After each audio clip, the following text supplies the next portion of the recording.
employees required to attend the event at the express directions of the county attorney, county administrator, and county auditor may be physically present at this meeting. In order to reduce the risk created by gathering in person and to underscore the consistent guidance issued by governmental entities, including the CDC and this county, some of our commissioners have agreed to participate today by telephone as well, and we are appreciative of their decision. Members of the public wishing to speak on an item on the agenda may do so by signing up on the county's website at register-to-speak.browd.org. The link is being displayed on your screen now. To utilize this public participation option following the instruction on the website, you must have access to the internet, a working email address, and a telephone. You can sign up to speak on an item until 9:30.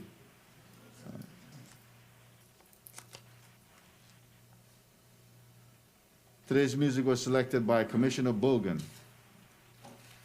25 or 6-4 by Chicago. Sure.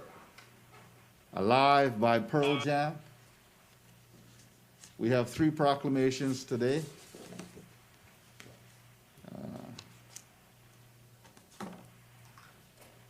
The first one being Hispanic Heritage Month.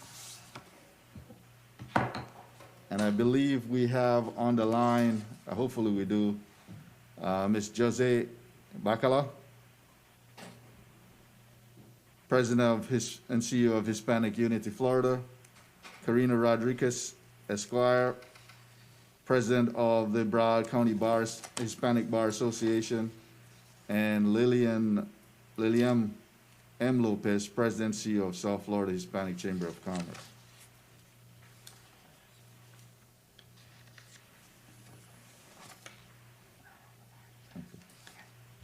All right, thank you. We'll go ahead and do from here to speed it up. Are any of those names that I just called on the line, operator? We do have Josie Bacalo on the line here. Would you like me to go ahead and unmute?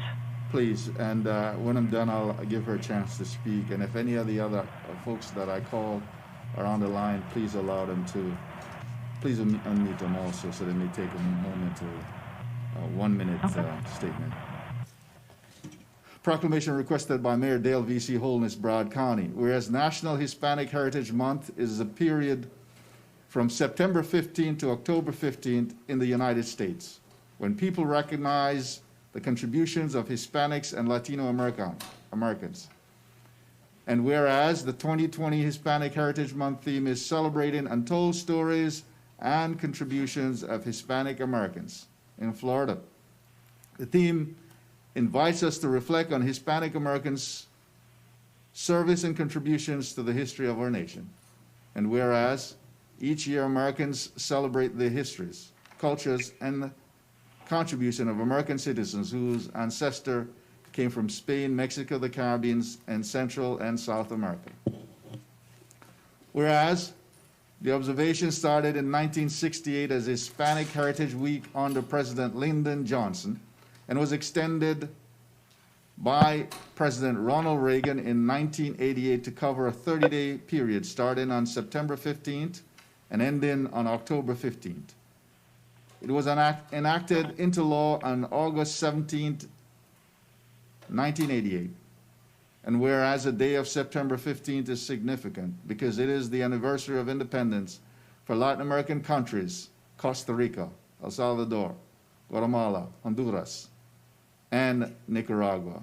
In addition, Mexico and Chile celebrate their Independence Days on September 16th and 18th, respectively.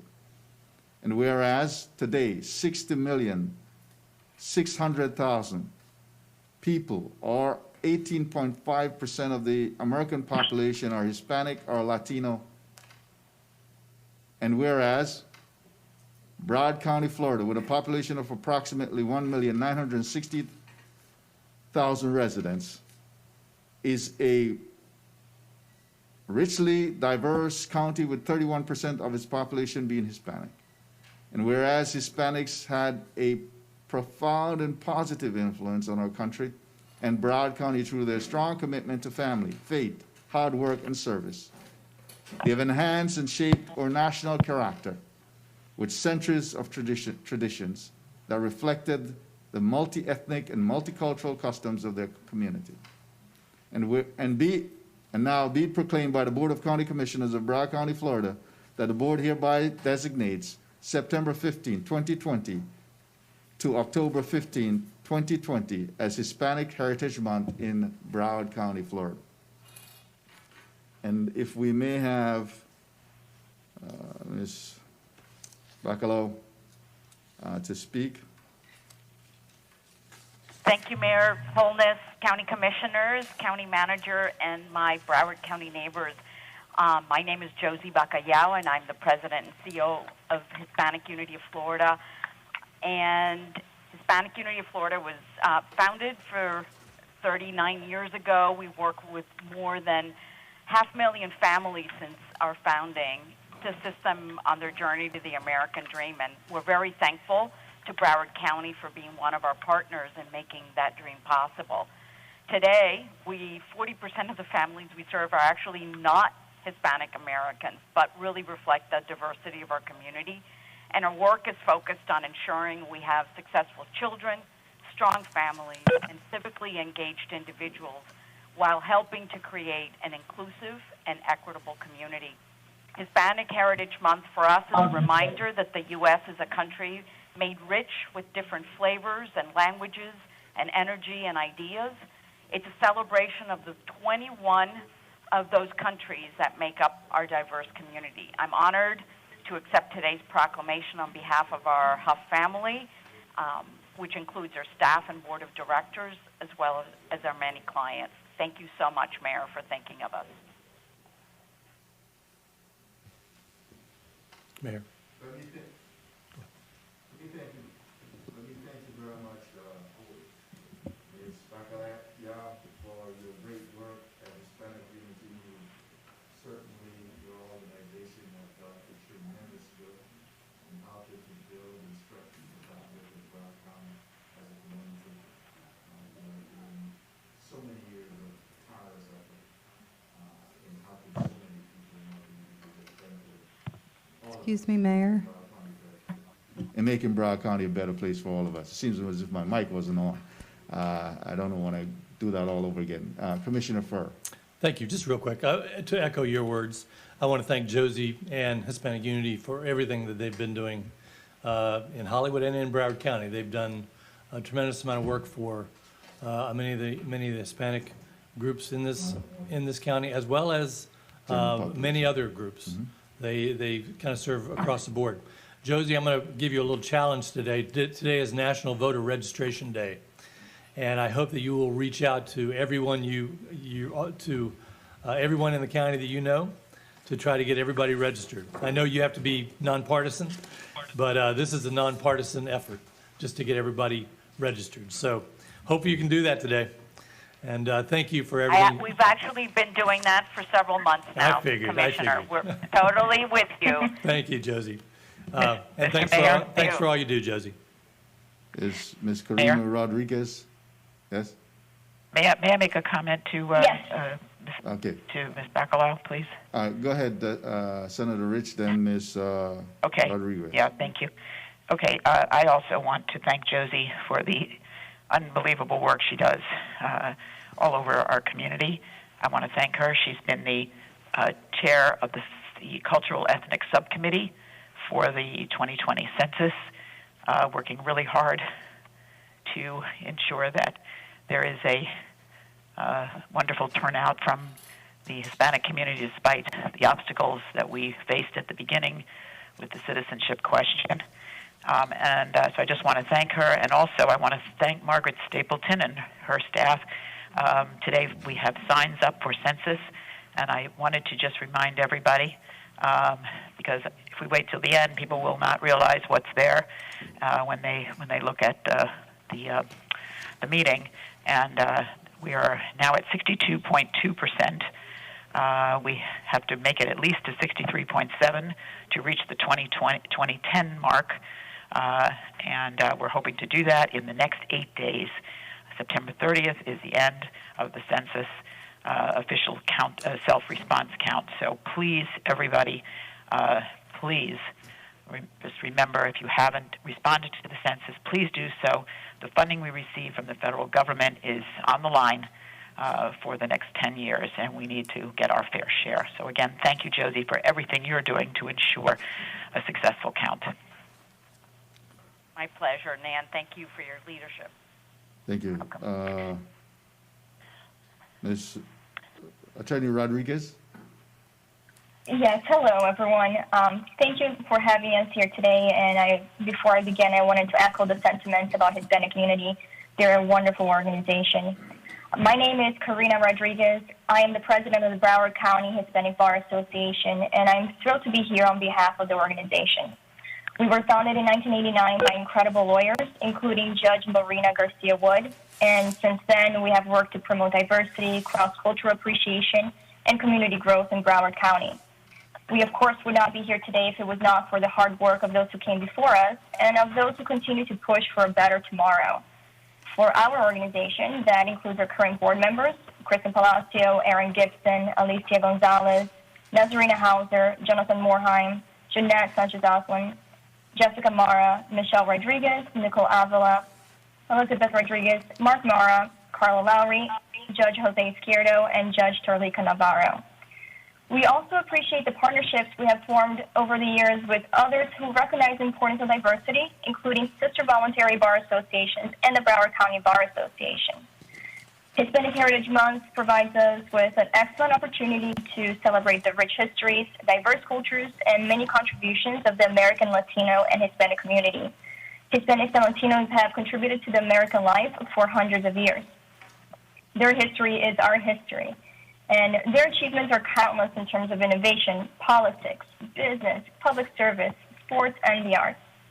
To quote Maya Angelou, "In diversity, there is beauty and there is strength."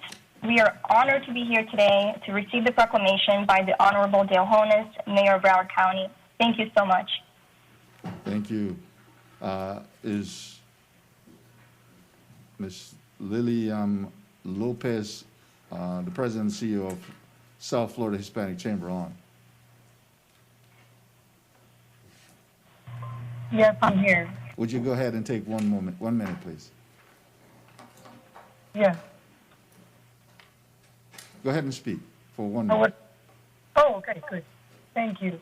I'd like to thank you, Broward County Mayor, the Honorable Dale Holness, and the entire Board of County Commissioners for presenting the South Florida Hispanic Chamber with this beautiful proclamation virtually today in celebration of our accomplishments and for Hispanic Heritage Month. On behalf of our chairman of the board, Mr. Roland Sanchez Medina Jr., our executive committee, and the entire board, and all of our members, I thank you from the bottom of my heart for this recognition. The South Florida Hispanic Chamber of Commerce was founded in 1994 and has over 1,500 members. We celebrate annually, and for the past 15 years, an event that celebrates our culture, food, businesses, traditions, music, in a signature event that is called Viva Miami. And this year it is taking place virtually on October 1st, and hoping that next year we can all gather together and do the event live, as we have done so for the past 14 years. You can visit VivaMiamiExpo.com for more information on that big Hispanic celebration event that we do annually. And on a personal note, I wanted to say to Mayor Holness that although I don't have the pleasure of meeting you personally, I have spoken very highly of you on many of the radio shows that I'm invited to, because our chamber did a petition for our Miami-Dade County mayor to open restaurants, banquet hall, and ballrooms to 50% capacity, and which he now did. But for many months, our businesses were hurting tremendously, and every time I would speak on radio, which is often, I would mention that Broward County Mayor Holness had done such a fantastic job, and I just wanted to share that with you and with your fellow constituents and with the county commissioners that are there with you today. I congratulate you on your leadership and on everything that you have done to keep businesses alive and our economy growing. Thank you. Gracias. And let me also thank again Mr. Mayor, we can't hear you. Let me also thank again Ms. Jose Bacaya, Ms. Rodriguez, and Ms. Lopez for joining us this morning, and thank you for the tremendous work that you do in building Broward County as a better place for all of us. The next item we have is a proclamation requested by Mayor Dale V.C. Holness, Broward County, and this is for Big Brothers Big Sister. It reads, whereas Big Brothers Big Sisters of Broward County, BBBS, enables life-changing mentoring relationships to ignite the power and promise of youth in our community. And whereas investing in young people's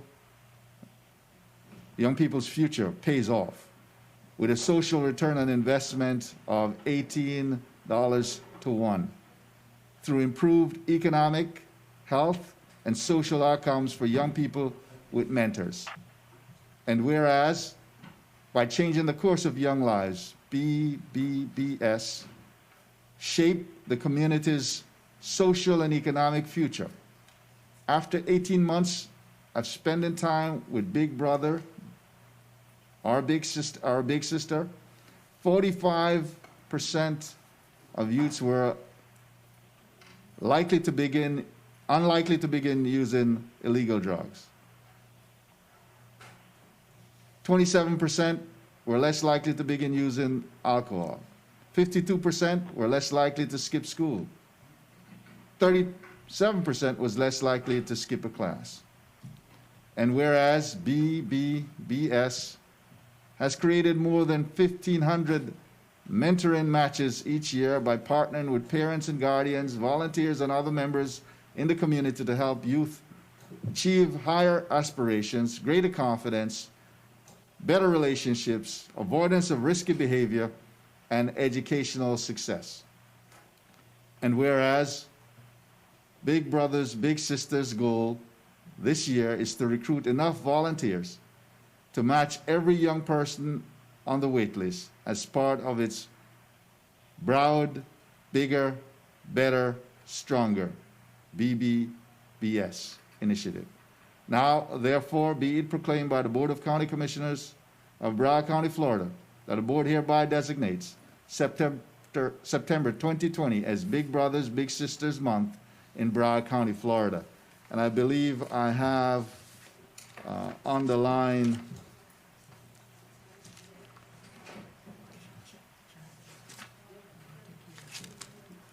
do we have someone from Big Brothers or Big Sister on the line?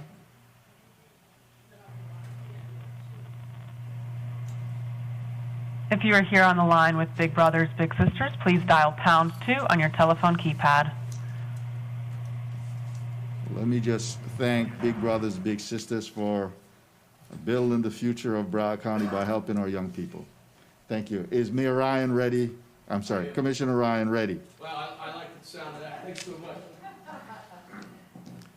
Commissioner Ryan, you have a proclamation? Yeah, we are.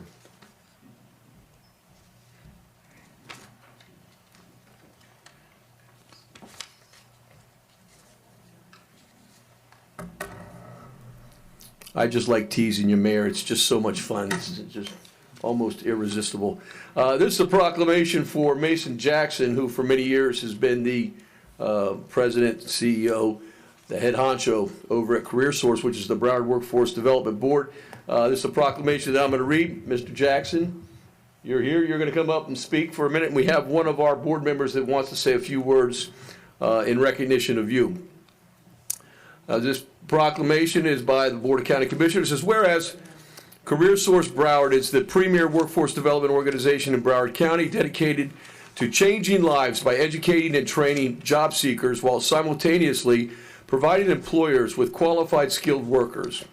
And whereas Mason Jackson, as President and CEO of CareerSource Broward, has been a relentless advocate for the local workforce system, a collaborator working with Broward County's education, economic development, social services, and community-based organization partners.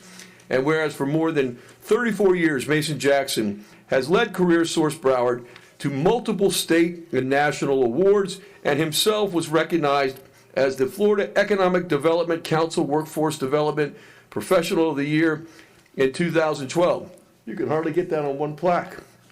And whereas Mason Jackson has worked tirelessly with state and local government as well as with county and community organizations, supporting their agendas and initiatives as a member of numerous committees and task force.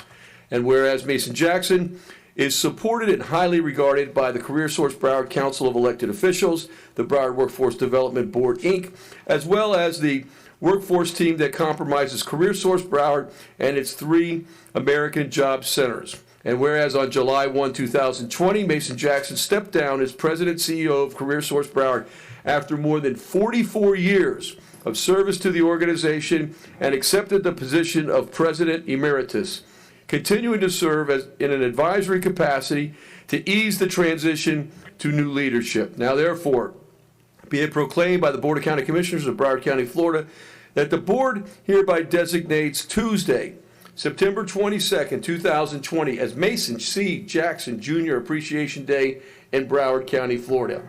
And this is a well-deserved award for many years of service, Mr. Jackson. I understand that we have one of the board members, Ben Chen, from Chen Engineering, that would like to say a few words. And with your approval, Mayor, yes, if we could have Mr. Chen speak first, and then I'd ask that Mason Jackson come up and accept his award. Operators, can you unmute Mr. Chenmore's line?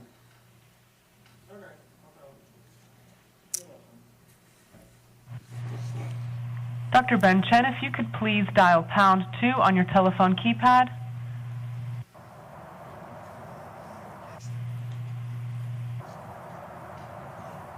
And he does not appear to be on the line at this time.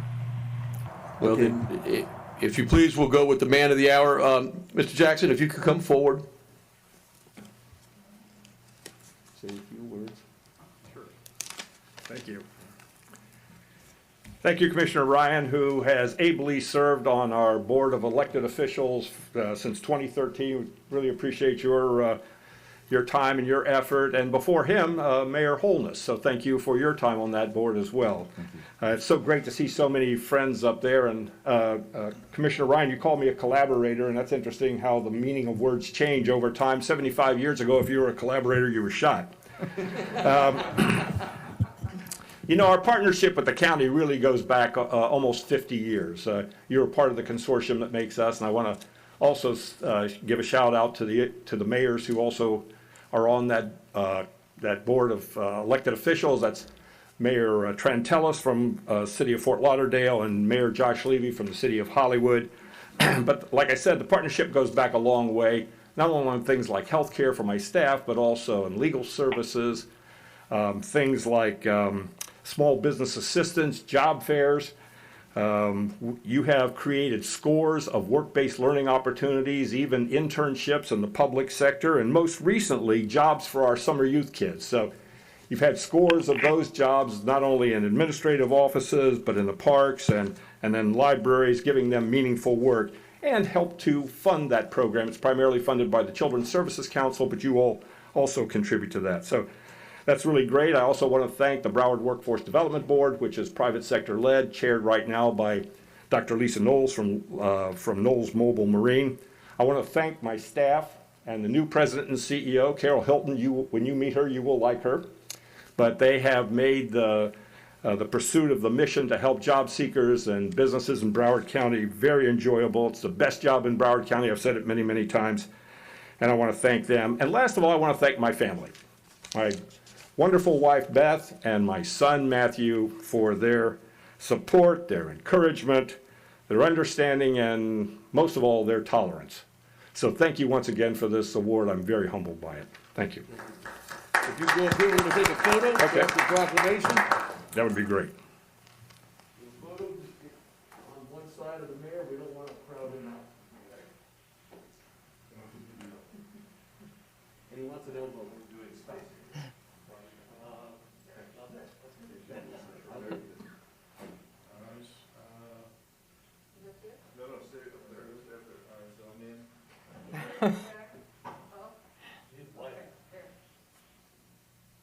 Okay, wait, hold on a second. cutting somebody out. All right, here we go. 1, 2, 3. Good. Thank you.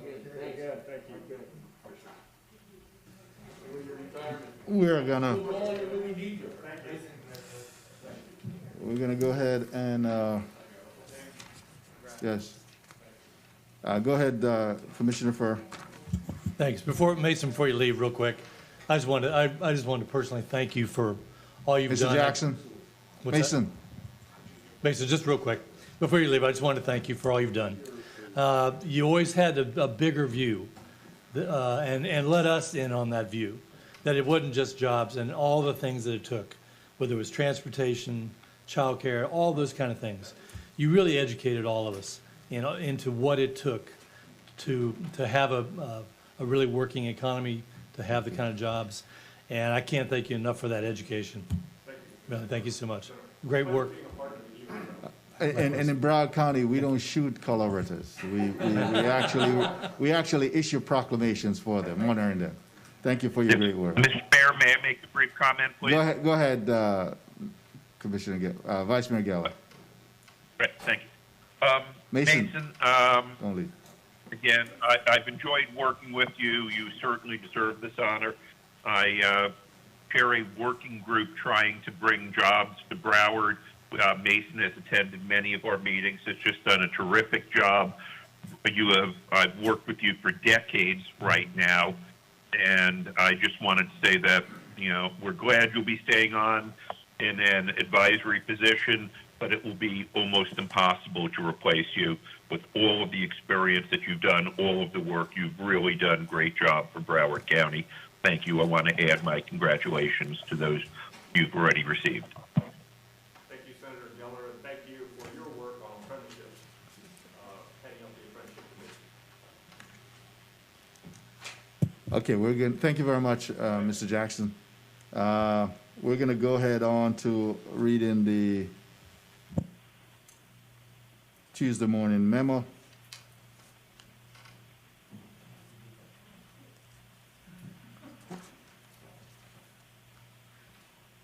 The following requests are submitted for your consideration. Consent items are 1 through 32. Public hearing are 33 through 43 plus 52 and 53. Regular items are 44 through 50. Supplemental items are 51 through 63. I request the following draws and scrivener's errors, corrections, and inclusion of additional information. Withdrawal. Item 39 deferred to the October 6, 2020 Commission meeting. Scrivener's errors. Item 25, motion to award currently reads Commission District 1, should read Commission District 4. I request without objection items 44, 45, 46, 51, 54, 56, 57, and 62 be moved to consent. Please note supplemental items 61 is time certain at 10:30. We'll probably need to move that up a little bit. I understand that the Honorable Congresswoman Frederica Wilson will speak on that at about 10:50. We should probably be there just as we finish with the preliminaries here. Public supplemental item number 52 is time certain at 11. Public hearing supplemental items 53 will be read at the same time as the rest of the public hearing items 33 through 43. Supplemental item 55 is time certain at 2 p.m. and we may have an issue there because I understand as of now we have 146 people signed up to speak on this. Even if we start at 2, we might have issues running into the public hearing. So we'll make an adjustment as we go along in order to accommodate the public, but to get through our meeting today. So I'll stay tuned for further announcement as to what we do as we go along. Regular item 48 and supplemental items 59 and 60 to be heard at the beginning of the regular portion of the meeting, as was requested by Commissioner Bogan at our last meeting. Additional information, signature pages have been received for item number 2. Item number 34, the board's consideration of this item is based on the revised resolution amending section 39.2 and exhibit 39.A of the Broward County Administrative Code, distributed as additional material. Item number 37, exhibit A to the proposed ordinance, figure 5A, Broward County Public Schools planning areas, was inadvertently omitted and has been distributed as additional material.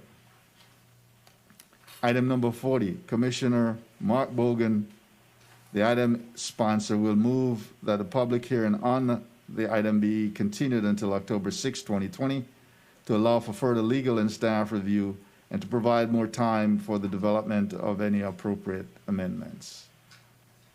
Item number 44, signature pages have been received. Item number 46, the board's consideration of this item is based on the final license agreement, Exhibit 1, distributed as additional material. Item number 46, signature pages have been received.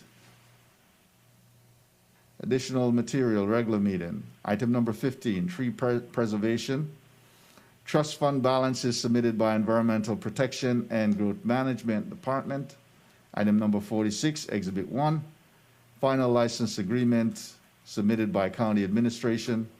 Item number 47, memo to the board submitted by Finance and Administrative Services Department. Item number 48, parking garage submitted by Commissioner Mark Bogan. Item number 55, memo to the board submitted by County Administration. Additional material, public hearing. Item number 34, replacement Exhibit 1, submitted by Aviation Department. Item number 37, Exhibit A, map submitted by Office of the County Attorney. Item 37, 2, calculated school impact fee comparison submitted by Vice Mayor Steve Galla. Item number 42, memo to the board submitted by Public Works Department. Item number 52, memo to the board submitted by Environmental Protection and Growth Management Department. Item number 52, parent 2, letter to the mayor and commissioners submitted by Mayor Holness. Okay. Now, before we go to pulls and consent, Ms. Aretha Lipoff has requested to speak on every item. It is suggested by our county attorney that we ought to allow her to speak now. County attorney? Mayor, Ms. Lipoff has the right to speak to public hearing items, and as to quasi-judicial items, if she has standing. As to all other items, because she pulled more than 3, she has 10 minutes total to speak under our rules. So I think it would make sense to, first of all, figure out what other polls there are by anyone else, including members of the public, and then to put on the table, I could read the list of items after you consider what the other polls are. Give Ms. Lipoff her 10 minutes to speak to those items. Then I could quickly address the quasi-judicial to see if she has standing, and then once we get through that, we can, the board could approve a consent agenda. Okay, thank you. We'll start with Commissioner Fisher. Any polls? No polls, Mayor. Thank you. Commissioner Sharif. No polls, Mayor. Commissioner Udine. Agenda items number 3 and 4, just for a quick recusal, and agenda item 27. Commissioner Bogan. No polls, Mayor. Commissioner Ryan. No polls. Commissioner Farrow. No pulls. Vice Mayor Gala. No polls, Mr. Mayor. Commissioner Ridge. Sorry, no polls. And let's see what we have for our list here. Mr. Mayor, there are no polls from the public for the items on consent, Okay. go other ahead. than Ms. Lipoff. All right, good. Mayor, So, yes, go ahead, County Attorney. it would make sense at this time if you would, to put items 1 through 16, 20 through 32, 44 through 50, yes, 44 through 50, and 54 through 63 on the table to allow Ms. Lipoff her 10 minutes to comment as to those items. Okay, Yeah, yes, sir. So it's, and I can explain it for a second. It's 1 through 16. I'm deleting 17, 18, and 19 for now because those are quasi-judicial. 20 through 32, that's the balance of the consent agenda, although there are some polls by other individuals which we can cover. I'm then skipping over all of the public hearing items. I'm including 44 through 50, deleting from this list 51, which is quasi-judicial, 52 and 53, which are public hearing, and she gets to speak to separately, and then keeping on the list 54 through 63. So again, 1 through 16, 20 through 32, 44 through 50, and 54 through 63. She would have a total of 10 minutes to speak to those items. Thank you. all right, so can we have a motion to table those items? No need to? You don't even need to, as long as the board's okay We'll with move putting those those items. items on the table. Yes. We'll move those items to the table at this point in time. Ms. Lipoff, you have 10 minutes to address all those items that you pull, and I need timekeeper. I am fascinated by your belief, the group of you, that you can decide Your for time me started now. what I can speak about. I just sent an email to my commissioner, Beam Fur and Namrich. I copied you because of your comments on someone you don't even deserve to talk about. I want to speak about all of the items, and under the rules of the pandemic, you do not allow me to come and sit and speak and stand up and say, no, I signed up, please don't skip me. And repeatedly, since the pandemic, I have been denied my right to speak. And I wanted to speak against the items going on the ballot, that it is undemocratic to add anything to the ballot for any reason because it contributes to voter suppression. You did not allow me to speak that day, and you did not follow the correct procedures. When you did a press release, you didn't put it on all the correct agenda items. You did a press release on Election Day and illegally added that item on a single item meeting agenda. So you, the bully Broward County Commission, you could show me and put it back on. It is wrong. You all are corrupt. And Nanrich, you have a lot of nerve keeping your mouth closed when Bogan tortured a commission aide for a year, making jokes about what she would sound like having sex. You have done more to hurt women working in Broward County government than any person individually, because you acted as a collaborator and you refused to do the right thing. And Ms. Lipoff, you ought to be speaking to the items that are on the agenda. Oh, no, I want to speak on each item. You're saying I have 10 minutes, and you dictate what I can and can't do. I want to come there. I want to sit in the back by myself.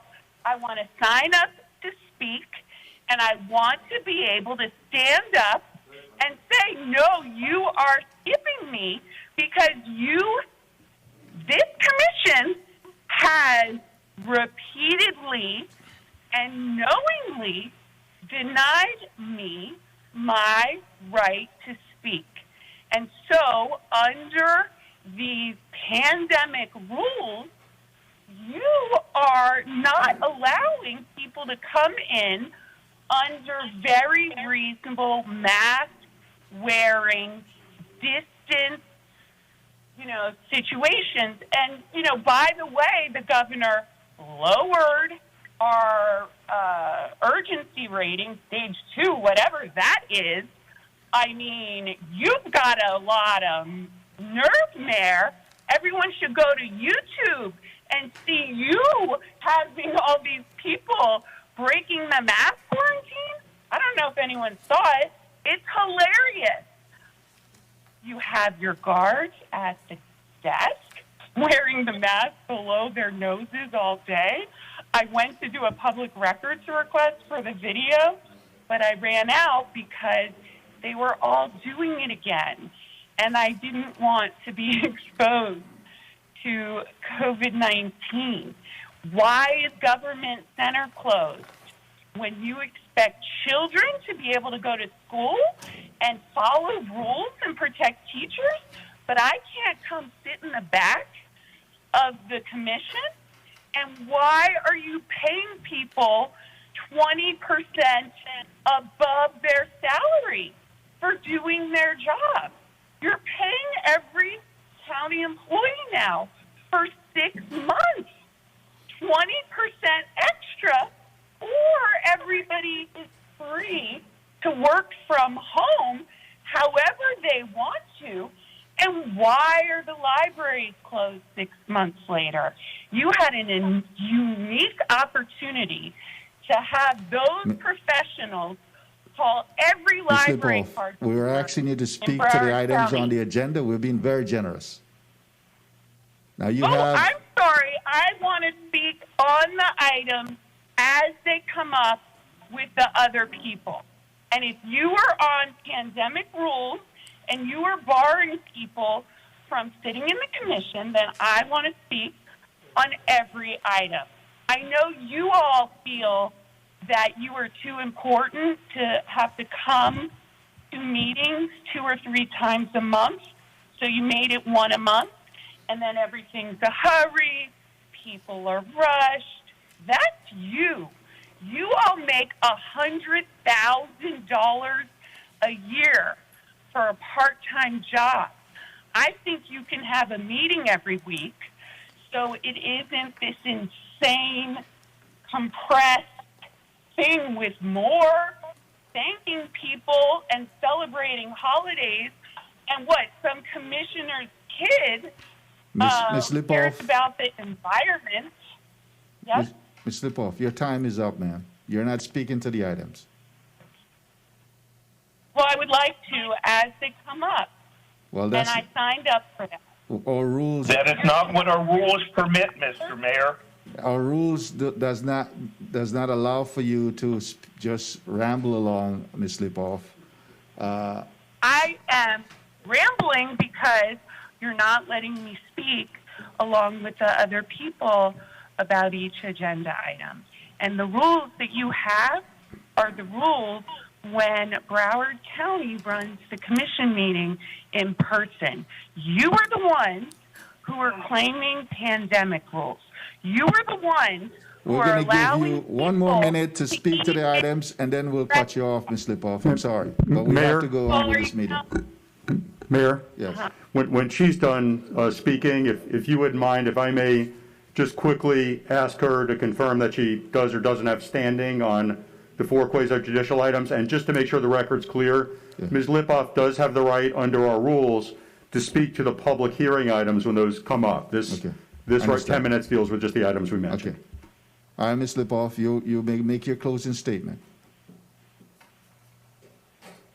My closing statement is that no one is paying attention what is going on in Broward County government. I don't understand why the media covers Miami-Dade County and ignores Broward County. But I have personally more evidence of corruption than I can even believe.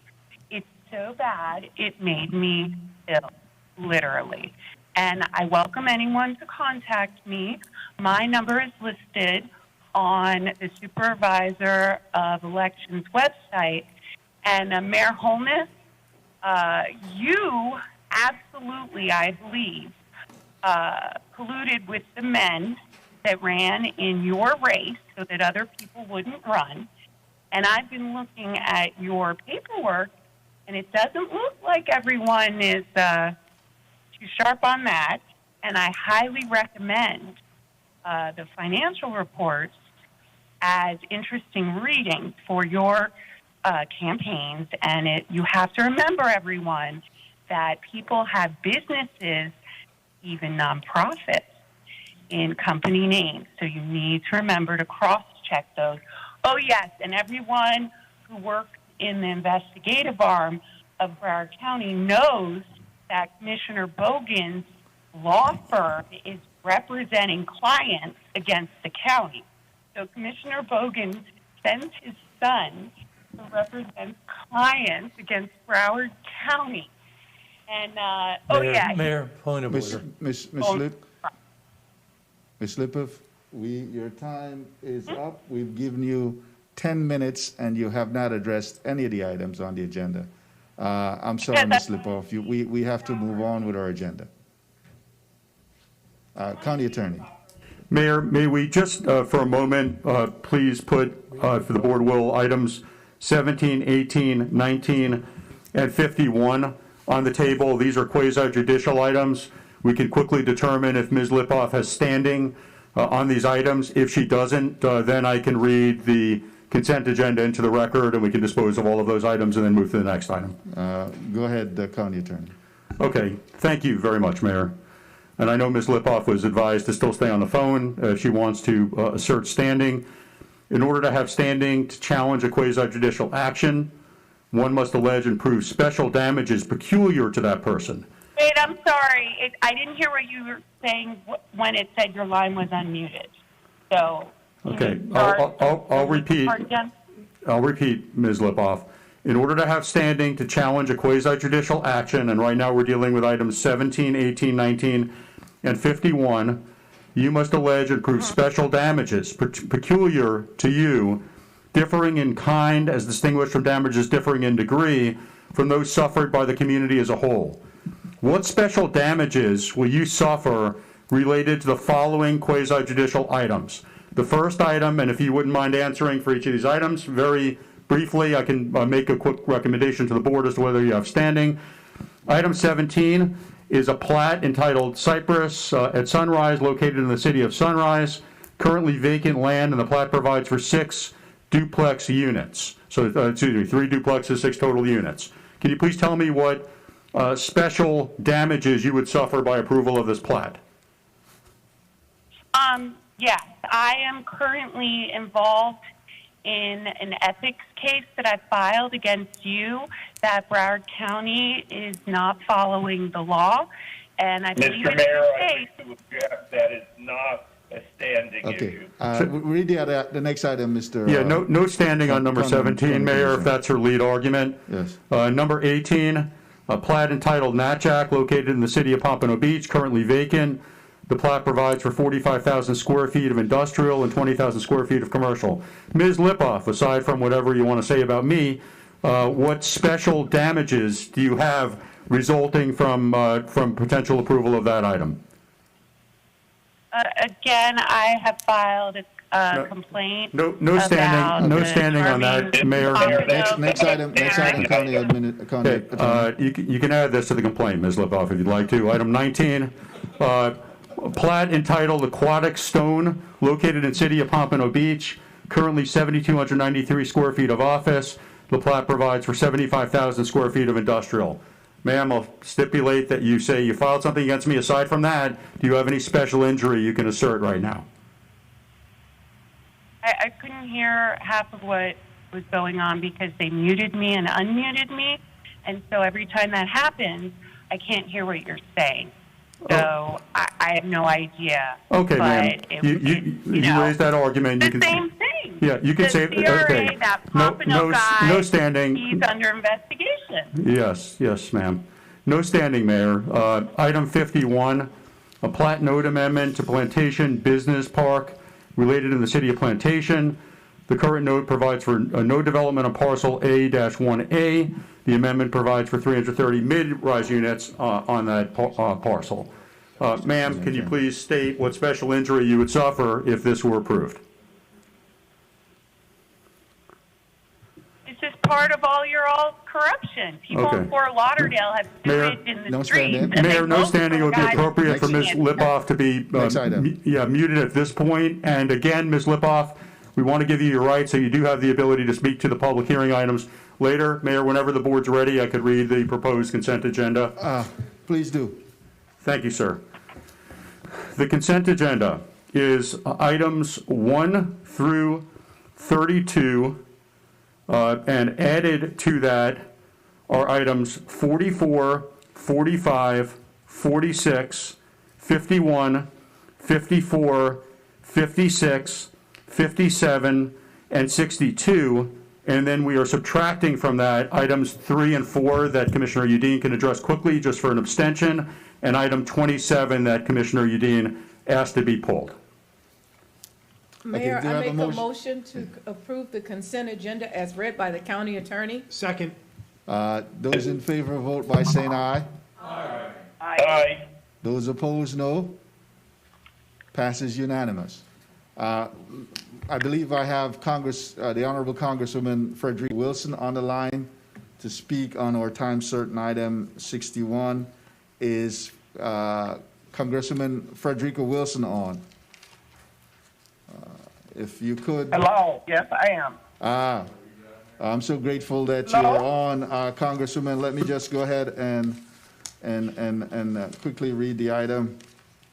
And I thank you so much for being on. It's a motion to direct Office of the County Attorney to draft an ordinance to require that county contractors and vendors ban the box on job application and delay inquiry of job applicants' criminal history. Congresswoman, I'm so honored, we're so honored to have you join us this morning on the line. Would you go ahead and make your statement, please? Oh, thank you so much, Mr. Mayor, and to all the members of the commission. I am so pleased to join you this morning to express my full support for the motion authorizing the drafting of an ordinance that requires Broward County contractors and vendors to ban the box and delay criminal records-related inquiries.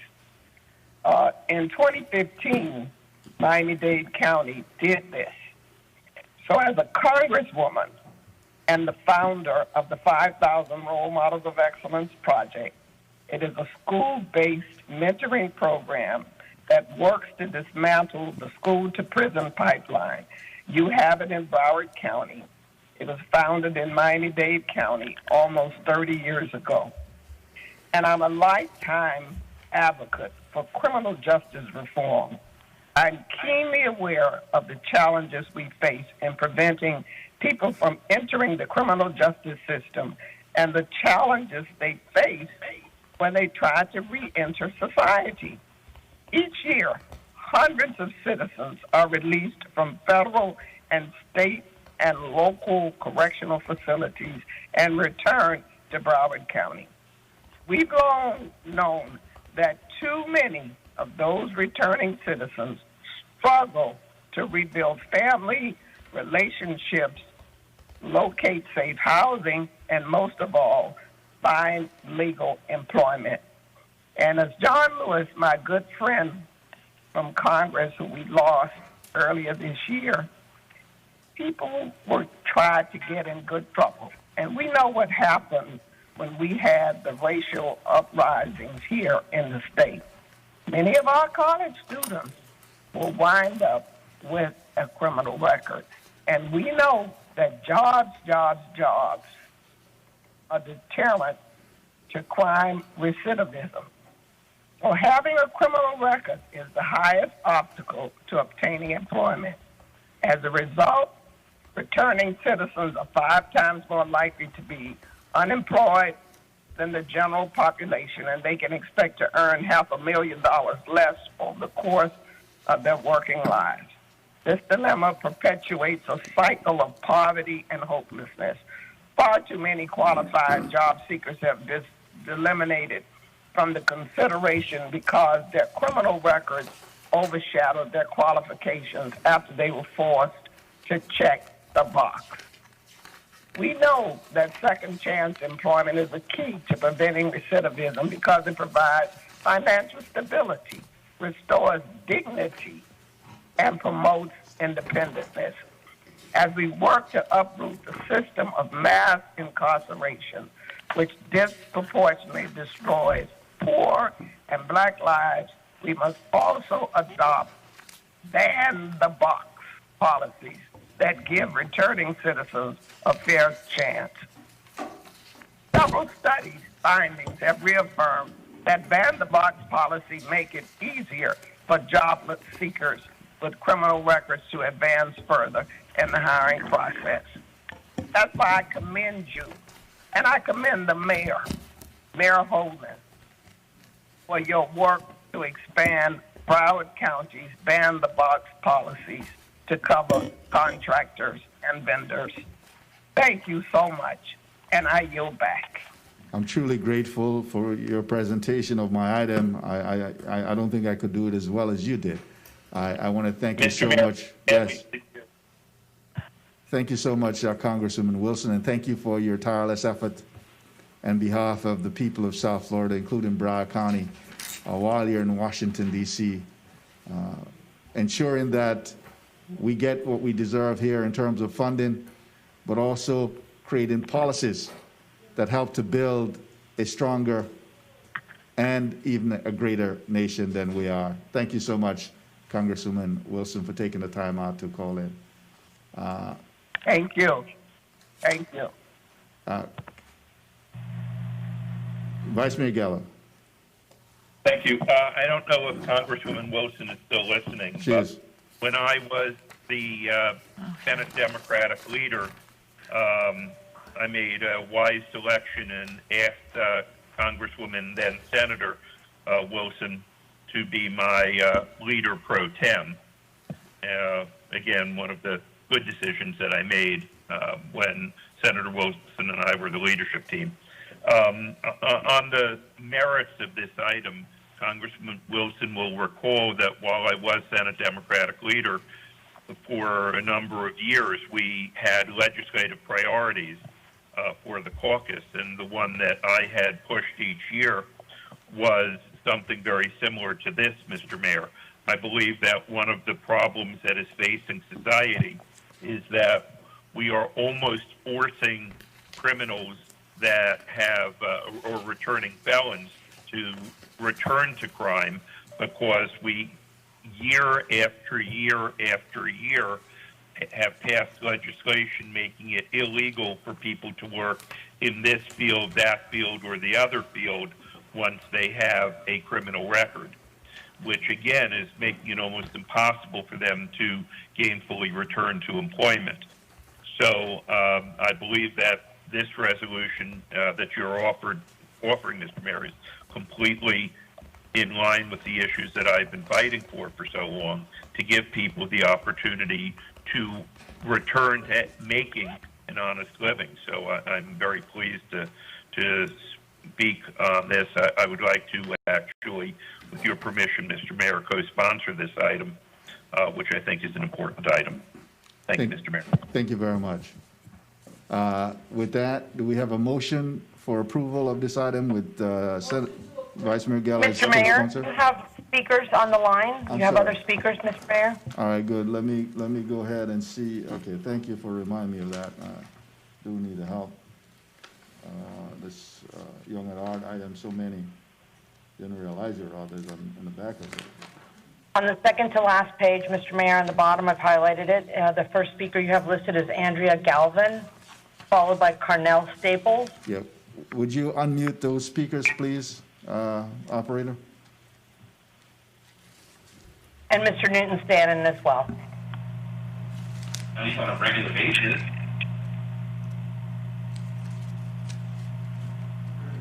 Yeah, we have Ms. Andrea Galvan.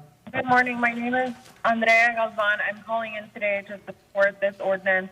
I want to thank the mayor for continuing to bring forward this kind of legislation. I work with, I'm part of Broward GSA, Broward Dream Defenders, and the Black Lives Matter Alliance of Broward. And we're happy to see this kind of legislation moving forward, and we really hope to see this expanded beyond just contractors for the county and to become a Broward-wide initiative. And I want to thank the Congresswoman for speaking so eloquently today and really laying out how important this kind of ordinance is for the county. Thank you. Thank you very much, Ms. Galvan. Ms. Carnell Staples? Followed by Mr. Newton Sannon. Ms. Staples, Carnell? Hello? Yeah, go ahead. Carnell Can you hear me? Staples? Yes. Yes. So yes, my name is Carnell Staples. I'm sorry, I am Mr. Carnell. Go ahead, yes. sir. Sorry. I'm a lead organizer for the Democratic Socialists of America here in Broward County. And I do want to speak on item number 61, banning the box. I do believe that it is an extremely important ordinance. As you know, as someone who is a family member of returning citizens and currently incarcerated individuals, I believe that everyone in this country deserves a second chance. You know, just looking at the community and how society treats those who do make you know, mistakes in their life due to their circumstances, to come out of, you know, the criminal justice system, the prison industry, and to not have an opportunity to make something of yourself based off of your past, especially when it's so disproportionately, you know, targeted towards black and brown individuals, is not what this country claims to be in favor of. I believe that every person should be judged and hired based off of their experience and their merit. And, you know, when I think of people that I've spoken to in the past in regards to things that they had done in their life and not been caught, not been arrested for, we've all done something. We've all maybe dabbled in, you know, drugs or violence, maybe got into a fight at some point in our lives.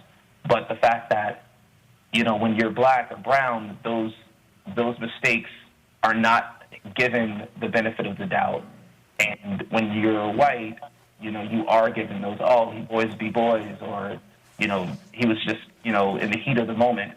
Those small differences, obviously, in this particular situation, make all the difference, because just, you know, going to jail for a minor charge is still something that you'd have to, you know, check on that box. So I'm in full support of banning that box and allowing people to, you know, get the opportunity to gain employment and support themselves and their families without being judged on things they may have done in the past. I thank you all for even introducing this to the commission and bringing it up for a vote. I hope that you all can see how this could positively affect not only the black and brown community, but, you know, Broward County as a whole.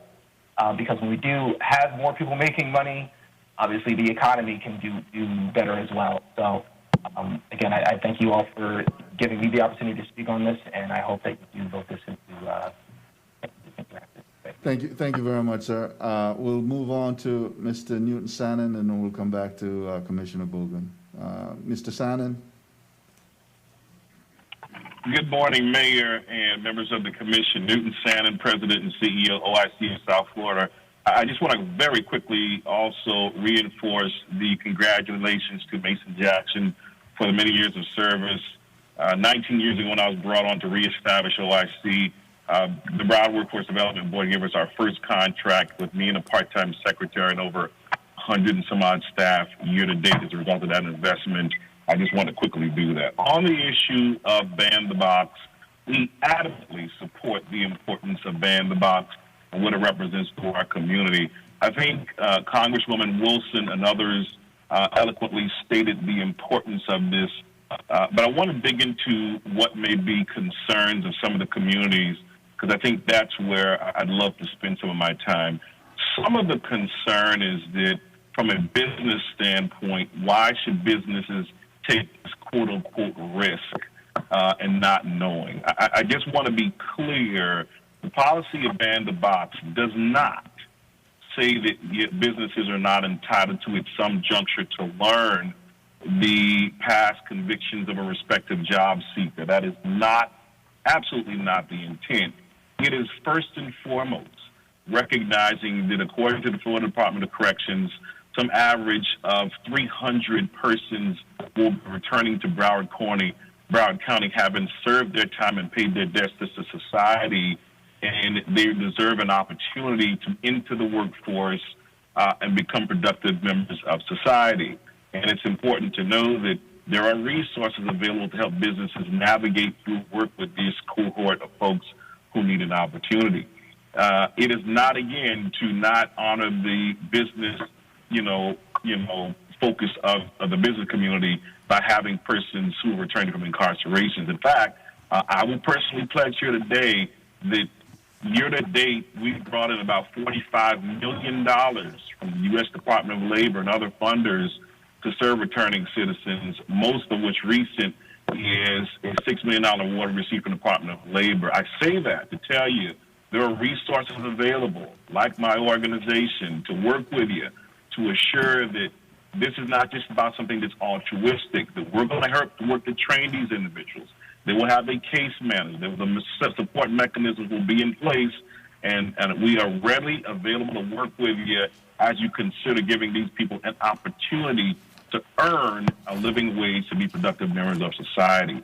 That is the area that I'd love to focus on the most. There are resources available, and clarify and demystify any concern of any myth of the business community. You should know that our organization, OIC, we don't simply take an altruistic approach to this. It is to make sure that we can become somewhat of an extension of your HR department as you consider giving these folks an opportunity. So don't be daunted by the opportunity to give people a chance to earn a living wage. We stand beside you to work with you, to vet the folks, make sure they meet your job requirements, and give people an opportunity. I want to reiterate again, estimately 300 returning citizens will be coming back to Broward County from the state correctional facilities alone. So from a safety standpoint, if folks don't have an opportunity, having done their time, paid their debt to society, to earn, I emphasize earn, a living wage, then we could have safety concerns. Mr. Sannon, is that 300 returning residents per day, per month, per year? Per month. Okay. Per month. All right. Again, we look at the data, it's about 3,600 per year. Okay. Let me thank you so much for the great work you've done in partnership with Broward County to help many of our residents who have returned home, to get them trained and get them in the workforce. Thank you so much for all you do there. And we'll go to Commissioner Bogen. Thank you, Mayor. I just wanted to say your item 61 is an important and great item that you brought forth, and I so agree with it and like to be listed as co-sponsor, and thank you for bringing it. Thank you. Commissioner Furr. Thank you. I also would like to be listed as a co-sponsor. I did want to thank Newton for the clarification that he brought there, Yes. as well as numbers. I was going to ask the same question that you had asked, so I appreciate that. And I think that's it. Thank you. And thank you. And OIC does tremendous work. I mean, they're the premier organization in terms of helping returning residents back into society. And I'm so grateful, County Administrator, for your work and for the work that we're doing with them in our bus services and ensuring that those who are hard to hire get an opportunity and once they complete that course, get actually a job with the county, a government job with a pension. That's a powerful tool to help build and strengthen the fabric of our community. Thank you so much. Mayor, I just want to add on to, it's not just OIC that does a great thing, but Newton is such a great leader, of that organization, and 19 years. applaud him. Yes. Mr. Mayor? Yeah, go ahead, Commissioner Rich.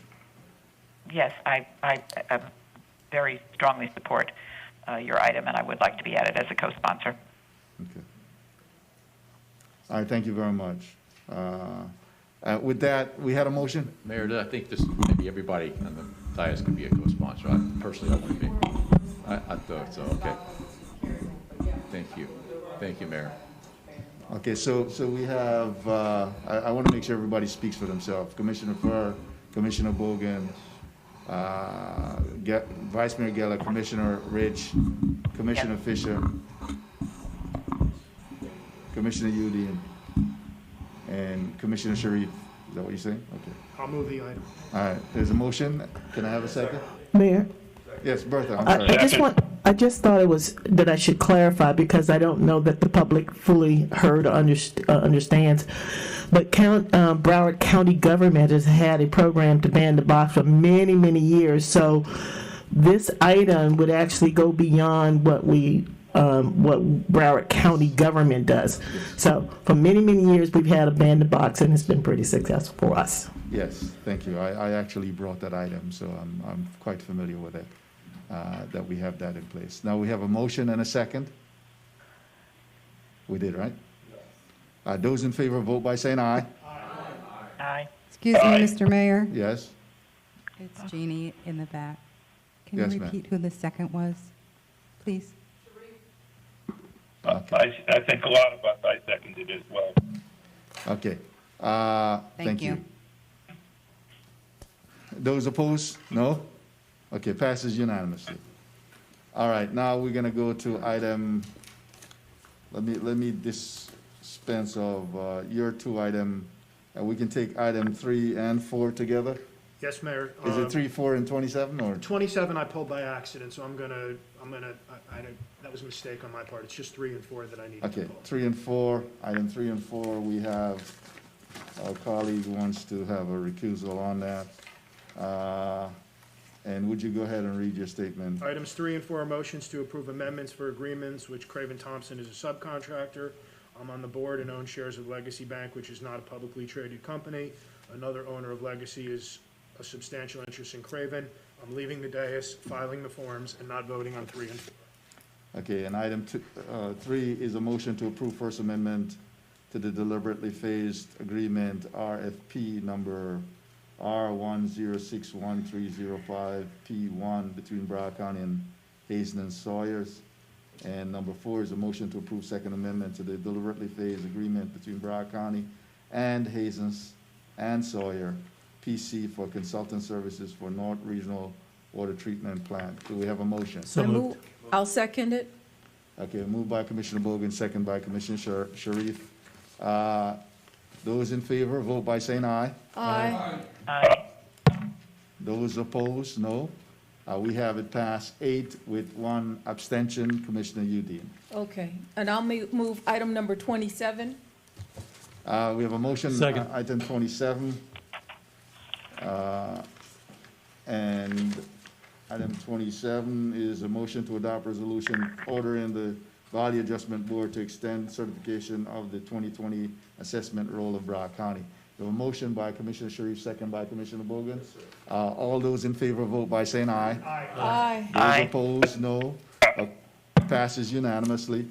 We now move on to our next time certain item, which is item 52, I think it is. 52, Mr. Mayor. item 52. And we have speakers signed up for that. Look at this sheet. The first page, Mr. Mayor, about midway down. The All first right, speaker is we- Claudia McKenna. If we may, on item 52, a motion to enact an ordinance adopting Broward County Land Use Plan Text Amendment PCT 20-2 regarding Pompano Beach Downtown Activity Center as an amendment to the Broward County Comprehensive Plan pursuant to section 163.3184 Florida statutes. Now we have speakers. We'll go to the speakers first. And we have, if I may see, Claudia McKenna and Jean Dolan and Mayor Rex Harden and Miss Barbara Blake Boy. Would you go ahead and unmute those speakers, please?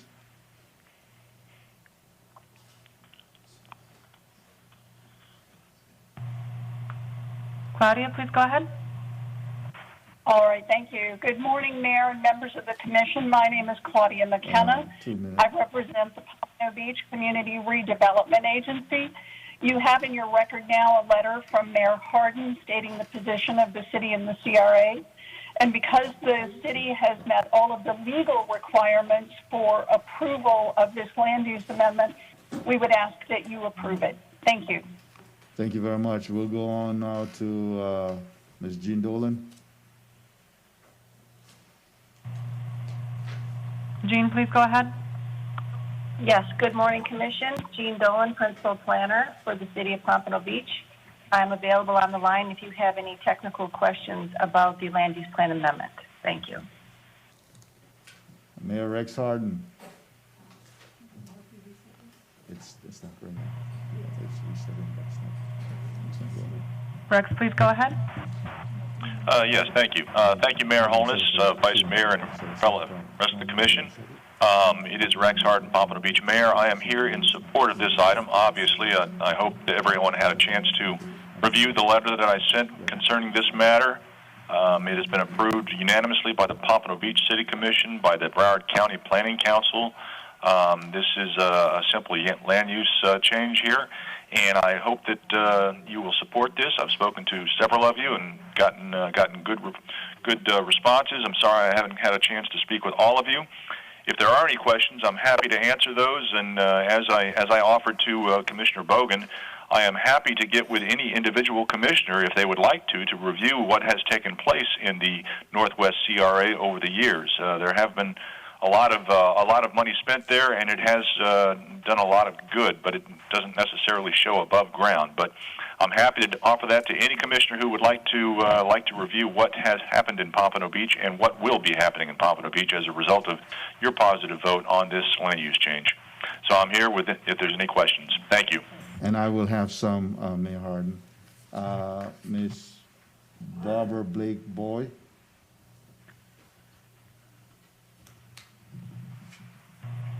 Barbara, please go ahead.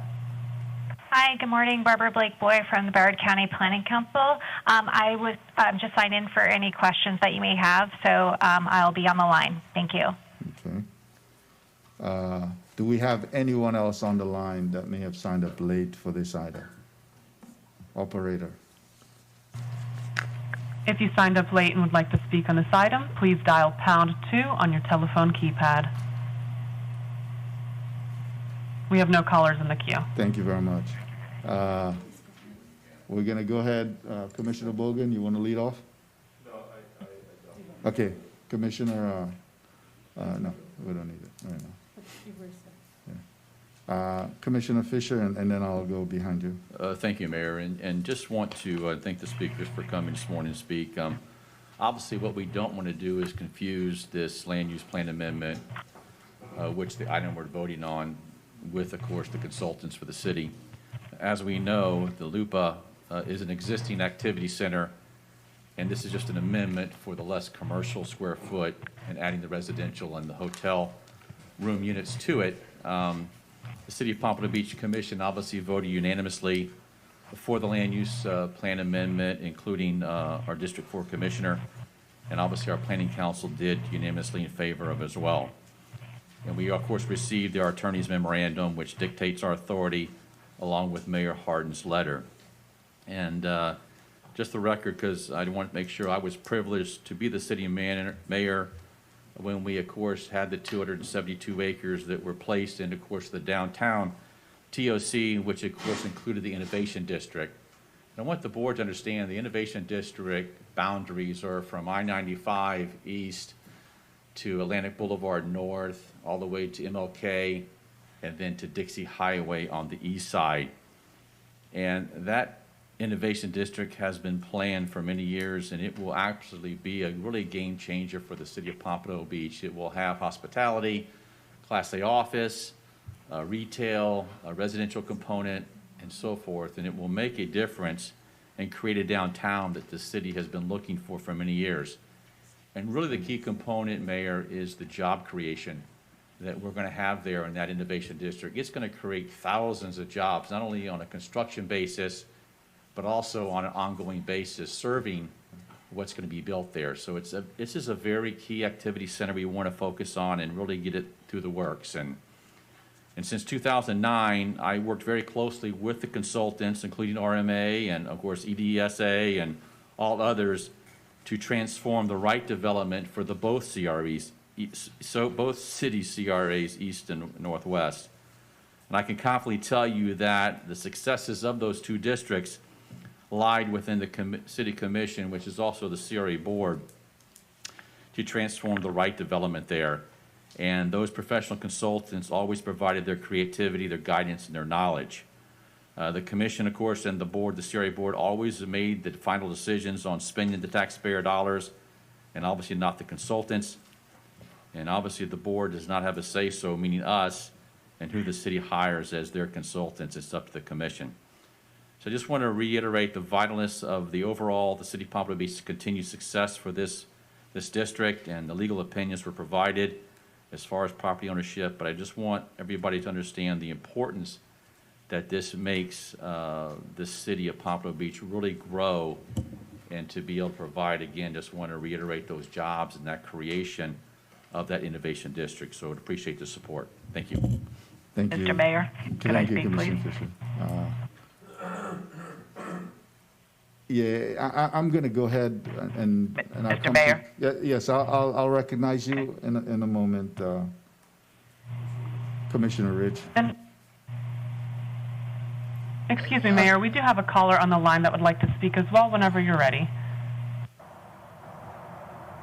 Okay, I'll go ahead, Commissioner Rich, and then we'll get to the caller. Go ahead, Commissioner Rich. Okay, thank you, Mr. Mayor. I want to just follow up on what Commissioner Fisher said about how this is promoting job creation, and it's obviously so important. But what's also important is, to me, that the CRA and Pompano have recognized that when you have job creation, you also have additional need. It creates needs for affordable housing. And our FIU study shows that, the rational nexus there. And I just wanted to say that they have recognized it in this plan and have committed to 15% up to 15% affordable housing, which is extremely important when you are having this, job creation and promotion. So I just want to thank them for their commitment, and would hope that everybody would begin to do that. Thank you. We'll go to the public, and then I'll speak.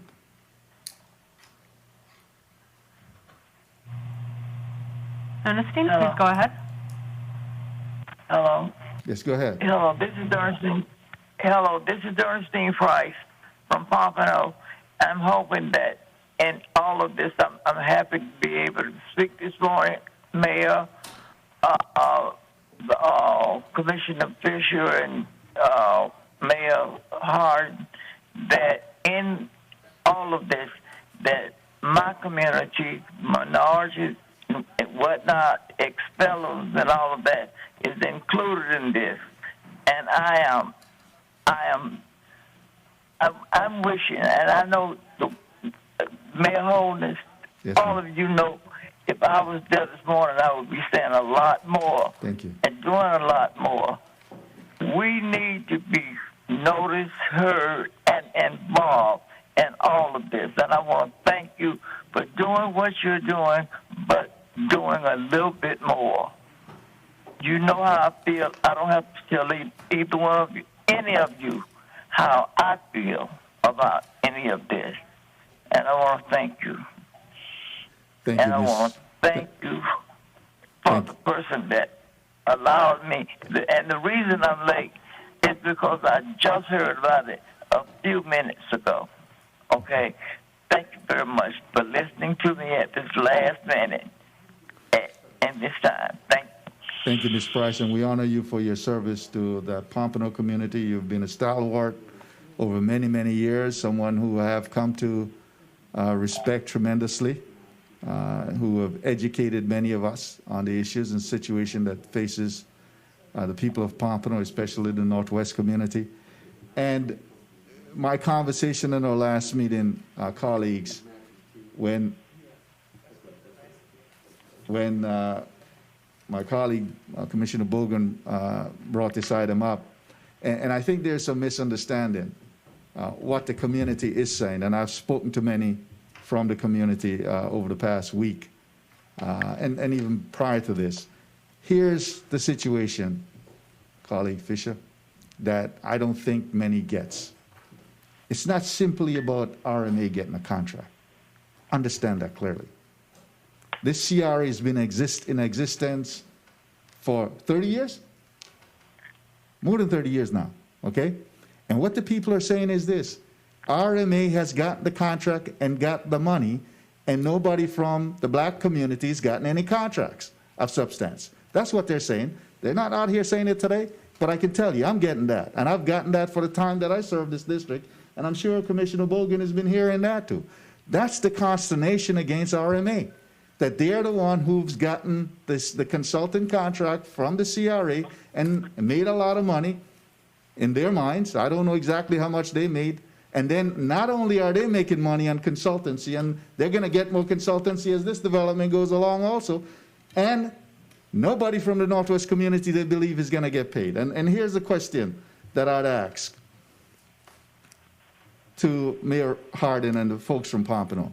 How much of this area is in the CRA?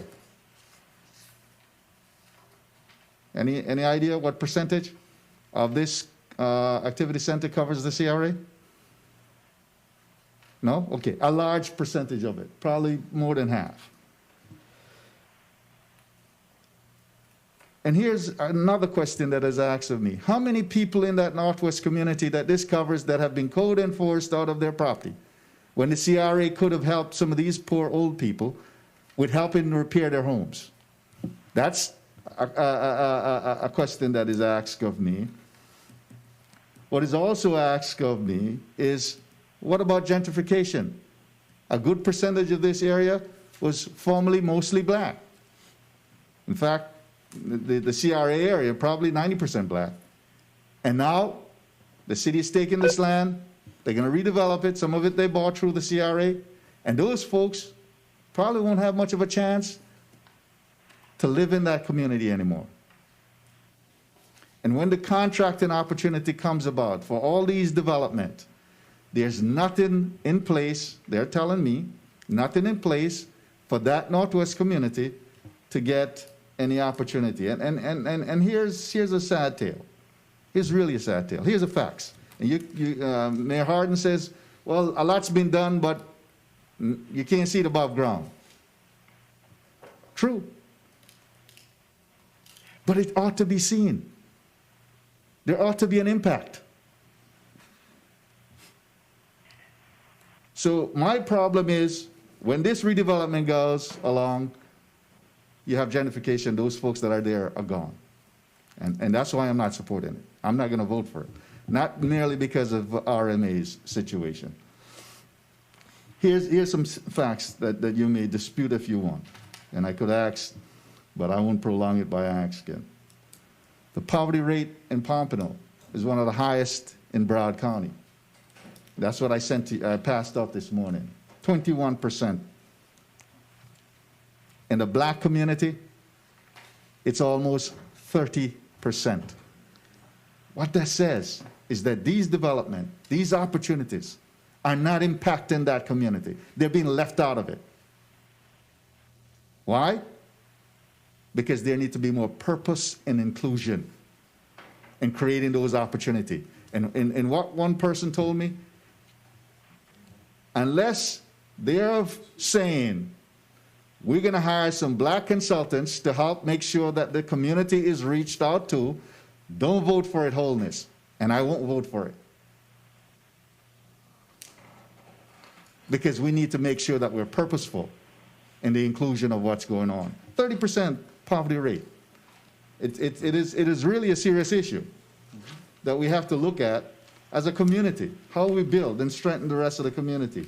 And there was a startling statistic that shows that in terms of age, 6 to 11-year-old, 35.4% of those folks are living in poverty. We got to do better than we're doing. I'll respond. Commissioner Bogan first, and then Commissioner Fisher. Yes. Yeah, And then please add me to the list, Mr. Mayor. Okay, thanks. Mayor, the only thing I want to say is I echo everything you just said. And instead of repeating everything you said, I agree with everything you just said. And that don't need to repeat it again, but just want to agree with everything you just said. Okay. Commissioner Fisher? Thank you, Mayor. And just a couple of clarifications that I want to make too is the repair of homes that you spoke about is indeed needed, and want to thank Commissioner Bogan for his efforts in getting the $10 million set aside for the beautification and being able to help those home repairs. That's kind of outside the CRA trust funds that you can use for. The gentrification issue is that the acquisition of those properties, eminent domain was never used. It was totally willing sellers and willing buyers at that particular time. So I want to make note of that as well. And I agree with you as far as the minority consultant firms that need to be hired. But again, I want to kind of bring it back to, this is a land use amendment, and I know your frustrations on what you talked about, but this is really a land use amendment to be able to redevelop. And we talked about that 30-year CRA and nothing happening since 1989. This is a 3,000 acre CRA. It's way too large to even have been a CRA to begin with. So the focus has been really spot at that particular time. But since about 2009 is really when we began focus and being able to redevelop the east and the northwest. And you're right, some of it has been underground, but the underground has been the infrastructure to be able to lay there, to be able to go vertical, that we didn't have there, that opportunity to have there, to have the investment put back into the community. So I just want to, I understand your frustration. At the same time, I want to stay focused on what really the ultimate goal is for the city, is to be able to get where they need to be and create those jobs, create the affordable housing, create the vision that the community wants and needed in this particular time. Thank you, Mayor. Commissioner Sharif? Right, and I think Commissioner Fisher hit my point, which was this is a land use amendment. And we're kind of rolling a lot of things into this amendment. And the bottom line that I see in terms of the whole thing is that we always say we want to protect home rule, and we want to protect our ability to develop in our areas that we can. And in this particular situation, I think that Pompano is trying to move forward and develop their city and to bring some economic viability to this area. And so I'm going to support it because I want to see that economic viability occur. As far as, you know, hiring consultants, I think that when we're looking at long-term effectiveness at Black businesses and our Black community having an input in the wealth and planning of that community, we have to also look at being able to get past just consulting firms, but also bringing Black businesses into the fold. And so for me, I wouldn't just stop at consulting businesses. I would say trying to bring African-American owned businesses into that community development project. And so I think that the onus is on Pompano Beach to do that because of home rule and because this is their land use amendment, not ours. And so we can't control that. And so for that reason, I'm going to go ahead and support this today, support Commissioner Fisher. Thank you. Okay. And just to deal with consulting firms, the idea of hiring a consultancy firm such as RMA, they then hire other and recruit other businesses to come into the area. That was what RMA should have done to help grow those businesses in the Northwest community. That's what the CRA should have done. It didn't do it. Commissioner Furr. Thank you, Mayor. You know, I got your email on the poverty rate of Pompano, and by definition, that's why it is a CRA. I mean, that's it wouldn't be a CRA if you weren't surrounded by poverty. But when I look at what is going to be added here, and I look at both the apartments, the homes, and a hotel, and one of the things about, and I'm going to make a nexus to Hollywood on this. When Hollywood and on the beach, they made this area just big enough to be able to include the Diplomat Hotel. Diplomat Hotel has created more jobs by far for that CRA, and actually been able to bring wages and jobs to that area, which, you know, way beyond consultants. That has been actually absolutely important to not only that city, but to the county. I think there are, I'm going to piggyback on what Commissioner Fisher was talking about. This looks like it could be a lot of jobs. When I look at the number of units that are possible, there's some synergy there with what our own number one priority is, which is building housing and building affordable housing.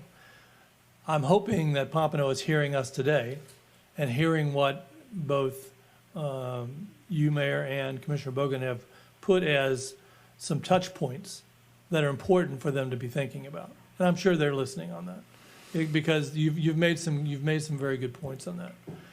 But the larger issue is that this is a land use issue. And, you know, we may approve this many units. It may take years and years for that to actually get developed. But what a CRA is trying to do is set the table. And infrastructure is a big part of that. That is why many CRAs, the parts you don't see, are underground. You have to have the sewer system, the wastewater treatment, the electrical, though you have to have all that in place so that a CRA can actually improve. So that, I wouldn't hold that against them. But I think I'm going to support this today, but I'm going to ask, and the Mayor Hardin is on the line, to consider trying to expand the library of consultants to include minority consultants as well, to try to include in the building of those units using band and minority construction builders, to have them be part of that and make that a big part of the conversation. This is a very big opportunity for Pompano.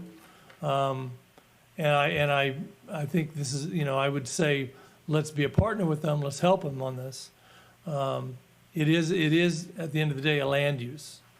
And it is passed unanimously, not only through that city, but also through our planning council. And I'm not going to stand in the way of that based on those.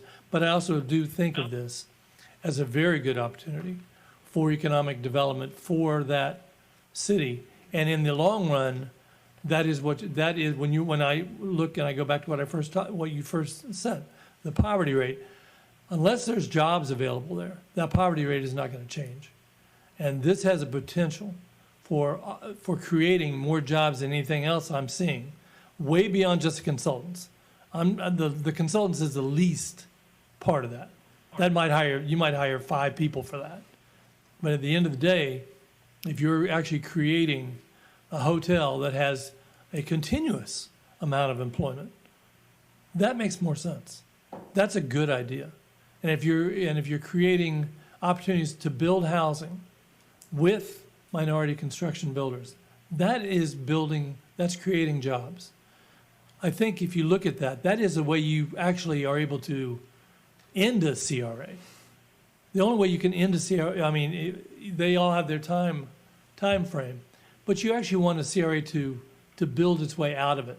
The Hollywood Beach CRA has said, okay, we did so well, we didn't need that anymore.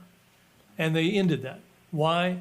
Because they were able to build a hotel that created enough wealth in that part that they don't need it anymore. That's what you want to have happen in this area. You want a hotel or something in those jobs so you don't have to have a CRA. So today I'm going to be supporting this. You're right. That is what I want. Here's the problem. If you examine CRAs in South Florida, you'll find that most of them that are within the black community end up being tools of gentrification, not inclusion. So the jobs that are actually created, those folks right there in that community don't participate. And that is why I'm saying if you have a consultancy group or groups that are connected to the community, you can then bring the community in for these very jobs. And I don't see where it has affordable housing built into this either, as a part of what's planned. So that's a piece of it. But jobs alone, my colleague, is not going to end poverty. And here's why: you can't leave your job for your children. Business development and business opportunity, where someone has a business and can grow and develop that business, that they can leave that as a legacy for their children. Ownership is what's going to change the dynamics of it. And to date, that has not happened there, and that's the frustration of the people in the Northwest community in Pompano. Commissioner Ryan. And don't forget me, Mr. Mayor. Yes, I won't, Vice Mayor. Although we're probably on the wrong item as far as subject matter to have this discussion, the discussion is important. And I think the message perhaps to Pompano Beach, and I don't want to single out Pompano Beach because this occurs in a number of cities throughout this county, is when you have a focus on economic development, it's what's the easiest way to do the economic development, and it becomes like you just kind of work around on the perimeter, and you don't go into areas that may be the most difficult to transform. But all of the neighborhoods need to have an opportunity. You know, when you talked about, like, say, for instance, the Hollywood Beach CRA, sure, the Diplomat is like, you know, a diamond on the beach, but you drive down Hollywood Beach and you've got all kinds of hotels and businesses that are thriving, that are doing well. And I always question the slum and blight definition over that Hollywood Beach CRA from the beginning. Fort Lauderdale or Pompano. And the Fort Lauderdale one, and the Pompano one on the beach, but they are what they are. So I don't see a lot of poverty there in those areas. But we do have a significant amount of poverty in other areas where there are CRAs. Of course, the CRA we're not really talking about that. We're talking about the downtown activity center. But the whole concept of making an effort, it's not really the consultants. The consultants give advice to the policymakers. It's the city commissioners or us county commissioners. It's the decisions we're making. We can't pawn that off on consultants. We choose who we want to hire as consultants, and we don't have to listen to the consultants. You know, sometimes I see some of the consultants' reports and I don't want to listen to them. But the important point is that there are other items that can come before us, not this land use text amendment, but ones where we have more discretion. And I'm just saying now that, you know, if you don't follow inclusive policies, then when there's something else that you want, perhaps with, you know, increased densities and things like this, where there's a higher level of discretion with regard to the county's involvement, then we could take a broader look at things. And you know, I as Commissioner Sharif said, I really do respect home rule, and so I'll defer on this, but I think there needs to be a message that, you know, for municipal officials to not just say, okay, you know, we got by this one, you know, so let's go on and we'll just keep doing business as usual. It's really time to look around and see the entire community and what could be done for better, high-paying jobs By way of example, when the Greater Fort Lauderdale Alliance, attracts new businesses into the area, frequently, when they give concessions, it is in exchange for jobs, guarantees of jobs, and I know, it's more long-lasting to build minority businesses than to give jobs, but jobs are a real good start. And I'd like to see that, and along with the affordable housing component, I was told, and I know that Commissioner Rich is the expert on this, that we do have an affordable housing component in this development plan. So, it's in the right direction, and it kind of takes us back to this discussion we had in the last couple of months about affordable housing. And, you remember how the cities were fighting and complaining because we wanted to say, number one, that we wanted a more fair method by evaluating whether or not there was a need for affordable housing, and then to break it down into the three components about moderate housing, low housing, and very low housing. So, that was something that many of the cities complained about. But when you get down to the nub, that's where we need to be. If you truly want to have inclusiveness, you have to have the full flavor of the community, not having to live 5 and 10 miles away from business activities. Vice Mayor Geller. Thank you. Thank you, Mr. Mayor. In general, on zoning and land use issues, I have always followed the local government. There may have been a time where I have disagreed, but if so, I don't remember it. I have generally, on this particular issue, zoning and land use, I have followed the recommendations of local government simply because they're the one closest to the people on this unique issue only in affecting items in their area. In addition to that, however, I don't know how many of the members on the commission, I know we have a number of lawyers, have ever actually handled land use changes. I have. Their land use is legislative as opposed to zoning, which is quasi-judicial, but in both cases, there are limits as to what can be considered when you're looking at the changes. I don't believe that this commission has the authority to say we will approve a zoning change. Actually, we don't do zoning, only land use. We will approve a land use change if you hire consultant X, but not consultant Y. And it sounds like that's what we're discussing doing, that some of the opposition is because of, and I don't even remember the name of the consultant. If I tripped over them, I wouldn't know them. But I just don't believe that we can legitimately consider what consultants they hire and condition or approval.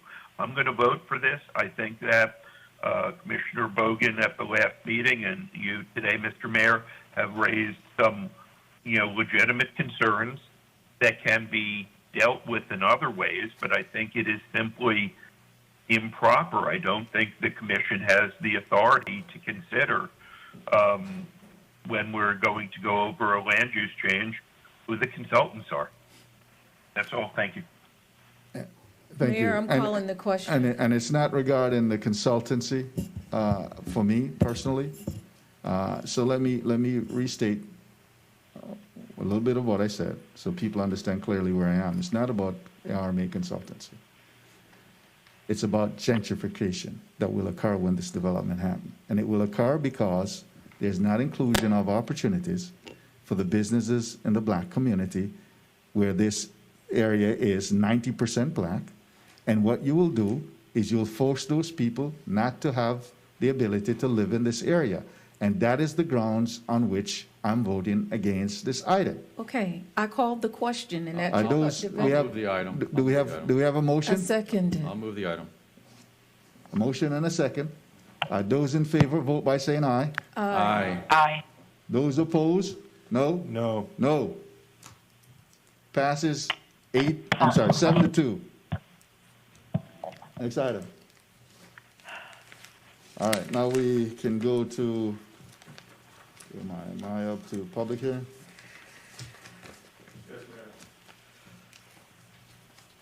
Yes, Mr. Mayor. We'll go to our public hearing items.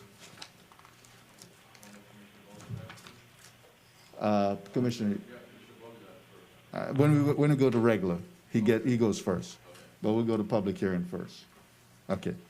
All right, so we'll go to the public hearing items, 33 through 38, 40 through 43, 52, and 53.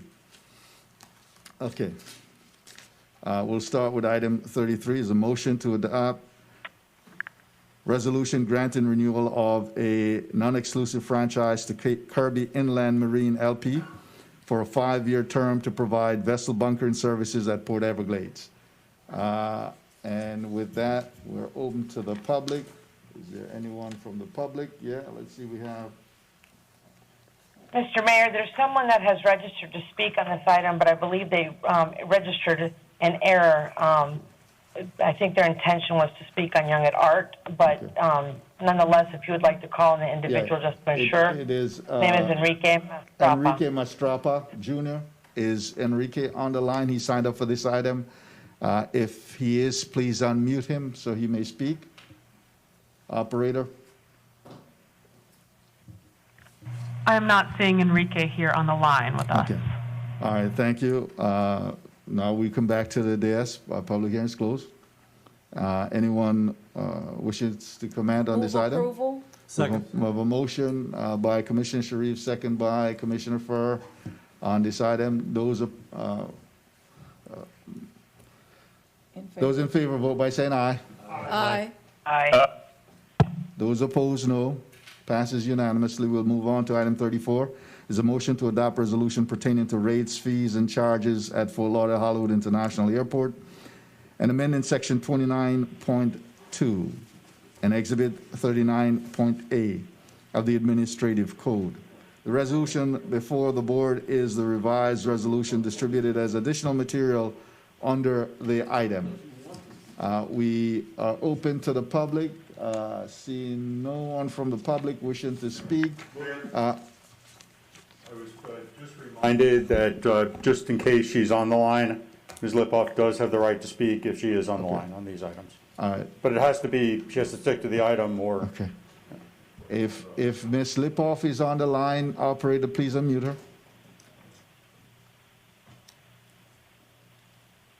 I'm not seeing her on the line at this time. Okay. Move approval? Okay, we have a motion by Commissioner Sharif, second by Commissioner Bogan. We're close to the public. Those in favor vote by saying aye. Aye. Those opposed, no. It passes unanimously. We'll go on to item 35. Is a motion to adopt resolution pertaining to wastewater services and amending Part 15 in Section 6.72 and 6.73 of the Administrative Code to update the name of the applicable division. We are open to the public, seeing that no one from the public wishes to speak. Second? We have a motion by Commissioner Udine, second by Commissioner Bogan. Those in favor vote by saying aye. Aye. Aye. Those opposed, no. Passes unanimously. We move on to item 36. It is a motion to enact ordinance pertaining to tree trimming contractors and amending various sections of Chapter 9, Article 11 of the County Code of Ordinances. We are open to the public, seeing no one from the public wishing to speak. We'll come back to the Second. Bogan moves, Sharif second. Those in favor vote by saying aye. Aye. Aye. Aye. Those opposed, no.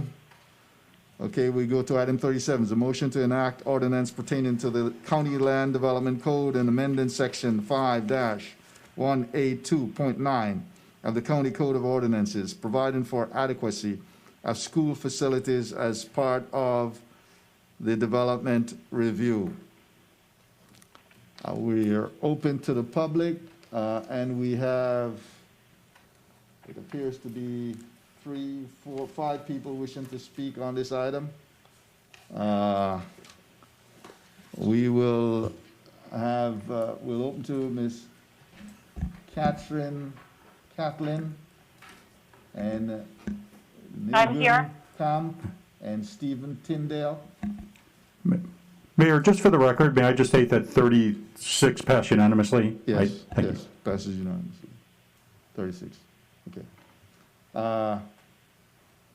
Item is Ms. Kathleen in, or Nilgun Camp, or Stephen Tyndale. Yes, I am. Okay, go ahead, you have 2 minutes. Good afternoon, Mayor and Commissioners.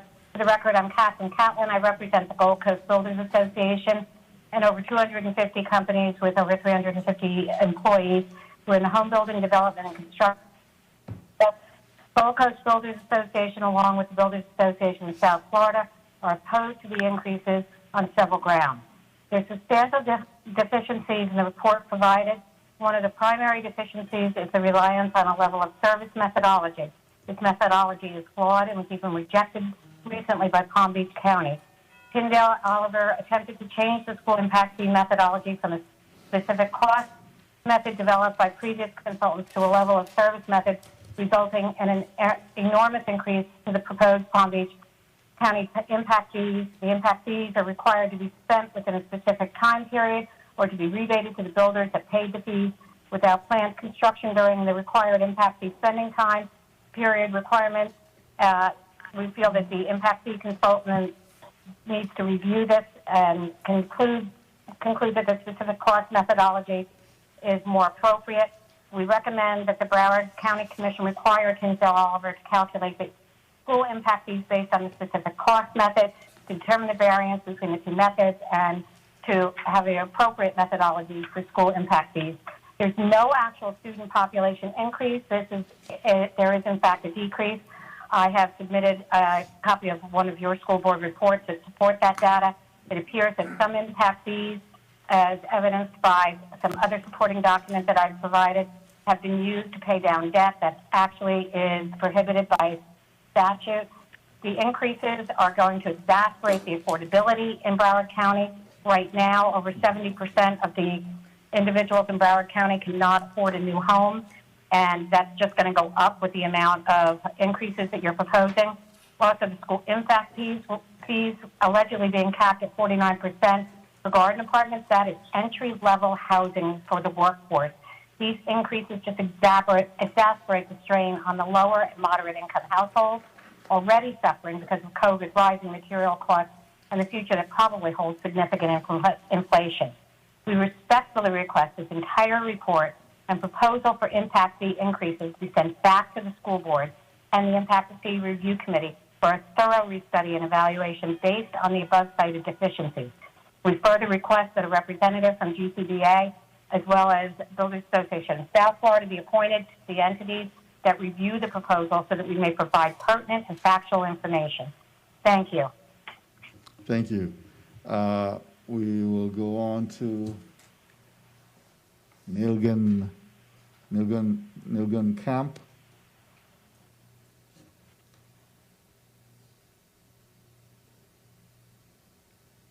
Nilgun, please Hi, go I ahead. Yes, I think that's a mix-up. We are, both myself and Steve Tyndale are consultants for the school district. We are here to answer any questions that the board may have. Okay. Okay, and the two other persons signed up are for questions only. I don't know whether or not Mr. Christopher Akaboso would like to speak, or Mr. Mohammed Rashiduzzaman. Would you like to say anything as to what was just raised by Ms. Kathleen? No?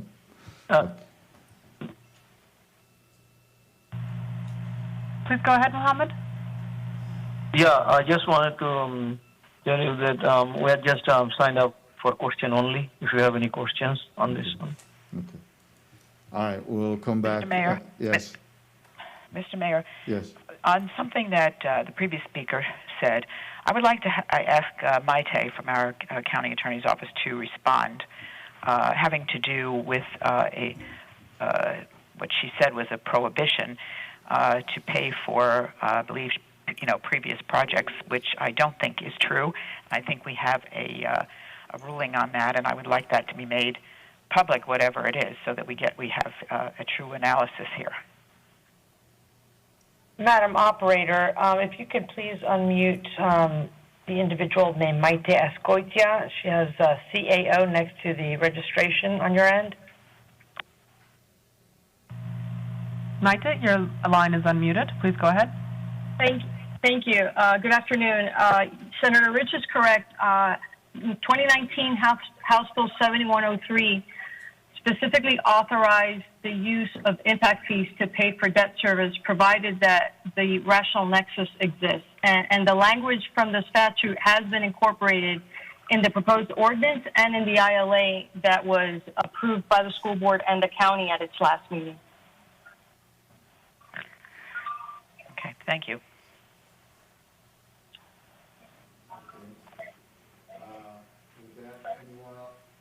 With that, anyone else from this commission wishing to speak on item 37? Yes, Mr. Mayor, I would. Go ahead, Vice Mayor Gallo. Thank you, Mr. Mayor. I have concerns about this, where I'm torn between two important and good competing issues. The funding of the school impact fees to support the schools is, of course, important. So is affordable housing. And I'm concerned that there are some, one way or another, we're going to cause a problem.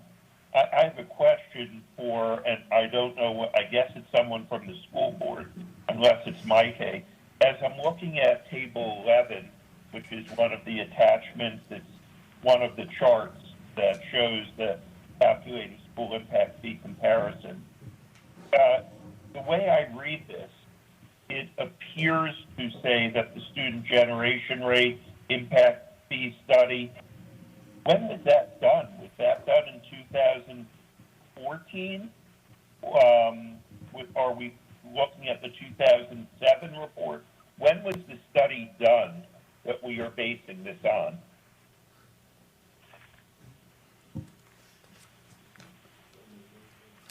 But footnote 1 there says, source school generation rate / school impact fee study commission, June 16, 2014.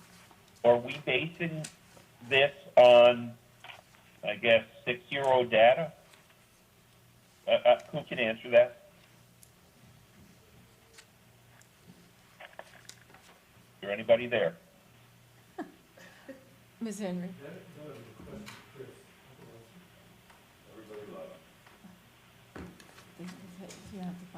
There'd be a question for Chris Akabasu from the school board. Is Chris Akabasu on the phone, on the line, that are the consultants for the school board that can answer that question? Chris is not on the line. It looks like Might would like to speak. Would you like me to unmute her line? Go ahead, please. Please go ahead. Senator, my understanding is that the numbers for this study are from 2017, which is when the school board commissioned it in 2017, 2018. So they had to rely on the numbers from the previous year, for the entire year. But Mohammed could confirm that. Mohammed, would you address that issue, please? Mr. Rashid Duzaman. The lady who is unmuting and muting, and I think they will, yeah. I already sent email to Maite and CC Joe. Mr. Mayor, I'm sorry, you didn't come through clearly. Would you repeat your statement, please? Mohammed. Yeah, I'm sorry. I wanted to let you know that Chris would like to speak. So can someone unmute Chris? Christopher Akaboso. Unmute, Yeah. please. Chris, could you please dial #2 on your telephone keypad? #2. Also, Mr. Mayor, Joe Sisodia, our division director, can address this as well. She's available on the phone. Okay, all right. Chris, followed by Joe Sisoda. So, Mr. Mayor, yes, Mr. Mayor. go ahead. We Yeah, can this hear is you. Chris Backus. I'm sorry, I've been trying to, I've been on the line from the beginning of the meeting, but I wasn't unmuted, so I apologize. I need to pretty much, this is Chris Backus, the Director, Facility Plan and Real Estate for the School Board. I just wonder if you give me an opportunity to respond to the prior speaker. Please go ahead. Clearly, this study, as you know, studies are snapshot in time. You have to start at a certain a time frame. And this study, if you see the report, the finalized report was dated 2009. The study kind of started in 2017, and it's pretty much consistent with state law, which is you use the most recent localized data. So that data cannot be fluid. It can't keep going on. You have to do it's a snapshot in time. So this study was done, but it took a lot of time because we did a study in accordance with the interlocal agreement, which was it was done in coordination with Broward County staff and all municipal staff. And then we held the required public workshops. The developers were involved. The school board held several workshops. The oversight committee held several workshops. And then the staff working group under the interlocal agreement also took action. So this study took longer because we had to revisit issues. And so pretty much it started in 2017, but the finalized report is dated July 23rd, 2019. So that I just wanted to establish that point. So we can't keep going back and forth, and the data started from a point. Also, as you know, Broward County School Board has been a partner regarding the waiver of school impact fees since 1987. So we pretty much, school board has supported the waiver of over 4,000 units in Broward County regarding affordable housing. Recently, this study basically gone up by 49%, not 100%. The last study that was done, and when impact fee went up, was in 2014. I know in October, the pay your ordinance, there's the price deflator, but it's not like a typical increase. So the last time a study was done was in 2014. The interlocal agreement requires the study to be done. It was done in accordance with that study, in accordance with statute. And again, for school impact fee waiver in terms of supporting affordable housing in Broward County, the school board has allocated annually over $95,000 for school impact fee waiver, $50,000 per project. We pretty much right now do waivers for very low income and low income. There's a 60-day period for a developer to pretty much, redeem, that, waiver that was granted.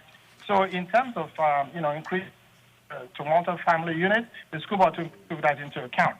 But more specifically, again, this study was done in coordination with the Broward County staff, municipal, gave the public the opportunity, and everything was done in accordance. And it was supported again by the Oversight Committee, which the County Commission has 5 members, and then the municipalities also have 5 members. And the committee supported, the recommendations before you. So I'm really going to say on behalf of our wonderful students, this is money to mitigate development impact. We, highly recommend that, the County Commission pretty much, approve this. And as you know, I think on September 9th, you approved the new interlocal agreement regarding the school impact fee for the county to be able to collect impact fee on behalf of the school board.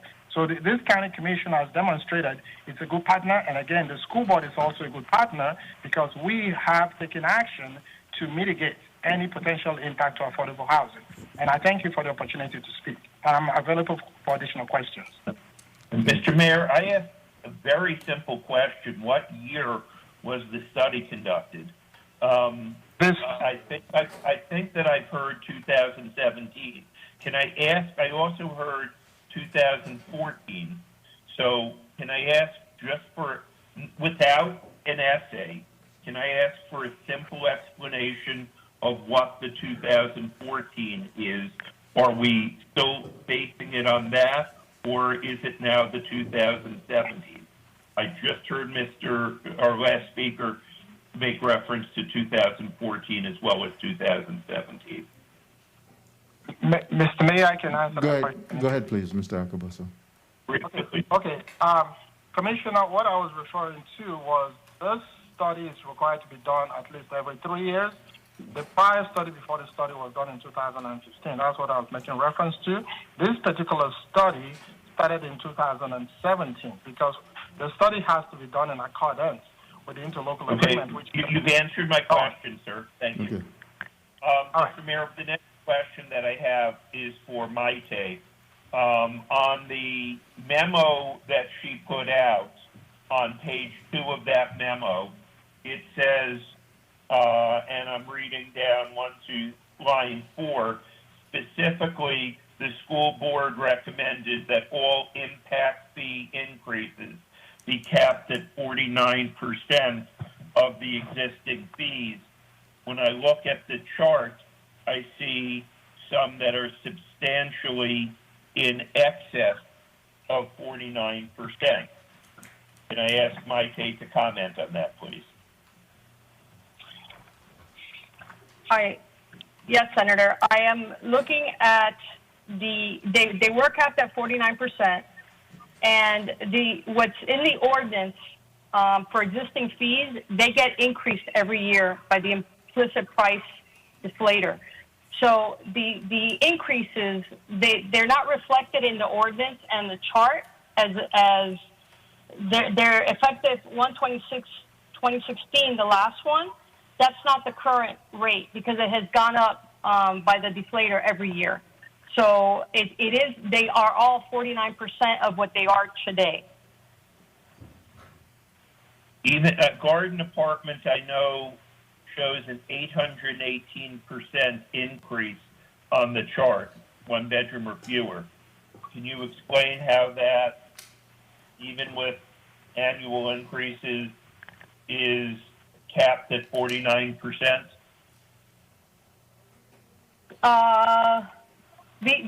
What is actually in the ordinance for Garden Apartment, give me 1 second, is from 358, which was a 2016 rate for 1 bedroom, it goes up to 559. What you're looking at, I believe, Senator, is what the study provided for the amount should be.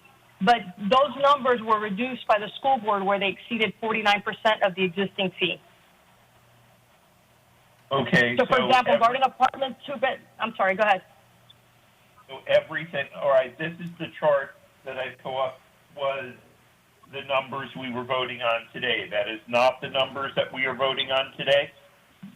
I provided 2 charts, and the reason I did it is because they have all the numbers going back, as you'll see, from 2007.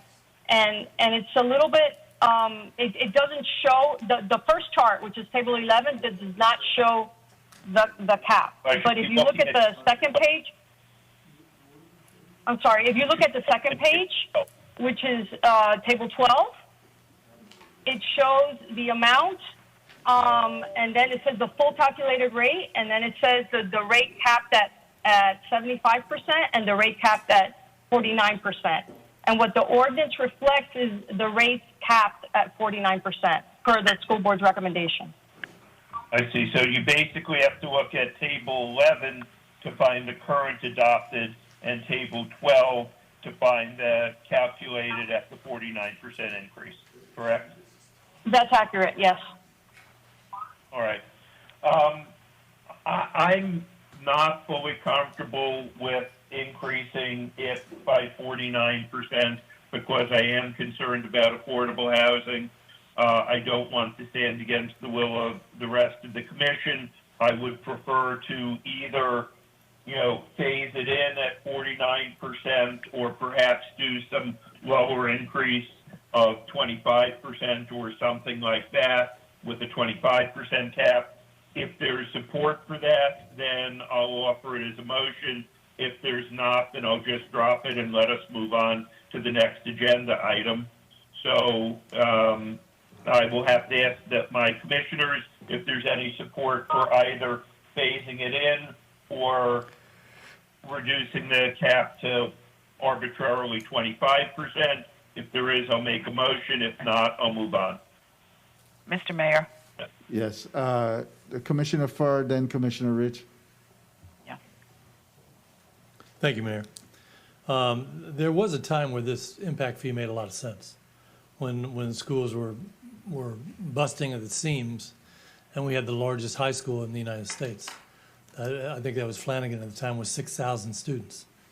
And throughout the eastern schools, you were seeing a busting of the seams as well.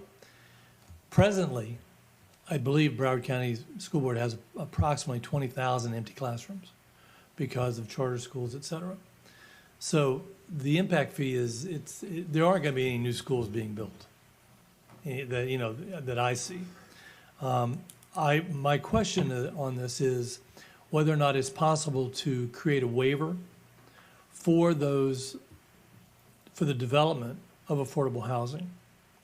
In other words, those entities and units that would be built, that would be either getting money from the state or from us, that are affordable housing, would be have a waiver of paying this impact fee.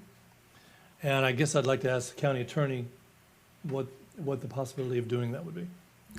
Commissioner Farr, I do not know the answer to that. I would ask if Maite Escuitia does. I would think there'd be a way to effectively do it through some subsidy of that, but I don't know that you can do it directly. Maite, do you know? I know yes, we actually do have we do have waivers in place, and as does the school board, as Mr. Agabutsu mentioned, for school impact fees. My understanding is it applies to certain income categories.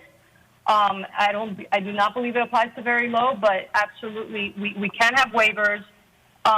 Normally we would have to provide for that impact. In other words, we'd have to come up with a funding source, but at post House Bill 7103, we do not have to provide for the waivers. So yes, it is possible.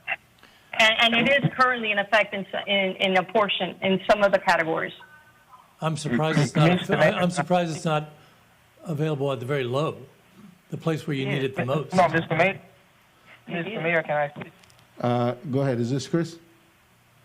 Yes, this is Chris Akabus. I don't mean to interrupt, but I just want to provide clarity to Mr. Farr.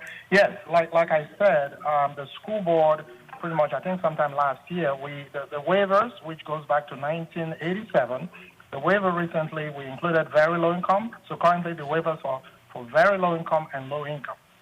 So those waivers, and then the school board has set aside annually $395,000. So those monies have been provided by the school board, and those are 100% waivers for those two categories.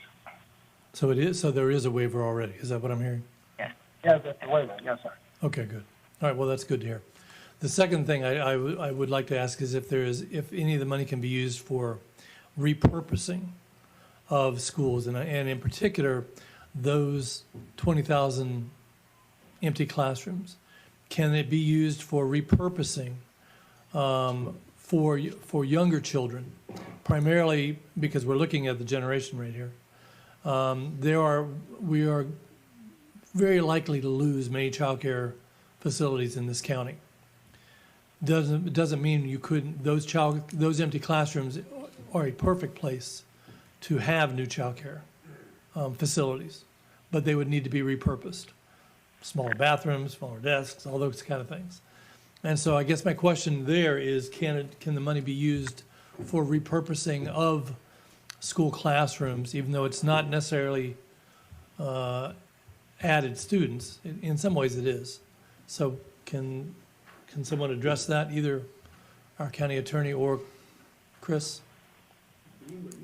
Commissioner, it's limited to capital facilities. In other words, new student stations. So we could not use it for repurposing. Okay. He wants to run for school. No, he does not. Can I add to that, Mr. Mayor? Go ahead, please, Chris. Yes, I think your ordinance, again, we totally appreciate the cooperation from county staff who worked extensively. The ordinance before you pretty much specifies what impact fees can be used for, which is, needed school facilities, but not limited to new schools, construction of new schools, classroom addition to core facilities, and acquiring technology necessitated by growth. So that's what the ordinance said, which is consistent with the agreement that the County Commission approved on 9/10. And just for the record, please, I need to clarify the annual allocation that the school board does is $275,000 for affordable housing as a set aside. I'm sorry, could you repeat that last part? No, I said I misspoke before. The annual allocation for the school board has set aside for school impact fee waivers is $375,000 annually. So those dollar amounts is being utilized to provide waiver for very low income and low income affordable housing. That's the maximum? Well, yes, that's the annual allocation, but it's like $50,000 per project, and we have a very comprehensive process put in place for that. Does anybody have any idea what the total impact fees that come in are? Chris, we can work. Go ahead. Pretty much, again, the school board, the initial waiver used to be $25,000 per project, but as a remedy or to kind of help mitigate this potential increase, the school board took action to increase that dollar amount to $50,000 per project. So every developer who has affordable housing for very low income or no income can apply to get up to $50,000 waived for their school impact fees. Okay.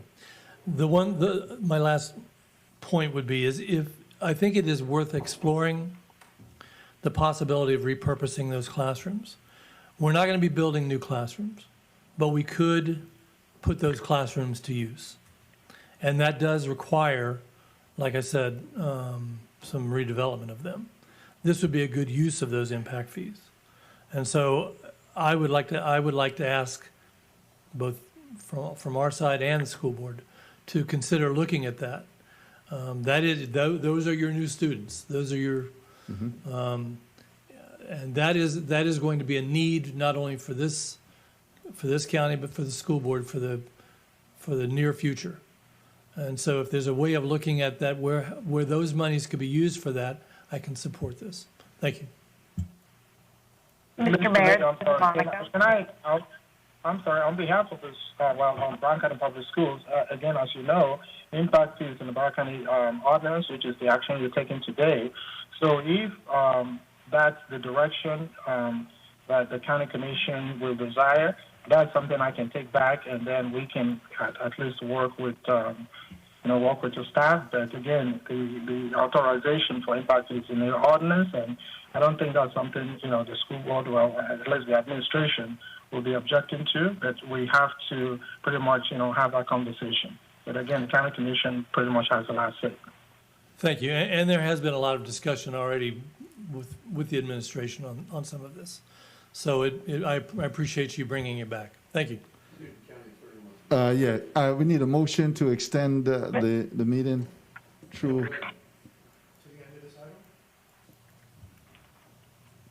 To the end of this item, and then at that point in time, we'll take a short lunch break. Okay, so I have a motion by Senator Geller, second by Commissioner Bogen. Those in favor vote by saying aye. Aye. Those opposed? No? Okay, it passes 8-0. Senator Rich. Mr. Mayor? Yes. I wanted to ask Joe Sasodia, our Division Director for Planning and Development Management and the EPGM Department, I believe can add some additional information to respond to Commissioner First's question. Okay, go ahead, Joe, and then we'll go to Senator Rich. Thank you. Joe? Sasodia? Thank you, Mr. Mayor. Just to let you know that the total amount of fees that were collected for the school board impact fees was $17.6 million in fiscal year 2019, and year to date is $15.3 million. Thank you. Commissioner Floyd, did you? And so, am I correct? out of that, only 375,000? So there's a follow-up question from Commissioner to Chris. Out of that 17.6 million is only is 375,000 that is allocated for affordable housing? Yes, the school board via the school board via resolution established 375,000 as the annual allocation for the waiver to support the waiver of affordable housing. And the thing is, we pretty much utilize the impact fees in accordance with our county ordinance. And I think the ordinance and the agreement you have with Broward County School Board requires a report to be provided to you annually. And this has been going on for years and years. So pretty much I think everything is being done in accordance with law. And Mayor, I just wanted to point out, the school board sent a letter via the superintendent dated June 26th, pretty much stating that the school board utilizes school impact fees in accordance with law. I just wanted to remind the county commissioners, I don't know if you have that as part of the backup. Go ahead. I guess I would just as a final point, there are multiple priorities here. At one time, the priority was to try to make sure we had enough schools. But that, I think that has shifted to where priority at this point in this county is affordable housing. You see, I mean, we have the schools. What we don't have is the affordable housing. What we don't have is enough even market rate housing. It may be time to reconsider the amount that cap that they have on there and try to raise that cap so that we can be using 375,000 doesn't go very far when you're trying to build a lot of housing. So I would ask us to take another look at that. Okay, thank you. Commissioner Rich. Yeah, thank you, Mr. Mayor. Well, I want to point out that the school board has, over the last couple of years, actually increased and recognized the need for the affordable housing. I know that they spent a lot of time looking at their own employees and teachers and other employees and recognizing, the need. So, and I think they're also working on something in Miramar that's going to be for teachers and so forth with affordable housing. So I think, they're recognizing the situation, and I'm sure that they would probably, look at increasing that as well. And I would just say that maybe we should pay attention. If it's a priority for them, we say it's our priority too. But we certainly, our budget is certainly for next year not reflecting that that's the highest priority for us, in my opinion. So I just want to say that this has been going on in this study with Tyndale for over 3 years. It's almost time for them to start again. It's time for us to pass this. It's not perfect. There are things that we can talk to them about, but I think it has been out there. It's been debated to death. It's been meeting to death all over the county through the school board efforts and meetings. So I would just suggest that we go ahead and pass it and ask Chris to bring back these suggestions that we have on affordable housing and possible early childhood and so forth. And I'm sure that they will be open to it because they recognize when the community is changing as well. Thank you. Thank you, Senator Rich. Commissioner Udine. Thank you, Mayor. While I respectfully appreciate everything that the school board and the school facilities people have worked on this issue, I've been kind of involved with this on the municipal level for years prior to being up here. At this point, I'm going to be voting no on this, and I think that the impact fees should stay where they are presently. I don't think there should be an increase in impact fees. The school board impact fees that we're voting for here are really to provide additional student stations and classroom space. But as I've been told, the school board's been told by the state of Florida that they don't even really have the ability to provide additional school sites, build additional schools. And as to additional student stations, what we're seeing now is a rapid decrease in the number of student stations that are needed. So I think that the impact fees, the way they are now, suffice. It can cover the previous debt service, which I understand based on the St. John's case now has some different legal ramifications, but I'm not so sure of that to begin with as to paying previous debt service on new impact fees, but I understand what the county attorney's saying. So I'm going to be voting no on this when it comes to me. Anyone else? Commissioner Fisher? Thank you so much, Mr. Mayor. Yes. Please add me back to the list for a motion. Okay. Thank you, Mayor. Two things. Number one is in Mrs. Catlin's letter, right at the beginning, she talks about the substantial deficiencies in the report and that the methodology was flawed and even rejected by Palm Beach County. Can I have Maite speak on that, Drew, if I can, just to get clarity? Was that indeed true? Were there faults in the report, and was it rejected by Palm Beach County? Maite, is that something you can answer? Commissioner, I'm not aware of what Palm Beach County did. I can tell you in the previous report that was done in 2014, staff had concerns and with the methodology, and Mrs. Sodia is still on the line, I believe. And in this one, all of staff's concerns were addressed. So I am unaware of any lingering issues, but Mrs. Sodia can confirm that or not. Okay. Hello? Confirm or not confirm? Go ahead, Joe. Commissioner, staff met several times. Sorry, you broke up. Repeat again, please. We are not hearing you. Joe? Mr. Sodia?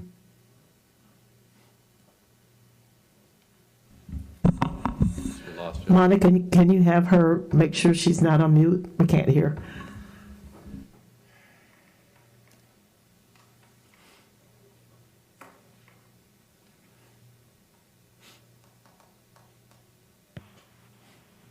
Mr. Mayor, if there's That's anybody okay. speaking, we can't hear it. That's all right. That's all right, Mayor. Let me just continue on, and I'll be very brief. It does concern me that the 49% cap, or almost 50% cap, is still there, and understanding now that the numbers that Commissioner Furr has surfaced with the affordable housing component. Senator Geller, I would be willing to second your motion of a 25% cap if that's still on the table, to see if the board would entertain that. I think it's a good compromise. So that is the motion I intend to make when I'm called upon. I think it's a good compromise to this item, and then we can either do another study at the end of the day and come back. But I think at this time, what Commissioner Udine talked about was the purpose of those dollars and where they were going to be spent. I think that's a good compromise. So I'll second if it's still available. When the mayor calls on me, I will make that motion. Okay. Let me just add to the discourse for very briefly. It seems as if there's some parts that are not so settled based on our conversation here with affordable housing, the amount going towards that. And it appears that we have a split here in this discussion.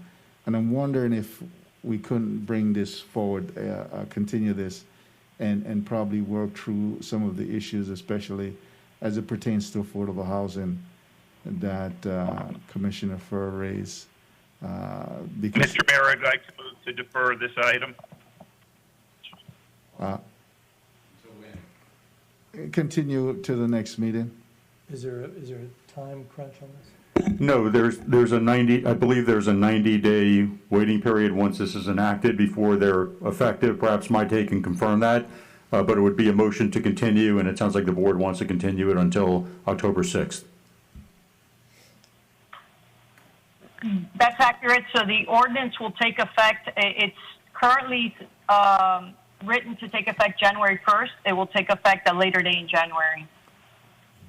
Okay, because what I'm thinking here is this: maybe rather than cutting the amount down to 50% to 25%, maybe that excess can be utilized towards affordable housing, which will then deal with a crisis that we have in the community now, and maybe something can be built in terms of looking at how we might address the repurposing. chronic shortage we have of affordable early learning centers, daycares for young people. That seems to be, I think, a prudent way for us to look at this. Yes, go ahead, Commissioner Furr. I would like to defer, but I think we're going to need more than just one meeting. I think we're going to need about a month to be able to explore a lot of those Okay. issues. So to our second meeting in October? Yes. Okay, so we have Commissioner, Vice Mayor Geller, you were making a motion for deferral. I don't think we specified exactly when. It is suggested by Commissioner Furr that we bring it back. Yes, Mayor. at a- I would suggest come up at the second meeting in October. Okay, all right, so there's a motion to defer, to continue this meeting through to this item to the second meeting in October, and is there a second for that? Yes. Okay, we have a motion and a second for continuance of this item through our second meeting in October. All those in favor vote by saying aye. Aye. Aye. Those opposed, no. Okay, so we have a continuance of this item.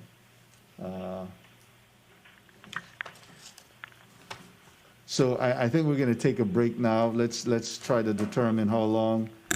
Can we do, what time? It's now. Mr. Mayor, you have a time certain at 2 p.m. Yes, can we get back here at 1:30, so you'll get about 47 minutes break? And I Mayor? know it's pushing, yes, Did you want to reconsider the time for that current time certain? Because we have a number of items to get through, and given the number of speakers, once you start on the Young at Art item, it seems as though those other items will be pushed until after the budget hearing tonight. It's the will of the board, but it might make sense to have, excuse me, Young at Art perhaps start at 3:30 or closer to that. I think. but if we did, the challenge, the challenge we have, if we start at 3:30, we would then have to have the budget hearing. Do we have to reset, County Administrator? Yes, we do. We need about 45 minutes. After the budget hearing to get back to our regular? No, I believe we'll just do what we did the last time. I think we can just keep going. I'll confirm that in a few minutes. That's correct, Ms. Henry. Okay, so End up keeping the same platform. I make a motion that we move Young at Art till 3:30 so that we can finish the rest of the agenda first. or as soon as possible. Yeah. Prior to that. Okay, so then that's what we'll do. We'll go ahead and move the time certain to as soon as possible after we complete the items that's on the agenda. Okay. All right. Good. So that's probably estimated about 3:30 at this point in time. It could be earlier. And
Our next item on the agenda is item 38. Item 38 is a motion to enact. We got music going. Yeah. Okay, thanks. Can you hear us, Senator Rich and Geller? Yes, yes, I can hear. Okay. With that, we have a quorum, County Attorney. Item 38 is a motion to enact ordinance pertaining to the county building preference for local vendors, bidding preference for local vendors, and amending section 1-74 and 1-75 of the Code of Ordinances. Commissioner Furr, that's your item? Yeah, thank you. Just real quick, I really wanted to thank the county attorney's office. This was this required a lot of technicality, and I thought you and I think Renee was helping on this, correct? Yeah. I think you all did a very good job of it. Thank you. Thank you, Commissioner. Appreciate it. The rationale behind this is simply to keep Broward County's money in Broward County as best we can, and let it multiply and circulate and benefit the county as much as possible. With that, I'll make a motion to approve. Second. Third. Okay, so Commissioner Furr, I have a challenge. Here's my challenge. I'm allowing an entity owned by a large conglomerate, could be international, national, to compete against a South Florida company who may have, and I have an instance for sure, one particular vendor that has about 40% of their employees working in Broward County, but their headquarters is in Miami-Dade County. And in addition to the people they have working in Broward, maybe close to half of their entire staff live or work in Broward County. And I'm giving a multinational company the advantage over this entity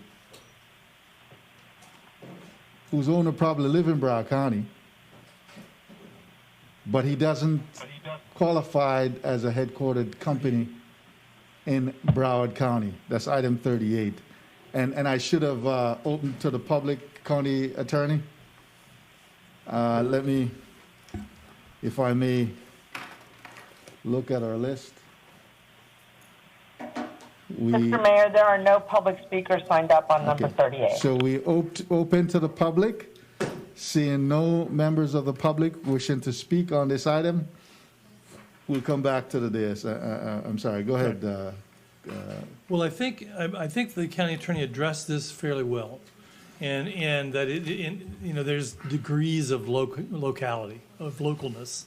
Some of them like subsidiaries, and I think Commissioner Bogan, I think Commissioner Udine had brought this up at the last time. There was a lot of what about this case? What about this case? So there's varying degrees of preference points based on how many employees they might have. If it's over 50% or less or more, they may go from 5 points to 4 to 3.5 to 2.5. It really allows for many possibilities, with the intent of really just saying, hey, if you're Broward County, if you're in Broward, you're going to get it. But it gives the opportunity to propose, and let's use your example. You have an opportunity to plead your case and say, look, I got all these employees here. Look, I've got so much equipment here. I got all these different things. So you can make a case, and am I correct on this, County Attorney? Maybe you can help me on this. Thank you, Commissioner. Yes, as Commissioner Furr said, this is sort of a compromise proposal when the local firm is a controlled sub of a foreign corporation. The entity would only be entitled to receive 3 points if it were able to rebut the presumption that its nerve center were not located in Broward County. And as you know, when the board passed the Maine Local Business Preference Ordinance back in June, it didn't just rely on a nerve center test, because a nerve center really has to do with control and direction. It was more of a modified or enhanced nerve center test in that it requires a certain showing with regard to the location of employees, either in general or with regard to the employees performing the specific work under the contract.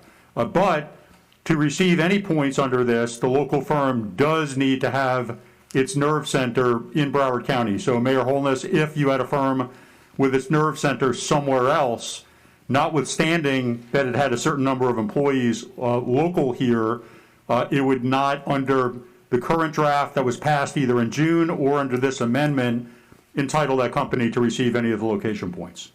That's the issue I have. Okay.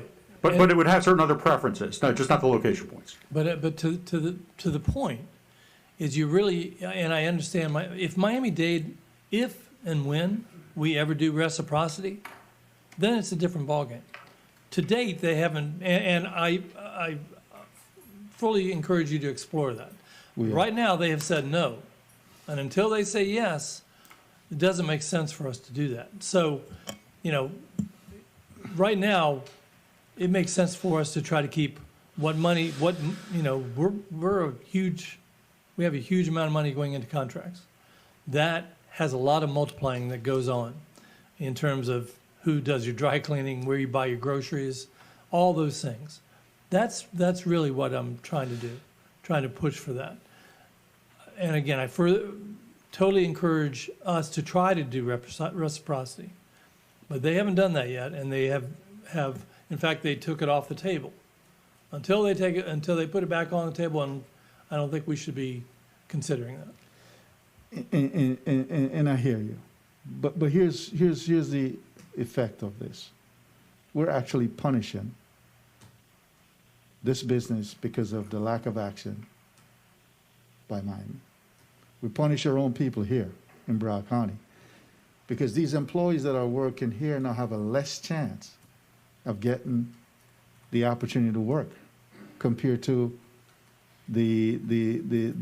this entity who is a conglomerate of some other entity, and we're actually, in my mind, taking away from our economy, because these people that work for this particular firm, and there are others, live in Broward County, a large percentage. There's another percent that live in Miami-Dade County. They're also Florida residents. And I know that I go to Miami-Dade County to dinner, to shop, to do other things. So that money that's being spent here within our region is being circulated amongst us. All of it. Not some of it, all of it. And we're not allowing that to happen for these companies because Miami-Dade County don't do what we would like for them to do. So this company and these employees are at the disadvantage. But they have, to your point, but they have multiple opportunities within Miami-Dade.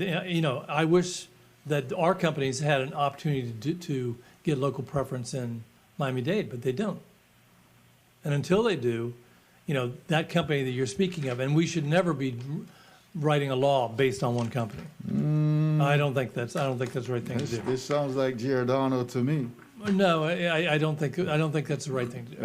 I think you're looking at, if a company is based here, they deserve preference points. Mayor, I don't understand your point, but maybe. Mr. Mayor, Anthony, I'll tell you again.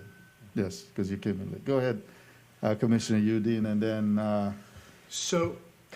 Vice Mayor Geller, and then I'll come back and just simplify what I'm trying to say. So let me ask the county attorney, because I recall this as being kind of like the Furr Amendment for the last, because we did a comprehensive review a few meetings ago. I think we were at 8 at the time, and it tied, so this part of it went down. And I remember, because I was on the other side, I think I made a mistake, and I had asked you if you could bring this back. So as I understand this, if we didn't pass this now, if you're a wholly owned subsidiary in Broward County and your parent company is in another area, they get all the preference points right now. We don't have anything that precludes that, correct? That's right, Commissioner. So what this was, and Commissioner Furr had made the argument, and And it was confusing when we were debating it up there, so that's why I'm glad that it came back now. So what this does is, and I think this is different than what the mayor mentions, because this is a different area of where these preferences go. So in that case, in that position, if they were competing against a wholly owned subsidiary, then that wholly owned subsidiary, provided that they hit the rebuttable presumption, which shows that they were in Broward, they did everything that they needed to be in Broward, then they could get some extra points. But if we didn't pass this, they wouldn't even have it. They would get the extra points automatically, all 5 of the extra points, as I understand it now. They would have to prove, Commissioner, that their nerve center were here. It would basically be the Calvin Giordano analysis. Calvin got 5 points, and as you mentioned, under this compromise proposal, they would only get 3. If I may just say If one more. they could make that. If they could rebut it. They would get 0 unless they could come in and rebut the By presumption. clear and convincing evidence, they'd have to rebut it. But if I may say one other thing, and it's building on what you said, Commissioner Udine, this is changing just that aspect of the local preference ordinance. What the mayor is speaking about, I think, has more to do with the underlying ordinance itself, not just the controlled subsidiary piece.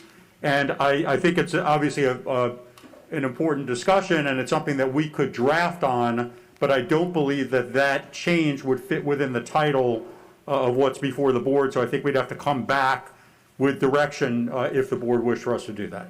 So I'm hoping that from here then that we can give direction in addition to this, that we come back with that county attorney?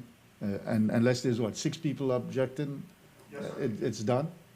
Yes. Okay. Unless there are 6 objectors, then we could be directed to draft, yes. Yeah, so that's the direction. I'm not hearing 6 objections. I'm sorry, what was that? Go ahead. Just asked directed to draft? To draft an amendment to allow for some opportunities for a firm that has employees here in Broward County that are locally based, maybe in Miami or even Palm Beach, that would then have an opportunity to compete against firms that are not from within this region to be able to do business with some points somewhat in the line of what we're doing here for a company that's a wholly owned subsidiary of a conglomerate that is not in Broward County.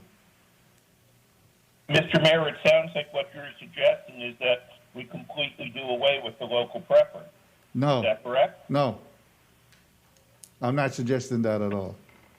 But what we're doing here with this, what we're doing here with this is allowing for subsidiaries of companies that are not located locally to be able to get a competitive advantage over companies that are located here in South Florida, but don't have a nerve center, so to speak, in Broward County.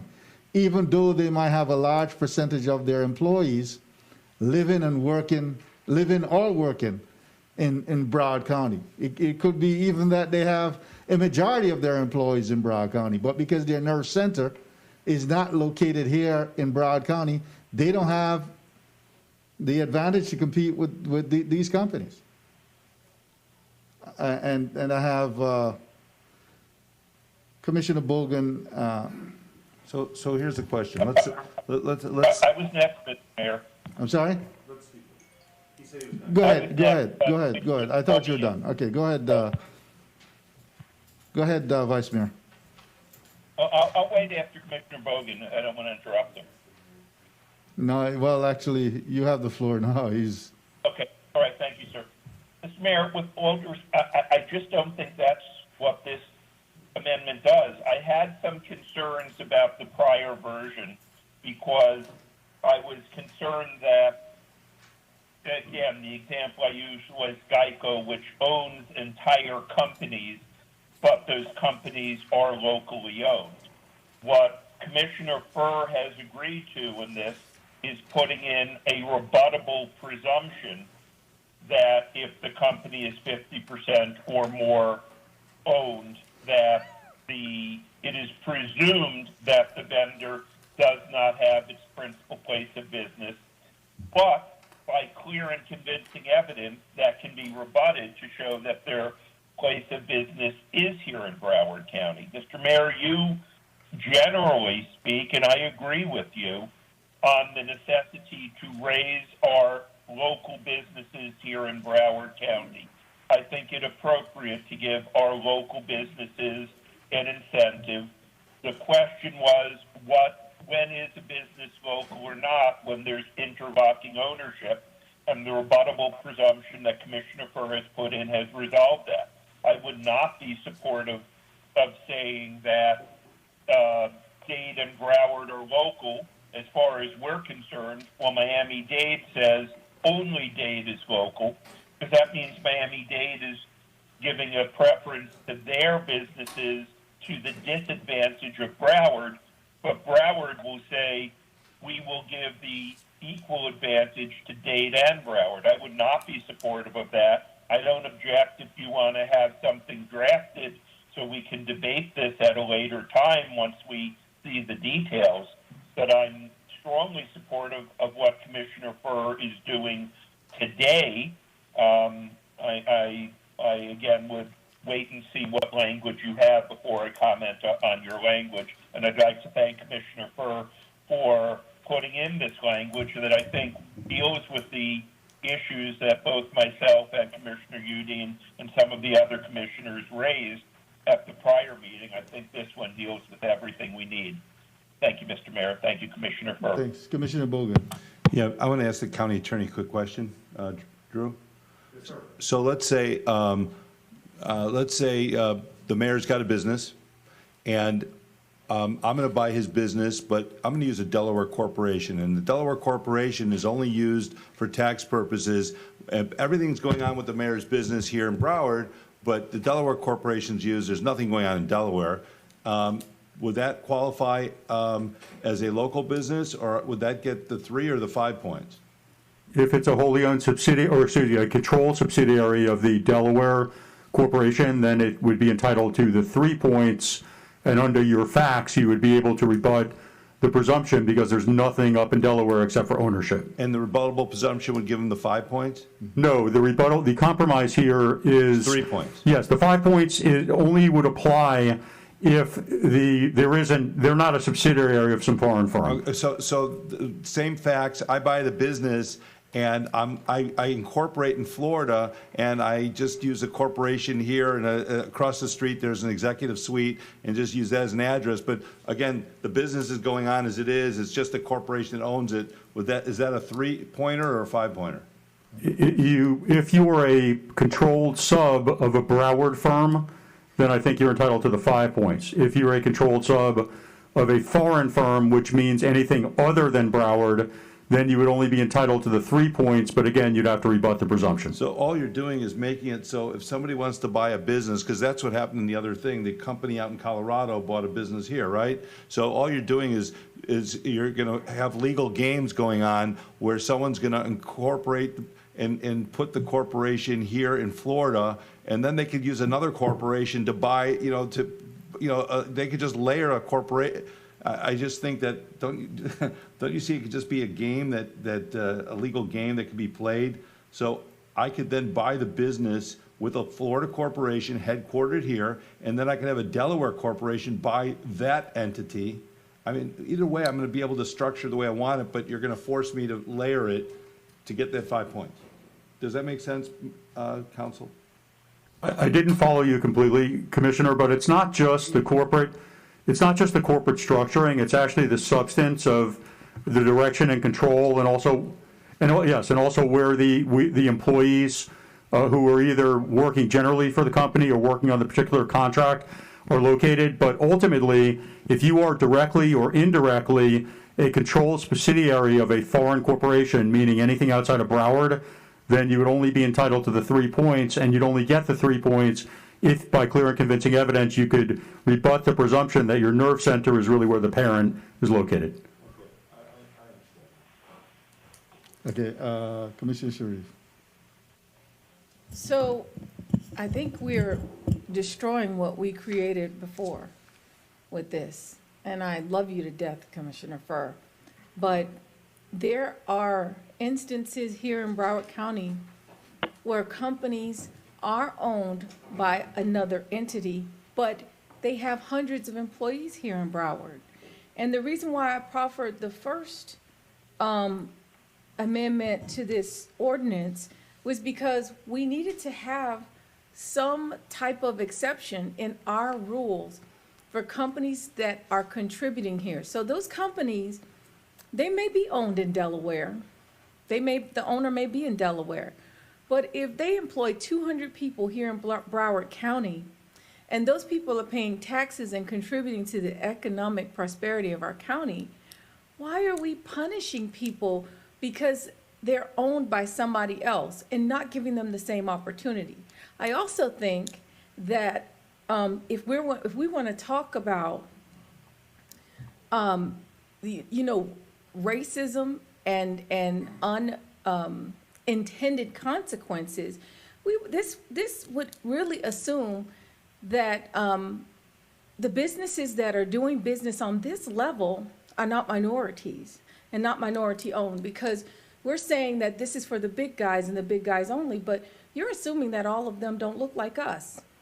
And I mean, I think that if you're going to put something down like this that's so restrictive that it takes away the true spirit of doing business here in Broward County and giving everybody a fair chance. I don't really think that it's a problem to give Dade County businesses and Broward County a business a chance to survive here. How many people do we have that are commuting between counties and are spending their income here? Or we have people coming to Sawgrass Mills Mall that are from Dade and Palm Beach County. We have people coming from all over the place. We have companies in those malls that are owned by people in other places. We have real estate investment trusts that create those malls and come down here and spend money and invest in our community. But I think that to say and put this on writing and say, if they bid for something, if they come here, we're going to give them a maximum of 3%. I think it's silly. I mean, I really, I thought that the last change that I proffered was inclusive enough to where it got us to allowing new businesses to come in. I think sometimes where our vendor list gets stopped, when we get things like one person bidding on a project or item, because we have so many local preference restrictions here. I will stop there. Commissioner Furr, I'm not supporting this because I feel like it's too restrictive, and I think that what we have in place right now allows us the opportunity to have a person be able to prove that they are contributing locally and that they stand just as strong as somebody that has a building here locally. We've had loopholes for years, okay? For years, we've had people on our vendor list who play around and change things, I'm not a SBE, so I'm gonna go give it to my wife so that she can qualify for the SBE and the MWBE program. I'm not looked at as a small business anymore, so now I'm going to sell it to my cousin and make him the owner. We've been having this for years. And so I don't think that this restriction is going to stop those things from happening. And I happen to agree with what Commissioner Bogan said earlier, that this is just a game with some of these people, because when we put it in place, there are 100 lawyers out there that's willing to show you the loophole to get through. And so let's kind of be realistic with what we're putting in place in terms of allowing equal business opportunities. I happen to, I don't know, I guess I would be shut out of Broward County too, because I have 2 businesses. I have one in Dade and one in Broward, and both have to operate according to the guidelines of the state, one in each geographic service location. So I guess I would be eliminated, or maybe I'd only get 3 points if I bid on something, right? If I was a regular person and I wasn't a commissioner. Excuse me? That's my point. I don't want an amendment. I don't want any special favors, and I think the people out there don't need any either. So I'm not supportive of it, not because I'm not supportive of you, Commissioner Furr, but I just think that it restricts free business opportunities. Thank you. Can I go real quick? I also think that another problem is, don't we want businesses from out of state coming here? Don't we want them to think that they can do business here on an equal footing with local businesses? And I don't know if the impact it may have if I'm an out-of-state business, out-of-county business. Well, Broward's going to be giving favorites to their local people, and I'm not going to be treated fairly. And I don't know, can it discourage investment? Can it discourage companies from coming here? It could be a possibility. And I don't know, there's an old saying, don't change things unless it's broken. Is it broken? Are we having a big problem? I know we'll have problems. We have problems. I'm sure it happens. But is it a big enough problem where our local firms are getting hurt? And if they are, then we need to change. And if you could answer that, I'd love to hear it. Okay, you want to go? You want to close? Or Does anybody else want to speak? You want to wait to close? You want to wait? I'll wait. Mr. Mayor, if I can make it one more brief comment. You want to wait till the end? Or you want to go before? Okay. No one is saying by doing this that somebody can't invest, can't do anything here. And what I understand what you're saying, but you are actually being penalized as opposed to a Broward company whose principal office is in Broward. Let's say your office was just south of Miramar in the Miami-Dade side, and all your people were in Broward. The way our code is right now, you're penalized. That company that's 2 blocks away gets all the benefits. So the way that our procurement code is read, there is a favoritism component for local businesses. That's the genesis of our whole procurement code. I support that. What happened at the last meeting was and the specific example was Calvin Giordano. Calvin Giordano's local here, but they're owned by an out-of-state subsidiary. The argument that Commissioner Furr made at the time was, those dollars that are coming here, yes, there are people that live here, yes, there are people that are going to spend it, but the profit goes out to California and you don't get the multiplier effect on those dollars. What this does is it gives us a chance to catch some of these. There are very few engineering, accounting, architectural firms that are setting up their corporate structure just for the Broward County procurement code to get into our procurement code. We give out a lot of business, but we don't give enough business for that. But I understand there can be loopholes that people can find on this. But I think by not changing this, and like I said, I voted the other way last time, but I thought my vote was a mistake, and that's why I'm supporting this. I think that we have a solution now that we can fix by doing this. I don't want to give an out-of-state company that much of a disadvantage, but I don't want to give them a benefit over the local company. And unless we do something like this, they have a benefit over the local company. Calvin Giordano should not be benefiting over a locally headquartered, locally owned company. They can do the same thing. They can win the business, they can come compete, but they shouldn't get extra points unless they can meet this rebuttable presumption. And maybe they can. I'm just using that specific example. I agree with Commissioner Holness, and I would support what he's saying 100%. As soon as Miami-Dade does it, I'm right there, and let's amend our code. But if we did what he wants to do right now, which is outside of this thing, then every engineering firm in Miami is going to come in and say, here's how many employees I have that happen to live in Broward. No, you misunderstood what I'm trying to talk about, what I'm saying. I'm not saying that if you're in Miami-Dade County, you get the same as here. Right. But if you have an office here, if you have employees here, Right. and it meets a certain threshold, then you ought to be given some advantages over, at least be able to compete with a company like this. They can, but they shouldn't get the preference points unless they have, like you're. Well, we're giving a company a preference that is not owned locally, that may have some employees locally, but the rest of the company, and it's going to demonstrate that its nerve center or whatever is operated from here. But all the behind the scenes stuff is from somewhere else, and then you look at their experience, and they bring the experience of the conglomerate to bear in the competitive bidding process. And hence they have an advantage already with the fact that they are part of a conglomerate, because they can use that as a part of their experience and to compete. and then we're giving them 3 additional points. Whereas this company that might have 40% of his employee in Broward County, and maybe a majority of them live in Broward County, but some work in Miami, they don't have, they're left out. I get, but right now, the way our statute is, we give them 5 additional points. No. Yes. No, no. Calvin Giordano got 5 Oh, points. yeah, oh, yeah, I mean, yes. So this is because, the way, yes, in you're your taking case, it down. they get 0 That's points right. unless they hit the nerve center, right? Right, that's right. So, Commissioner, Vice Mayor Geller. Mr. Mayor, Commissioner Udine said everything I was going to say, so I don't need to speak. Okay. All right, so we will then look to see how we can fix that disadvantage that these companies that may have a great deal of their employees here become less competitive just because. Well, they get a certain amount of, they can get a certain amount of points. They just can't get all nothing. of them. They get nothing now. The company, the instance I'm talking about. If they can show they get nothing that they now. have a certain amount of employees, a certain threshold, they can get up to 3 if they have a County attorney. subsidy. No, they have to have their nerve center here.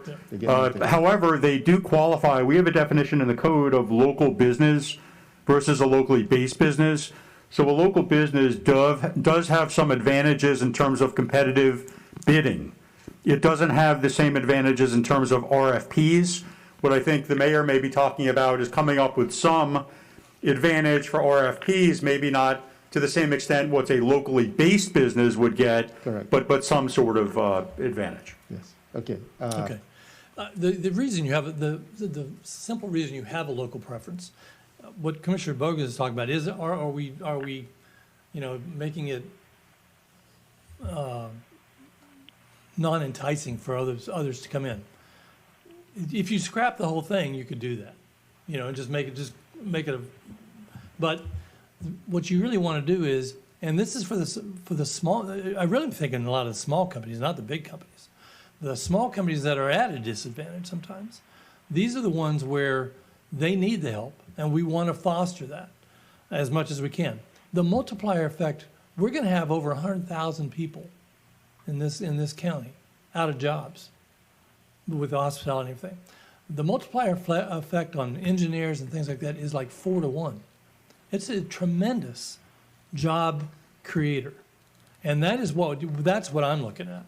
I'm looking at, because if this money leaves Broward County, you're not going to get extra jobs made. The multiplier effect, and that is a real, something that you really need to look at. We need to look at. So we're leveraging our money. We're leveraging the people that we represent, the money that they give to this county. You're saying, I'm going to take your money and I'm going to double it, triple it, and quadruple it. Because what I'm going to do is I'm going to make this many jobs to do that. I think they want us to do that. I don't think they're asking us to take that money and send it all over the place. I don't think, because we're telling them, you give us this money, we're going to try to make sure there's jobs available for you, your children, your friends in this area.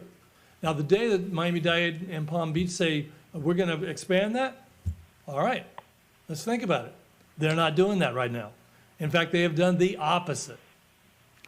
They have done the, let me finish. They've done the opposite. And so I strongly encourage, as mayor, try to open that up, put it on the table and see. Yeah. But I will tell you right now, they are not, at this point, they took it off the table. And it would be sabotaging our own economy to not put this into effect. That's kind of it.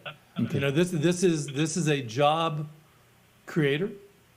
I think I've heard from numerous corporations in this county, I'm sure you all have as well, that have gone, they've based here, they've built roots here, they've put up stakes, and they are corporate citizens as well. I will tell you, those are the people that when you go and ask to support charities and all those kind of things, that's who ends up helping. I will tell you, if somebody's 3,000 miles away, they're not going to be worried about some little baseball team or some healthcare facility or whatever. These are your corporate citizens, as well as the people, the small companies that are trying to build, that we're trying to build, the CBEs. That's who this is. This is your CBEs right here that are trying to grow and I think it's our job to foster that. So, all right, I hear sold. I know not to go any further if I hear sold, so I'm done. Oh, Commissioner Sharif, Commissioner Fisher. I just have one word, and that's Amazon. Amazon's bringing 500 jobs here. So are you saying that if Amazon, because Amazon's not owned by a company down here, if Amazon comes here and brings 500 jobs to Broward County, and Amazon is competing for a project with Broward County, that we're going to look at Amazon and say, because you're owned out of another state other than Broward County, and you have the 500 people here, we're only going to give you 3 points instead of 5. And that's unfair. Because you're talking about job creation, but they're creating 500 jobs. I mean, I'm using that as an example because I think that this is just too overreaching. So I'm just making a point. I'm hoping that you guys would listen to this and reconsider what you're saying, because I don't think that it's fair. I understand that Dade County's doing whatever Dade County's doing, but the reality of it is we're trying to grow Broward, and you can only grow if you allow other people to come in and help you. They're absolutely Did you say 0 points now or, Yeah, he or said the new 0. thing? Amazon still would- come in. there is no way on God's green earth that Amazon would be able to satisfy the rational nexus and get the rebuttable presumption that their nerve center is in Broward. This is not a job creation specifically. It's kind of like, no. It's You guys, the one- multiplying effect that's adding to jobs. Let's get some order here. Commissioner Fisher. I thought we had vetted this pretty good last time, and that's why it's here today. So I'm just trying to figure out, to boil it down into a simplistic view here. And so I guess I need to ask Drew. I'm a huge proponent of local preference for businesses. I think that our local businesses that live here, that work here, that provide jobs, that spend their money here, should get a preference, a points of some sort. I don't care what it is. That to me is number one. Agreed. So if that's in here, amen. The second thing is I thought we were trying to provide an incentive for those companies that are here, that were here now, but they happen to be acquired by somebody else. And let's just take, this came out because of Calvin Giordano. Let's just say it plain here, okay? It is what it is. Now, Calvin Giordano, I happen to know that company very well. And they grew here, and they multiplied here, and they have multiple employees here who, if their paycheck comes from Colorado, they're still spending that money here in Broward County because they live, work, and play here. So if we can provide an opportunity for them to have some advantages, whether it's 3 points apparently now versus 5, because they happen to now not be owned in Broward County, they have to be owned in Colorado, but they're still the same people here working here in Broward County, I think they need to have some advantage for that. Because they're spending their money, again, whether their paycheck is written in Delaware or Colorado, ultimately, I get the money as an employee and I'm gonna spend it here because I live here. So there should be an opportunity for those folks to be able to have that advantages in getting business in Broward County, because ultimately our residents benefit from that. So I'm just trying to figure out, I understand Commissioner Sharif and where she's trying to go with this, but how can you mirror the two? Drew, how can you do that? Well, right now, Amazon wouldn't get the points under the current, what's in the book, on the books today, or if this change were made. This change actually is to take away some of the benefit that a controlled subsidiary, like Calvin Giordano happens to be a wholly owned sub, this is actually broader. If a majority of the control is owned by some foreign entity, right now, you get 5 points. This would cut it down to 3 points if they can rebut the presumption. And the theory is that there are two types of local economic activity that benefit us. One is to have the work being performed here so that there are a number of workers, which obviously creates employment and wages, and therefore there's some sort of multiplier. And the second is a theory that, depending on where the corporation is located, the profits will be plowed back into the local community, and you'll have a multiplier on that profit plow as well. So what this does is it recognizes that when you're dealing with a controlled subsidiary, unlike a purely local firm where the ownership's local, all of that, you're only getting the first advantage, meaning the jobs are here because Calvert's an independent corporation and all the work is being performed here, but you're arguably not getting that second advantage, the plowing back of profits with that multiplier. So the theory is that you, instead of giving them 5 points, because there's less local economic benefit, you give them 3 points, but you're still recognizing the economic benefit. So you penalize them 2 points for doing that. That's right. Right. Okay. All right. You basically penalize So, them. so, yeah. Yeah. No, actually, they would Okay, get, okay, no, I no, get you. under the Okay. current rule, they get 5. Okay, If this doesn't go in, they get 5. all right.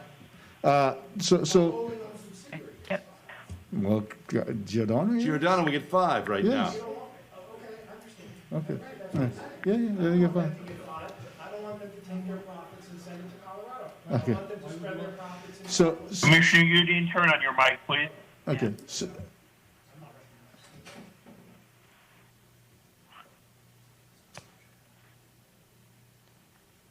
What? Who? Hello. Just take 30 seconds for one. Just walk around the dais and say. Drew, the code would be ZZ312.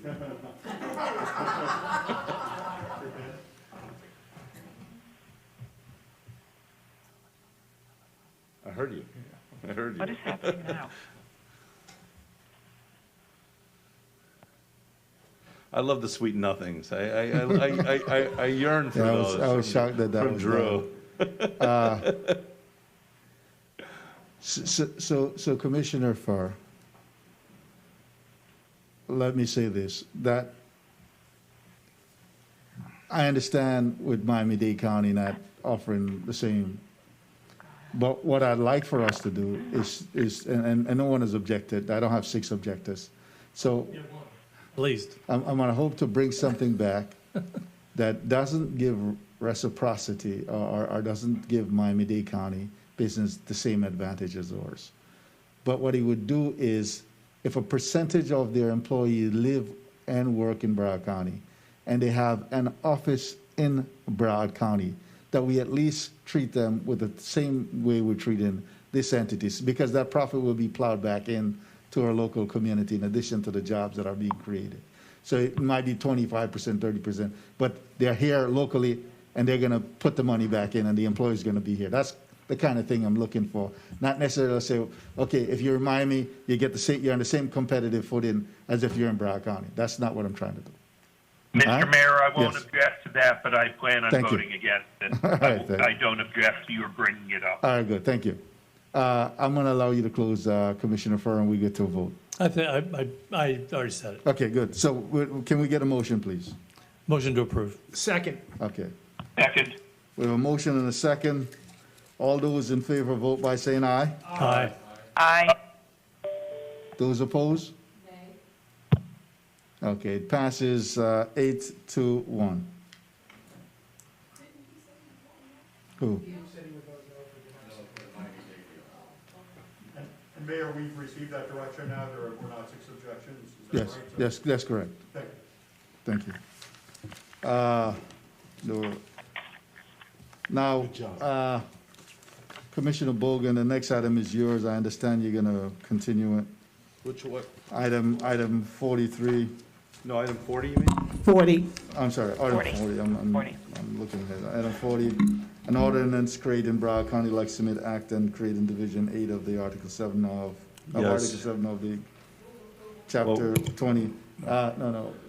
So I brought this, so when you get keys done by your local locksmith, for decades and decades, none of them are regulated, 0. Miami-Dade has regulations, and so that's what I'm trying to do, is accomplish some regulation. But because of the different amendments, different things that may be going on, I thought it'd be prudent to postpone this till the next meeting, so we can get all the information together, not rush it. So there's a motion to continue this through to our next meeting by the maker, and there's a second. There's a motion by Commissioner Bogan, second by Commissioner Rich, to continue this to our next meeting. All in favor, vote by saying aye. Aye. Aye. All opposed, no. Okay. Mayor, can I be shown as voting in the affirmative on item 37, please? Okay.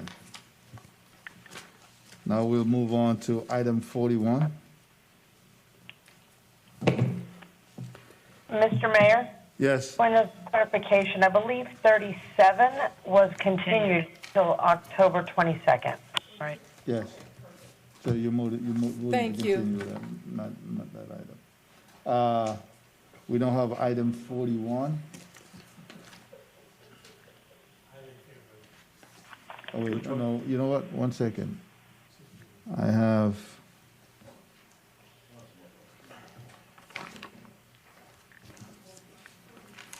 It appears as if.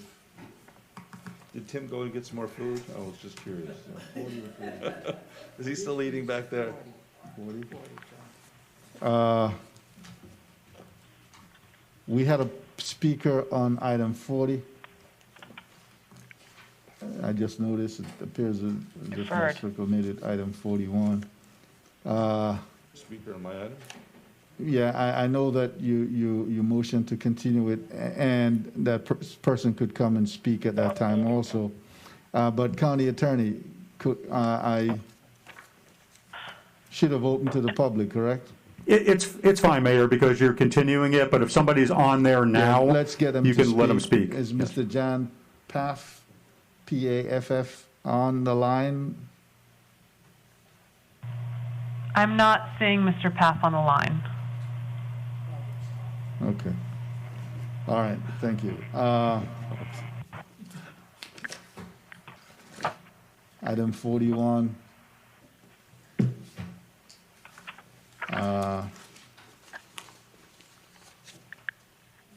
I need a motion to open the meeting of the governing body of Move the it. Water Control District Number Second. 3.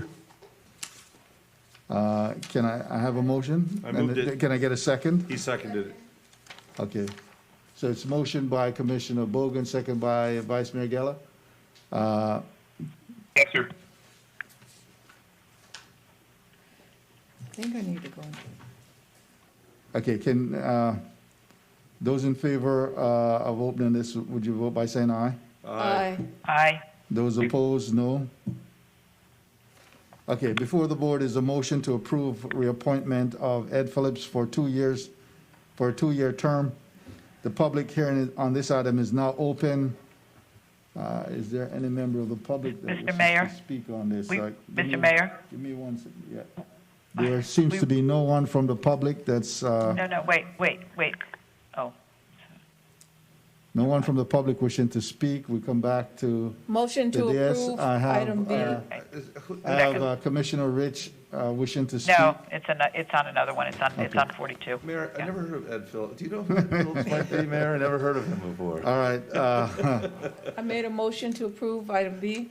so the public is open. No one from the public wishing to speak. We close the public.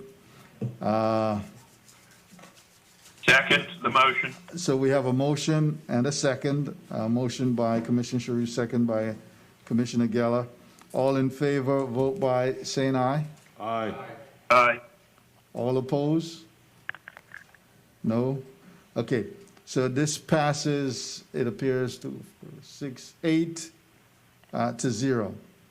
Motion to approve. Is there a motion to close? I make a need a motion motion to to close the close meeting. the meeting, okay. A motion to close the meeting, do I have a second? Second. A motion by Commissioner Udine, second by Commissioner Bogan to close the meeting. All in favor, vote by saying aye. Aye. Aye. Those opposed, no? Okay, it passes. Do I have a motion to open the meeting of the Move it. Governing Board of Water Control Move it. District Number 4? We have a motion by Commissioner Bogan, second by Second. Commissioner Sharif. Before the board is a motion to approve reappointment of Tom Muse and Jill Sarver for the 2-year terms specified in the printed agenda. Mr. Hobbs is unable to serve, so his reappointment will not be considered. The public hearing on this item is now open.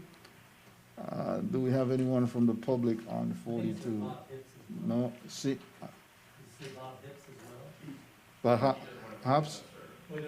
No, he's unable to serve, so his appointment will not be considered.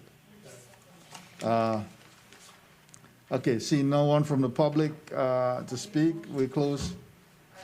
Mr. Chairman, move to approve the recommendation with the exception of Bob Hicks. Okay, we have a motion, is there a second? Second. Okay. So motion and a second. All in favor, vote by saying aye. Aye. All those opposed, Aye. no? Okay, it passes 9-0. Mayor, move to close? Second. Motion to close, Commissioner Bogan, second by Commissioner Sharif. Those in favor, vote by saying aye. Aye. Those opposed? No? Okay. We're now on item number 43. Do I have a motion to Motion to open the open, meeting Mayor. of the Governing Board of Kokomar Water Control District? A motion by Commissioner Bogan, second by Commissioner Sharif. Before the board is a motion to, those in favor vote by saying aye. Aye. Those opposed? Aye. No? Okay, passes 9-0. Before the board is a motion to approve reappointment of Beal Tipton and Randall Blanchett for the 2-year term specified in the printed agenda, and a motion to approve appointment of Jorge Medeiros for a 2-year term. Move it. The public hearing on this item is now open. Oh. Do we have anyone from the public? Let's see, it's item 43. See no one from the public wishing to speak. Move it. Public is now closed. We have a motion and a second. Those in favor vote by saying aye. Aye. Those opposed, no. Is there a motion to close the meeting Move on it. the Kokomar Water Control District? We have a motion and a second. Those in favor vote by saying aye. Aye. Those opposed, no. Okay, passes unanimously. And Mayor, the underlying appointments passed unanimously as well, correct? Yes. Thank you. Yes. We did that first. Item 52 is a motion to enact ordinance adopting county land use plan text amendment. Mayor, I apologize, this was taken out of order, so it's just a 53 now. We were on 43. We're going to. Okay. 52 already was specially That's set. correct, that's correct. We're going to item 53. Our final public hearing item. Is that it? Yeah. Is item 53, which is a motion to enact ordinance pertaining to zoning amending various sections of Chapter 39 of the County Code of Ordinances and amending Section 8.5-16 of the code regarding the schedule of civil penalties for zoning-related violations. This item was continued from September 10th, 2020. Public hearing is now open on item 53.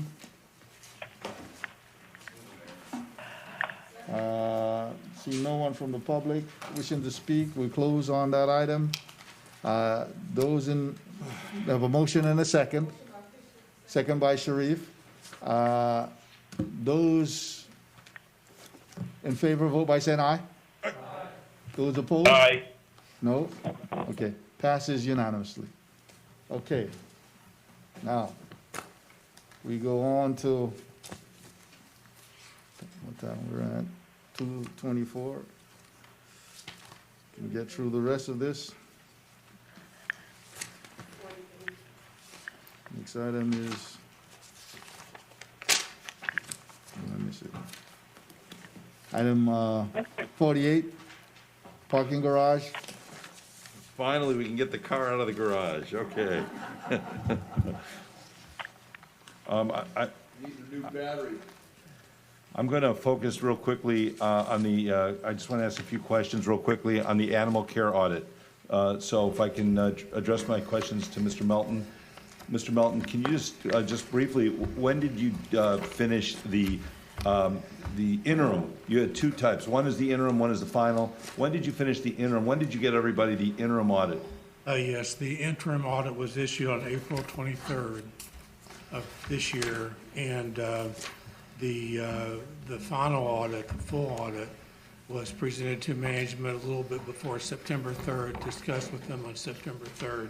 Okay, let me just stop you there. So 5 months ago, you did the interim. I see in the materials what has been partially implemented. Look at, now that Lenny is running the, overseeing it, I have absolute full confidence in Lenny, where I did not have confidence in what was going on before that. I now have full confidence, and I'm working with him to go through this. On the animal care, I know they're looking to hire, to our county administrator, they're looking to hire a new person, and I just think that for whatever it's worth, you know, you have whatever business it is, we have a animal care shelter, and it starts at the person who runs it.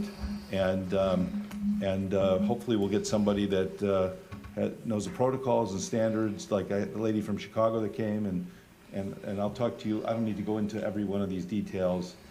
I noticed, though, in 5 months, you know, some of these were partially implemented, some weren't, but I'm talking with Lenny, and Lenny assures me he's on it and he's working on it. So I don't have anything else to add on that. I could just say one thing to the board, sir. Sure.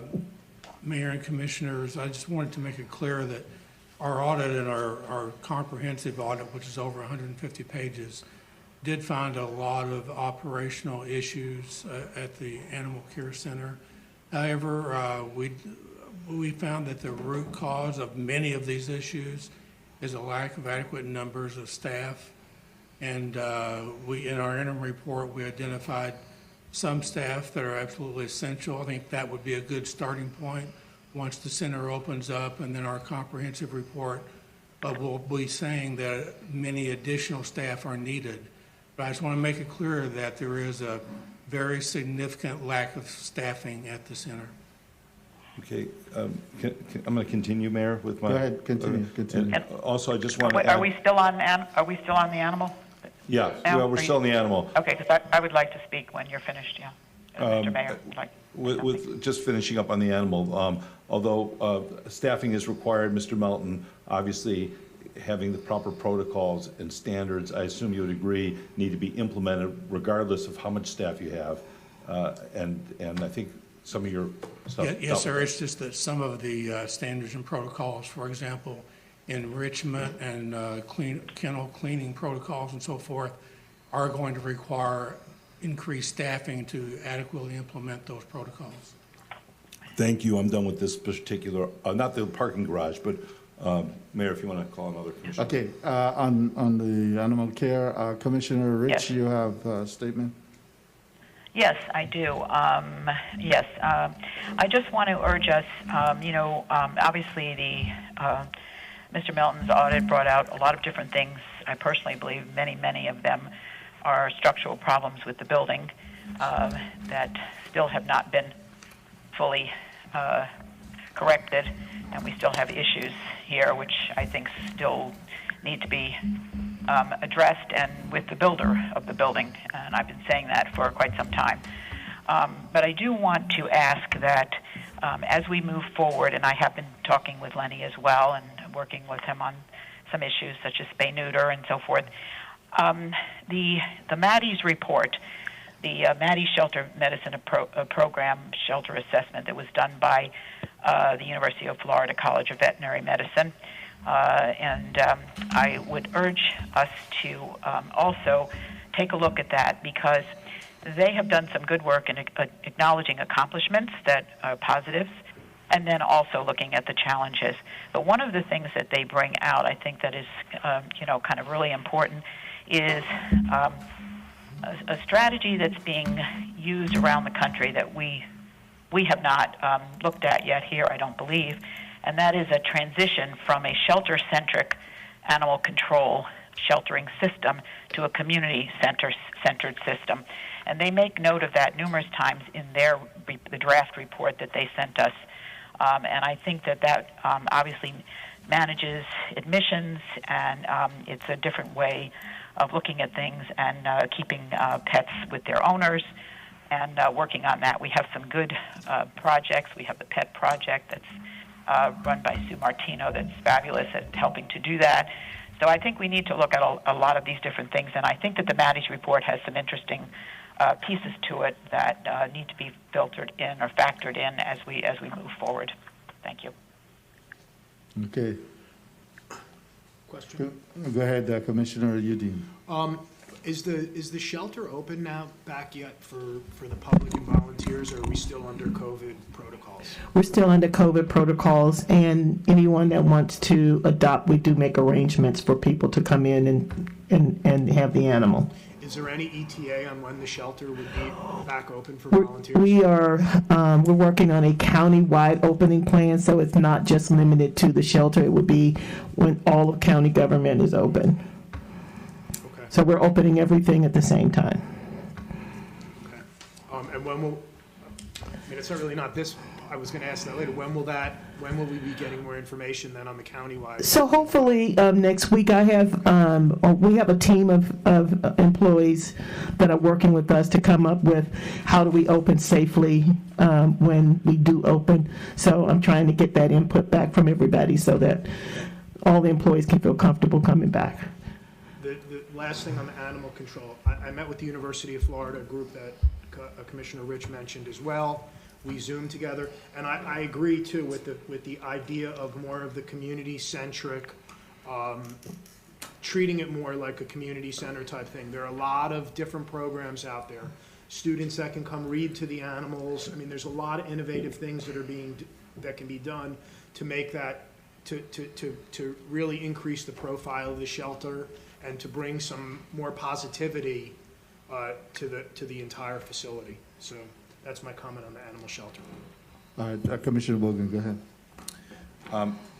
Except, I'm not going to touch on anything on the parking garage except it's also item 59, which should be on the parking garage, that has to do, if you don't mind, Mayor, that has to do with something that we approved nearly a year ago, a little less than a year ago, but we approved to do the 17th courtroom because of the needs by the chief judge, was saying that we needed to get a bigger courtroom for bigger trials. There was an issue at that time about how do you work in the daytime when all the courts are open. Courts have been closed. And work was supposed to be started in June, and now we have a memo from Steve Hammond that the contract was just signed. It's concerning to me. I'm going to put this on the parking garage. And every meeting, I'm going to ask Steve Hammond the status. I'm going to find out, County Administrator, when does he plan on starting construction? It was supposed to be started in June. It's, and it's July, August, it's 3 months already late. And I'd like to know if we can, from him by next month, when Stiles going to start actual construction. If you could find that, I appreciate that. Okay, I do know that he started some work, but the extent to what that involves, I don't know, but I'll get you an update. I'll get the board an update. The good news is the chief judge said that because there's not work in the courtrooms, we could do this in the daytime. There's no overtime. We don't have to do it at nights like pre-COVID. The work can start now, and they don't have to worry about disturbing any other courtrooms. And so I could hope that you could put a little urgency to him, and appreciate. That's all. I'm getting the feedback from the chief judge on that. Okay. Commissioner Udine, we're on item 59 is what you jumped to. Just finishing the parking garage, I just want to. 59 on the parking garage. I just have general on the parking garage. Okay, go ahead. The School Violence Program Grant Award, we got the finalized audit from the auditor. Can you please remove that from the parking garage so we could take something off, because that's already been done. I'll look, and as to what Commissioner Bogan said about the trial court, I'll look forward to the update from county administration on that. Although my feeling on that is a little bit different, but I'll wait to see what the status is on that. I think based on COVID, that was a project that we really should be rethinking now, but I understand that's not the direction that we went, but I'll look forward to that report. All right, so we don't need to discuss 59 anymore. That's done. Correct? Okay. Yes, sir. Okay, Thank you. good. And you're done with the parking garage? I'm done. Thank you, Mayor. Okay, so now we're going to move to item 47. Yes, Mayor? Yes. Is Commissioner Bogan also done with item 60? So 60 and 59? Yeah, item 60. Yep. I am done with 48, 59, and 60. Thank you. All right, good. What happened? So Teresa? item 48, 59, 60 is now completed. We'll now move to item 47.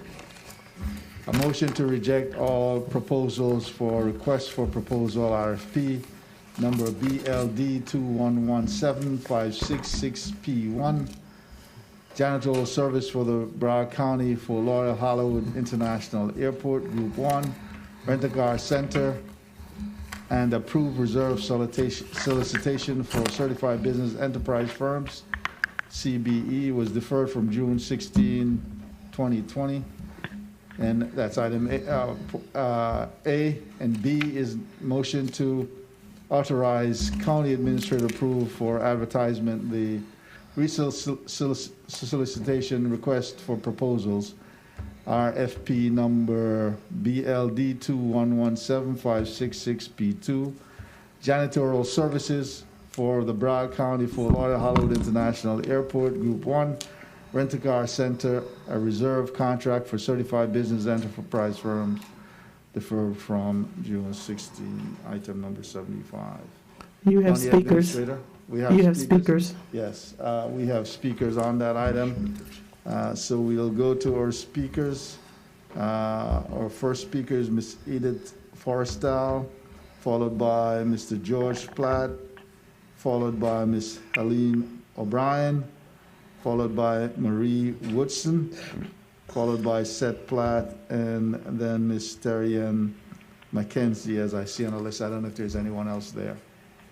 If there's anyone else there, I guess we'll try to get to them after. Go ahead, operator, please unmute Ms. Edith Forrestal. Edith, please go ahead. Can you guys hear me? You'll have 2 minutes. Go ahead. Okay. Good afternoon, everyone. I would like to say that thank you to the mayor for giving me this opportunity to speak on behalf of Sunshine workers this afternoon. My name is Edith, and I am a janitor at Fort Lauderdale Airport, operated by Sunshine. Most of us were laid off when the pandemic hit, and those we stay or who come back to work facing dangerous risks at work every day. Many of us have gotten sick with COVID-19, but we know that our job is very important and that our communities need us because the airport needs to run, right? To our union, we have one paid time off that has allowed us to stay home when we are sick and to weather the effect of COVID. When FFM was selected as the highest rank by bidder, more than 200 of my co-workers signed a petition at FFM and the commission to protect our jobs and our benefits. Now, I once again ask you to act to protect us. We love our job, and we take pride in our role in the community. Thank you for having me, Mayor.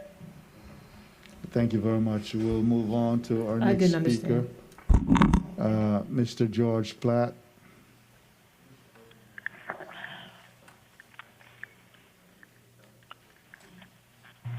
George, please go ahead. Hi, this is Seth Platt, actually. We are transposed, it seems. Good afternoon, Mayor, Commissioners. Seth Platt from LSN Partners representing Sunshine Cleaning.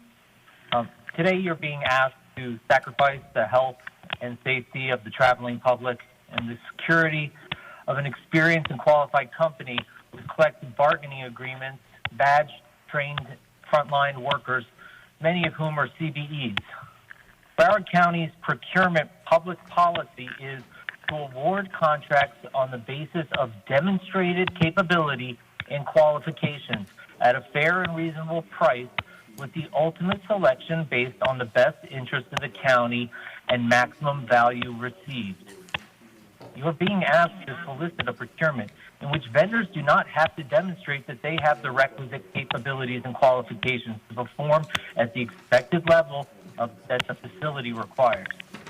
Weakening the capabilities and qualification requirements weakens the protections to the county's commitment to protecting the public. These are not artificial barriers to entry. They are significant capability, capital requirement qualifications, which, if weakened, come at a cost and expense to the health and safety of Broward's busiest facility.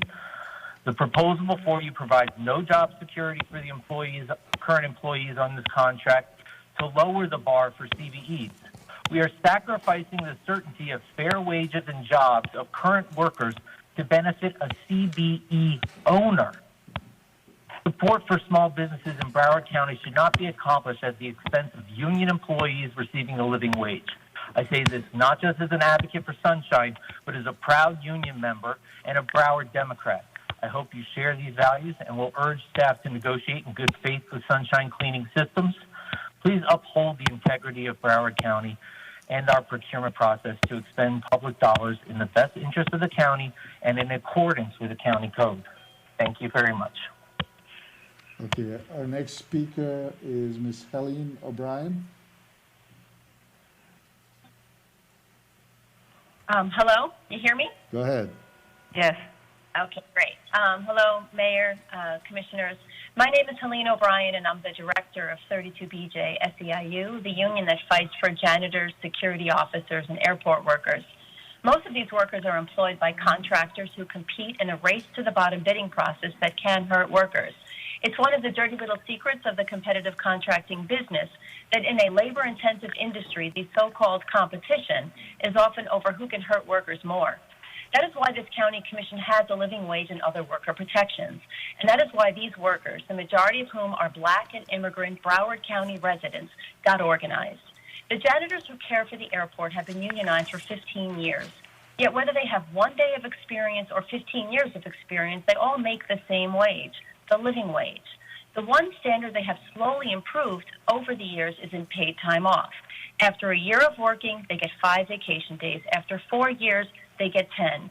They also get a few holidays and up to 5 paid sick days a year.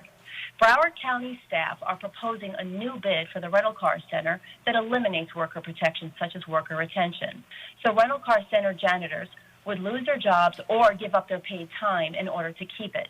County staff claim they're saving $440,000 over 5 years by eliminating worker protections. But even if all 18 janitors were eligible for all the paid days in the agreement and they all got sick, that would only add up to $49,000 per year. County staff also claim to protect CBEs by eliminating worker protections, but there are several responsible CBE companies here in Florida that provide good wages, benefits, and paid days. And one of the other CBE bidders on the original RFP list signed an agreement to maintain labor peace and the economic standards of our CBA. The goal of increasing CBE participation is a worthy one, but please don't allow your staff to use that goal as an excuse to hurt black and immigrant workers and make jobs even worse at the airport. Thank you. Thank you. Commissioner Bogan has a question for you, Ms. O'Brien. Ms. O'Brien? Go ahead. If you can hear me, my question to you is, what is the county doing to hurt workers? You're saying that we're doing something to hurt workers. How are we doing that? Well, the new proposed RFP has eliminated the worker retention language. So at the same time that this commission is looking to strengthen worker retention for airline contractors, it's actually eliminated the language in the RFP. It's also eliminated the uninterrupted services language, so that even if the workers organize and protest, the company would not be in any jeopardy of being held to account, even if all the workers were fighting to preserve their paid sick days. So you're saying that in the previous RFP there was language protecting the workers, and now you're saying in the new RFP there's language that's been withdrawn that is detrimental to the workers? Correct. Yes, and the county has submitted some talking points to some of you, or maybe all of you, that explain that. Thank you. Thank you. Okay, our next speaker is Ms. Marie Woodson. Good afternoon, Mr. Mayor. Good afternoon. Good afternoon, Mr. Mayor. Good afternoon. And attendees. Good afternoon, I would Democratic nominee for the state rep. Thank you, Marie, go Mr. ahead. Mayor, and I thank you as well for your leadership in the commission in Broward County. Your stellar work speaks for itself. And I would like to thank my sitting commissioner, Commissioner Bimfer, as well for the fantastic work that he's doing in the district. I'm here this evening speaking in front of you because of the 32 BJ Black and Brown and immigrant workers who are facing really major issues. I understand at this time that the county administration's intention is to issue a new IFP without worker retention and labor peace requirements. I apologize. Can you hear me? Yes, we can. Yes, Go ahead. I have Continue. I had a Continue. call coming in, so I had a call coming in. I'm sorry. Continue. With the express intent to ensure that the new CBE firm selected does not have to maintain the wages, benefits, and PTO of the prior CBA. If the new IFP is issued without worker retention or labor peace requirements, workers will likely lose the economic terms of their CBA, including all of the modest paid time off benefits they have won over the years.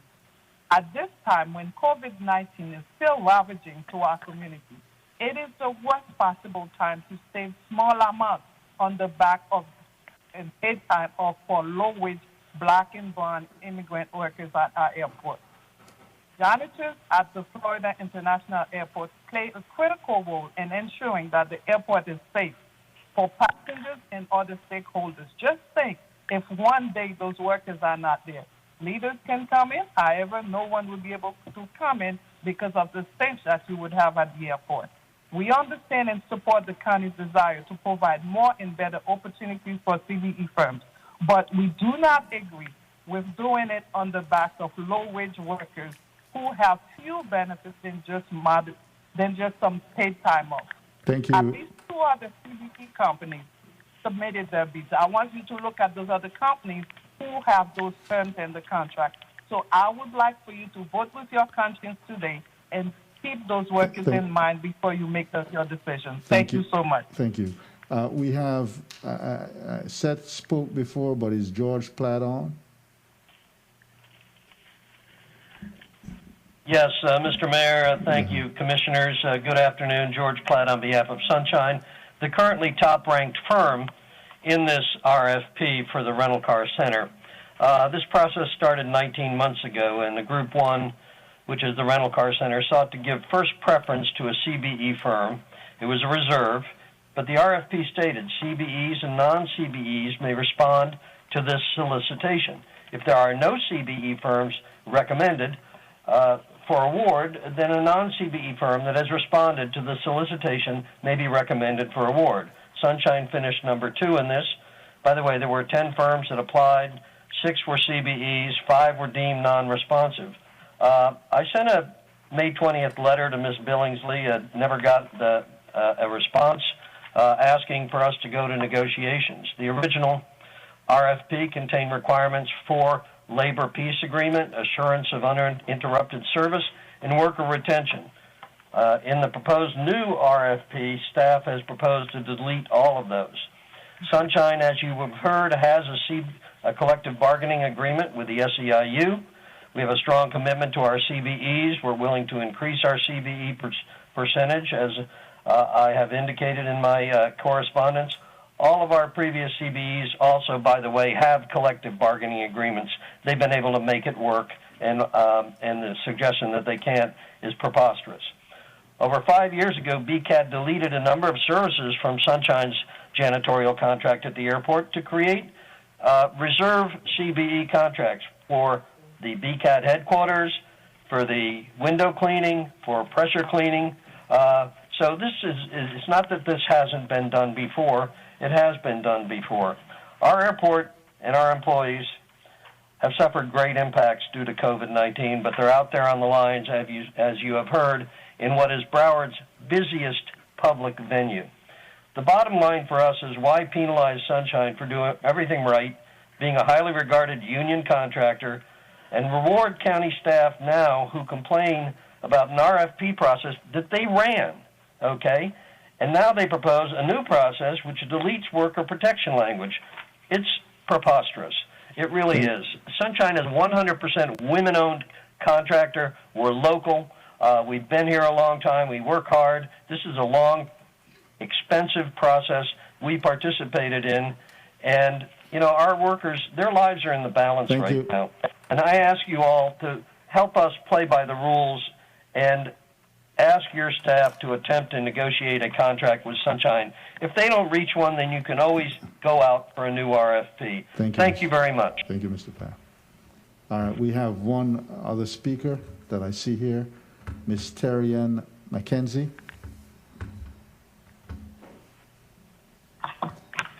Good afternoon, Mr. Mayor and Commissioners. My name is Terry McKenzie. I'm the owner of McKenzie's Clean Inc. I would like to thank you for an opportunity to speak before the board today on item number 47A, a motion to reject all proposals for requests for proposal for the janitorial services for the Broward County Fort Lauderdale Hollywood International Airport Group 1, the Rent-A-Car Center. I would like to remind you that based on the ordinance number 2018-23, that the objective of the county's CBE program is to ensure that small Broward County-based businesses are provided sufficient opportunities to meaningfully participate in the award of county-funded contracts and to ensure that only the entities that meet the eligibility criteria stated in the ordinance are permitted to participate in the program established by this act. Because the word should and the word must were not clearly defined by purchasing during the solicitation process, 6 potentially eligible firms were disqualified, leaving only one non-CBE firm as the forerunner. If there were no miscommunications or misuse of the word, 6 eligible firms would have been able to participate. I kindly ask the Board of Commissioners to reject all the requests for proposal and request that purchasing and the county's attorney properly define the words must and the word should in the solicitation to ensure that small businesses like McKenzie's are able to participate based on the intent of the program. The ordinance and the intent of the small business program are not being met if this request for proposal is approved. I'm strongly asking and pleading with the Board of Commissioners to follow the administration's recommendation. Throw out all the bids, resolicit as a CBE reserve again, and allow the county's program to do exactly what it was created to do. Allow sufficient opportunities for small businesses to meaningfully participate in the award of county-funded contracts. Thank you. Thank you. Mr. Mayor, I have a question for the county attorney at the appropriate time. Give me 1 second, please. Operator, is there anyone else on the line for this item? 47? If you'd like to speak on this item, please dial #2. And there are no callers in the queue. Okay, thank you. County attorney? Mayor, I just received an email that there is somebody else on the line. I know the operator just said there isn't, but it's supposedly someone who's been waiting all day to speak. They did just raise their hand. I apologize. Caller, your line is unmuted. Please go ahead. Good afternoon, Mayor Holness and County Commissioners. Thank you for allowing us to speak. My name is Odsi Cord. I'd like to thank all of you for the remarkable show of leadership during this very, very difficult time that we are in. I stand virtually in front of you to support the young lady who works at the rental car center and also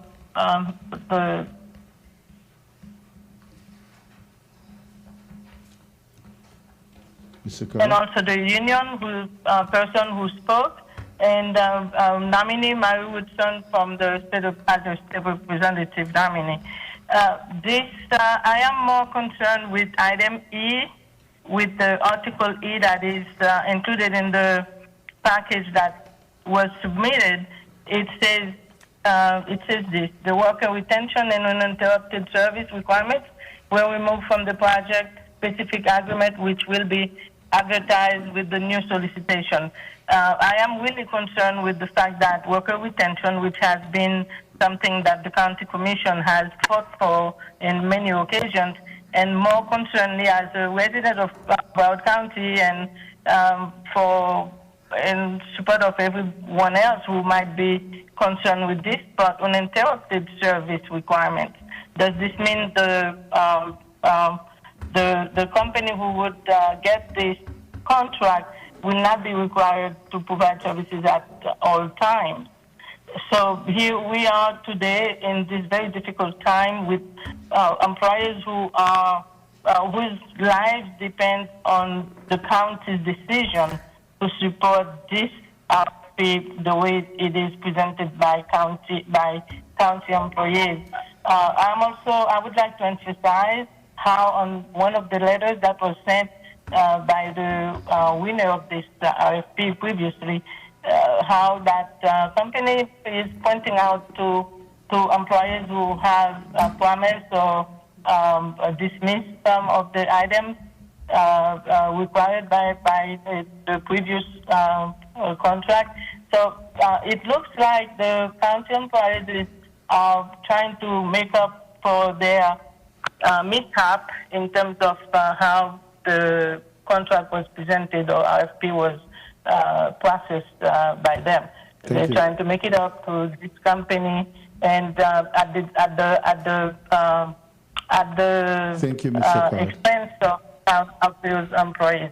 So I stand before you respectfully asking you to please take in consideration the plight of these workers, and even though we do support your attempt to provide opportunities to CBE contractors. Thank you. Thank you, Mr. Carr.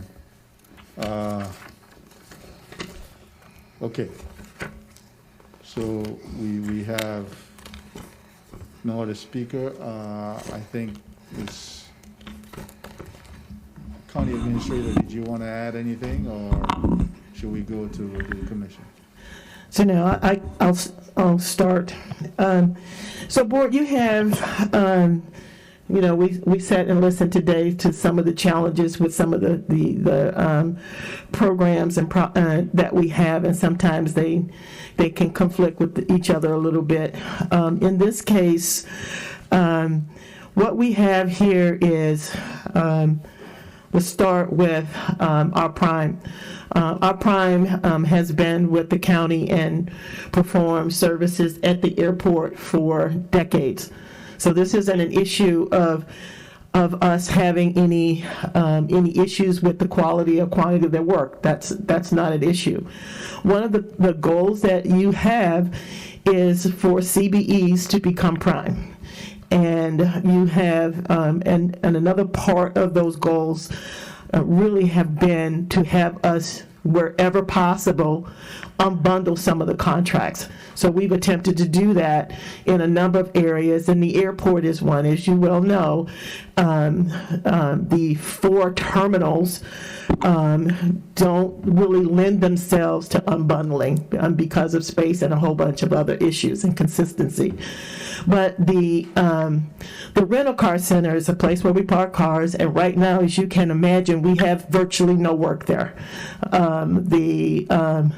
COVID-19 has had a dramatic effect on what's happening there. It's I'm very hopeful that it can come back, but it's going to take us a little while. So when we initially put this solicitation out, which was obviously pre-COVID, and we had a number of CBEs who did apply, there was confusion on the solicitation document. You had several of the CBEs come to speak to you a couple of years ago, a year and a half ago, to let you know what the concerns were. So the goal at this point was to try to make sure that the language is clear, that we want to give the CBEs an opportunity to be a prime. The size of this contract would be substantially smaller than the contract that we had a few years ago because of COVID and the time that it's really taken to come back. And the issue of worker retention, and I'll just put worker retention. This is a small contract, and when we are trying to work with the CBEs to help build them up, our goal is always to try to bring you dollar thresholds at which it would make sense for them to be able to compete with some of these larger firms and larger companies. This contract will not, in any way, shape, or form, diminish what they pay the employees. It is a required, the contract is required to be living wage. They're required to provide health care, make provisions for health care. So this is just an opportunity on our part to try to help a small business get geared up to be able to take on a full prime or really compete with some of the larger projects that we have in this county, whether it is at the airport or seaport or any other facilities.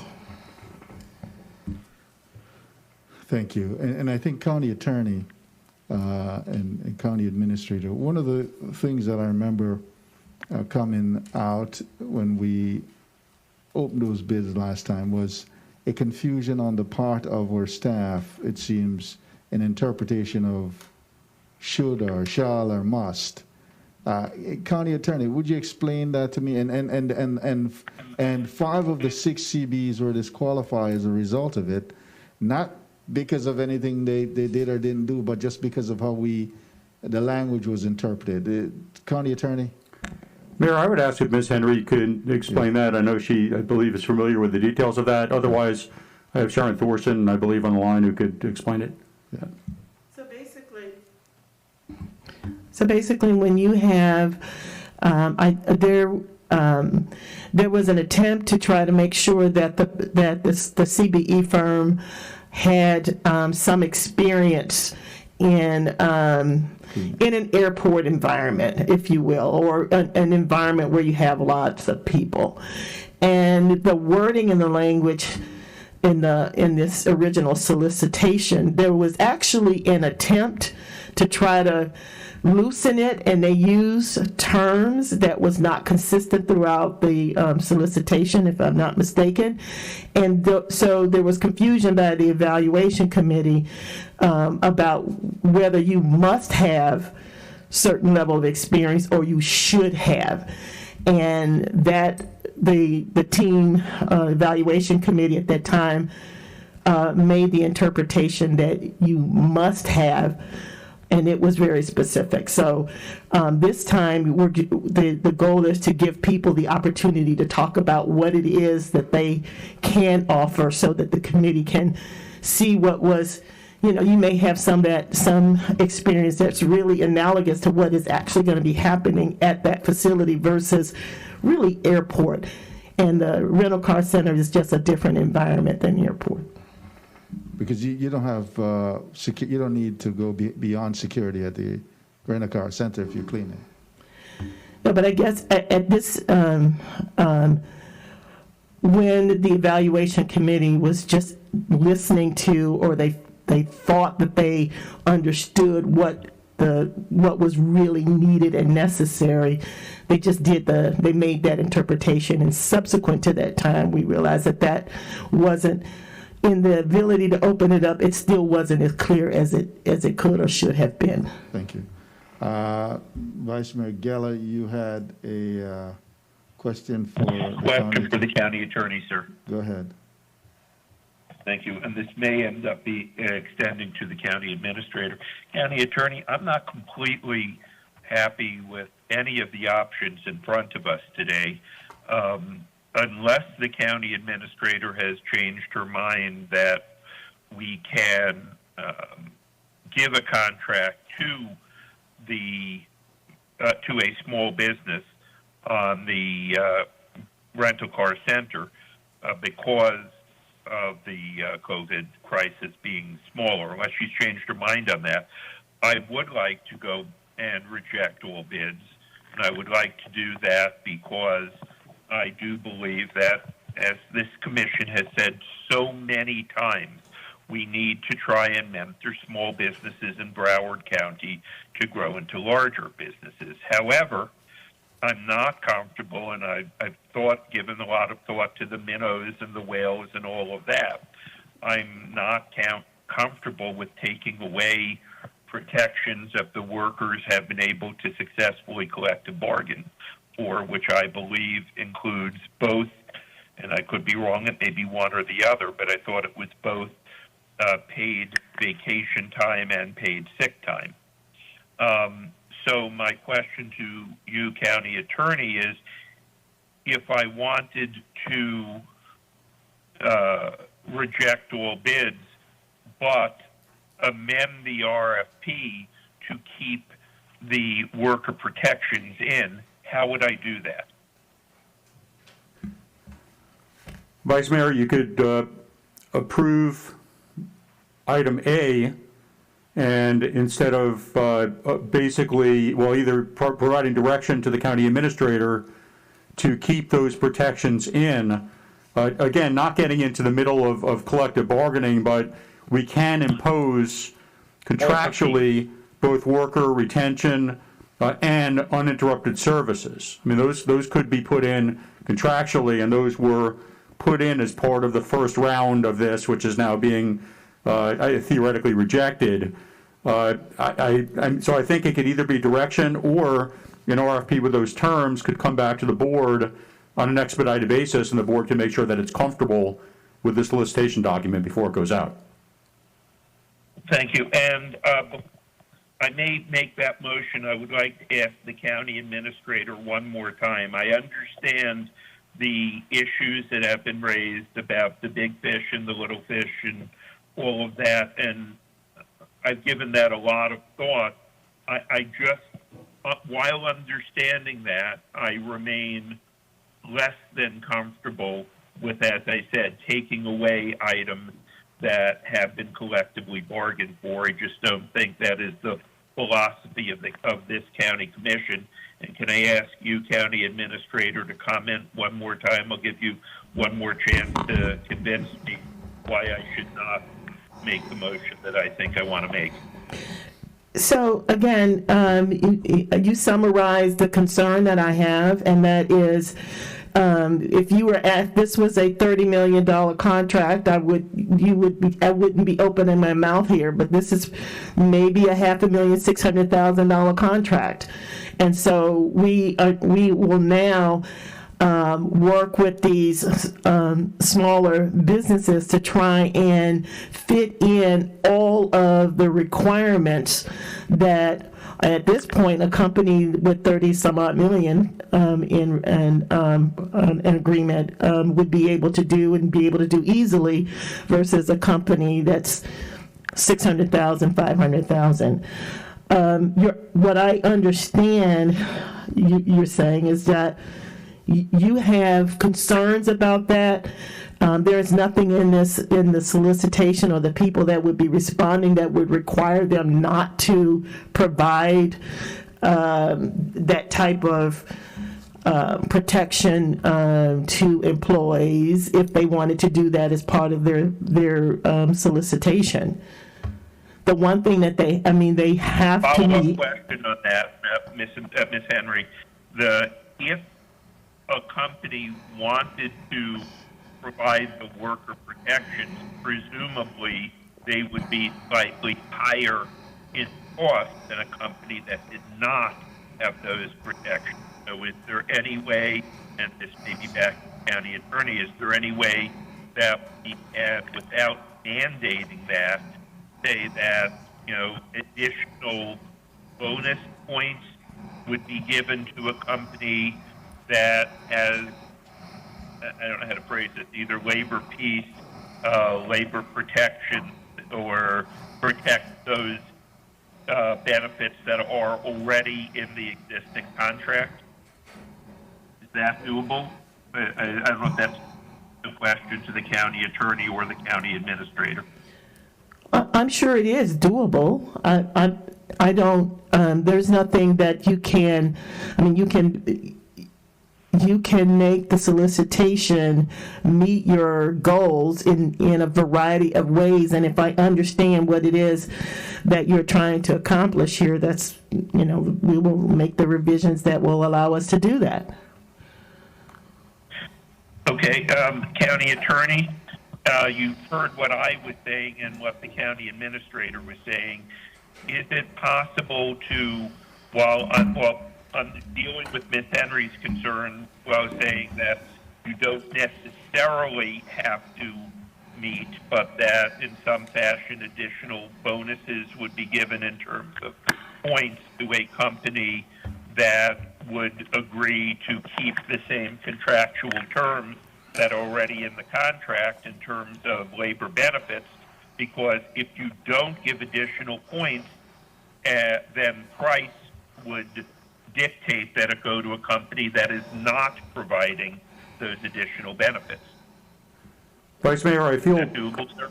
yes, sir, I feel comfortable in terms of things such as worker retention and maintaining uninterrupted services, which is sometimes phrased as labor peace. There may be other provisions in there that I would want to vet with Adam Katzman, who's our lead labor counsel. But as long as the language is clear, this is an RFP, not a hard bid.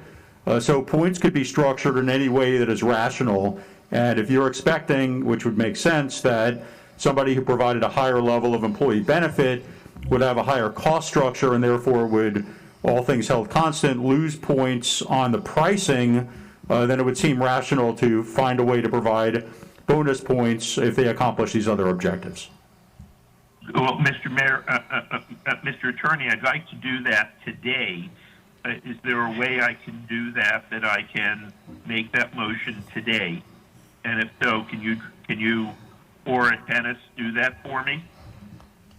Yes, and yes, I think that what you want to do is you want to approve motion A, which is to reject all proposals, and B, you would want to authorize the county administrator to approve a new advertisement, but you would want to have it structured so that there's a meaningful and at least offsetting advantage for firms that provide certain benefits, including worker retention, uninterrupted services, and whatever else our office vets and feels comfortable that we're not running into some ERISA or some other problem, that be included in the RFP that comes out, and that a point structure be established so that those advantages that are offered to workers would at least offset any price differential that would result from providing those benefits. I apologize for not being more artful in my drafting of that. You did an excellent job, Mr. Mayor. I would like to move you, sir, that we to amend or to move exactly what the county attorney just said, which is to accept 47A, but to amend 47B in the fashion described by the county attorney. And I'm done, sir. Okay. So, yes, Commissioner Rich, I have Commissioner Bogan, Commissioner Udine, and then you. Udine, we got. Okay, Commissioner Ryan. And I guess at some point in time, someone may second the motion if that's in order for. Hopefully someone will. Okay. Am I recognized, Mayor? Yeah, go ahead, Commissioner Ryan, I'm sorry, you're next, and then Bogan, then Udine, and Rich. We've been out on this RFP for what period of time? Has it been over a year? 19 months. About a year and a half. And I, have spoken on several occasions about being in favor of having the smaller businesses, grow into being prime contractors on jobs. But, I get nervous when just, navigating through what I find to be a rather straightforward request for proposal has, many of the proposed vendors just kind of perplexed. And it gives me some pause as to, doing the work and actually making that step up as the prime, because the prime brings in the subs, but the prime is responsible for what goes wrong. And certainly as we come back, we don't want to be less than at I think our best appearance as we get more and more of the public that comes into airport and to the other ancillary facilities. I mean, people are very, very nervous about the transmission of COVID, and when you talk about cleaning services, that's part of what we're spending a lot of our money to begin with, is on disinfecting areas and providing safe and clean surfaces. I don't know that this is the time now to go back and continue to kind of bend over backwards and try to accommodate CBEs that in good faith want to grow to be a prime, but sometimes it's a tough lesson, and you have to learn that you need to be ready and be prepared to do this job. We've got a company in there now that's doing well. As I read the backup, they had participated as a non-CBE, but with subcontracting CBE participation of, I think it was 25%, and now they're proposing, I believe, 35%. And if we wanted to, we could make it 40%.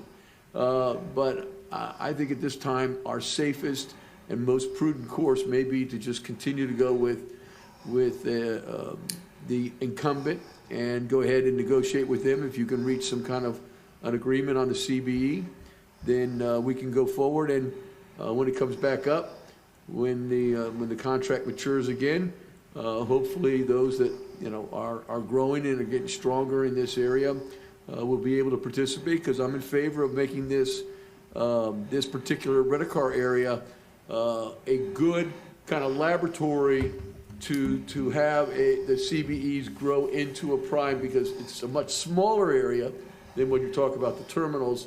So it would be a good stepping stone, but right now it just doesn't appear, based upon the circumstances with the virus out there and what kind of replies that we've gotten to date.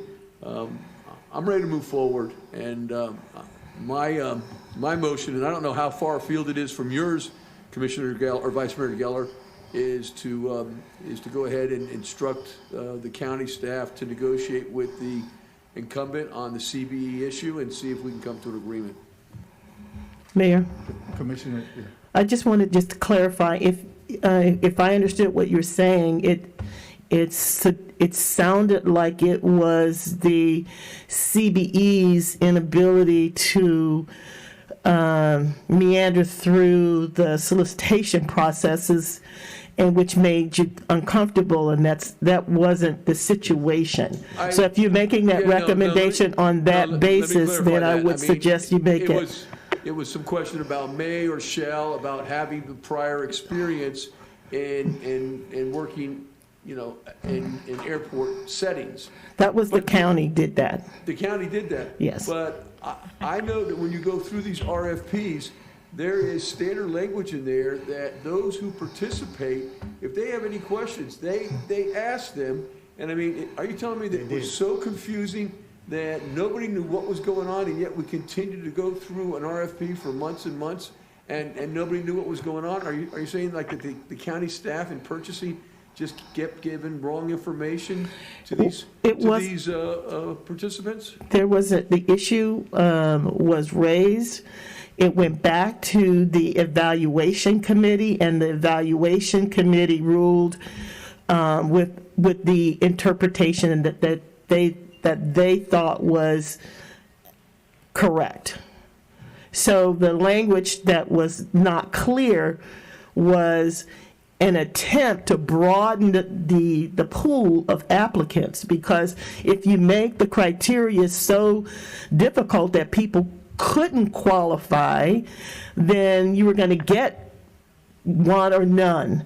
And we had 5 or 6, but because the language was there, and again, in an attempt to help, it didn't, and it did go back to the evaluation committee. All right, so if you want to go back out and start over with a new RFP and say that you may have experience, and I'm gonna leave it up, to how you draft this RFP, if you want to give some points for prior experience in cleaning up in an airport setting or not.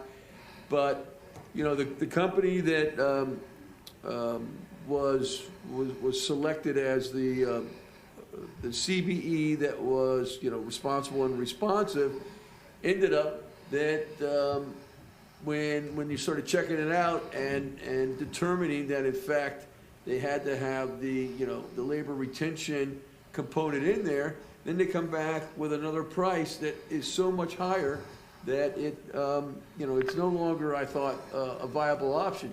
So when you start at the beginning, I mean, is that going to be part of the component in there? Is that you're going to have the living wage and the other provision for labor peace or labor retention? Is that so the way that it's drafted currently, it does not have the labor peace component in it. All right, okay. But it does have it does have the requirement for living this would wage. be a policy issue for the board, and Correct. For me, I'm not interested in saying, all right, we're going to allow a CBE to grow into a prime at the expense of the workers that are employed there and are actually there day to day. So for me, I wouldn't be in favor of an RFP without a worker retention component. And I think that's what Vice Mayor Gellers is attempting to do to fix that. That's correct. Thank you. And here's the thing, Commissioner Ryan. If you're going to say a company who cleans this building, who cleans our courthouses, who cleans our libraries, must have airport cleaning experience to clean a garage, that's absolute nonsense. It makes no sense at all. You're basically telling them, we don't really want you to do this work, because cleaning a garage where you park cars, you must have airport experience. That's what we do too often. And we shut out these small companies, these minority women-owned companies, because they would have had to be around forever. They would never be able to clean an airport if that's the requirement that we have. So we don't give them a chance. We basically, based on how we word our language, shut them out. Okay, but when you go into the rent-a-car area, certainly there is a garage, but go through those glass doors, and then you go into an area that looks more like a terminal. Maybe not of the size of it, but it's a larger area, and it looks to me more like a component of a terminal than it does look like a parking garage. So, I mean, it might look like, but it's not. If they can clean the courthouse, where you have more issues with security, and they can't clean the garage. Okay, well, I think we got past that. If you wanted to say that you don't have that, well, I mean, come on, you posed the question to me as kind of like a rhetorical question, so you got to let me answer it. Yeah, I will. All right, go ahead. So if you want to say that you don't, you have to have obviously have cleaning experience, and cleaning a larger area than maybe just like a 2,000 square foot office building, because it's a larger area, and. So based upon what your experience is, if you don't want to put in there that you've got experience cleaning an airport per se, maybe you clean a professional office building, then that might make a go of it. But to leave out the part about the worker retention, that's a huge component of the full price. It's been fixed by Commissioner. Understood. By Vice Mayor. Many of those CBs, by the way, are cleaning our airport. I'm sorry, cleaning our courthouses, cleaning this building, and many of our other business today. As primes. Go ahead, Commissioner Bogan. First of all, I am a big supporter of the CBEs, and what Sandy is doing is a great job. And Mayor, before I get into what I was going to say, you just said that the way these things are written really hurts CBEs, right? Requiring to have airport experience. Then why aren't we focusing on who's writing this? Because if this has been going on, as you just said, for a long time, I don't know if that's true, but if this has been going a long time, then really the problem is internal as well, and we have a problem. And we need to focus on resolving that. But that's not what I was here to say. What I am understanding, I'm going to ask the county administrator to correct me. So I'm understanding, an RFP goes out, the CBE gets the award, they can't do it for whatever reason. And then, what's the name of the company that's second? Sunshine. Sunshine, thank you. And so Sunshine is then second. And I thought it was our policy generally that if the one can't do it, the number two gets it. Is that our general policy? So the way that this solicitation was written, it was written for a CBE prime, meaning we were looking specifically for a CBE to be the prime.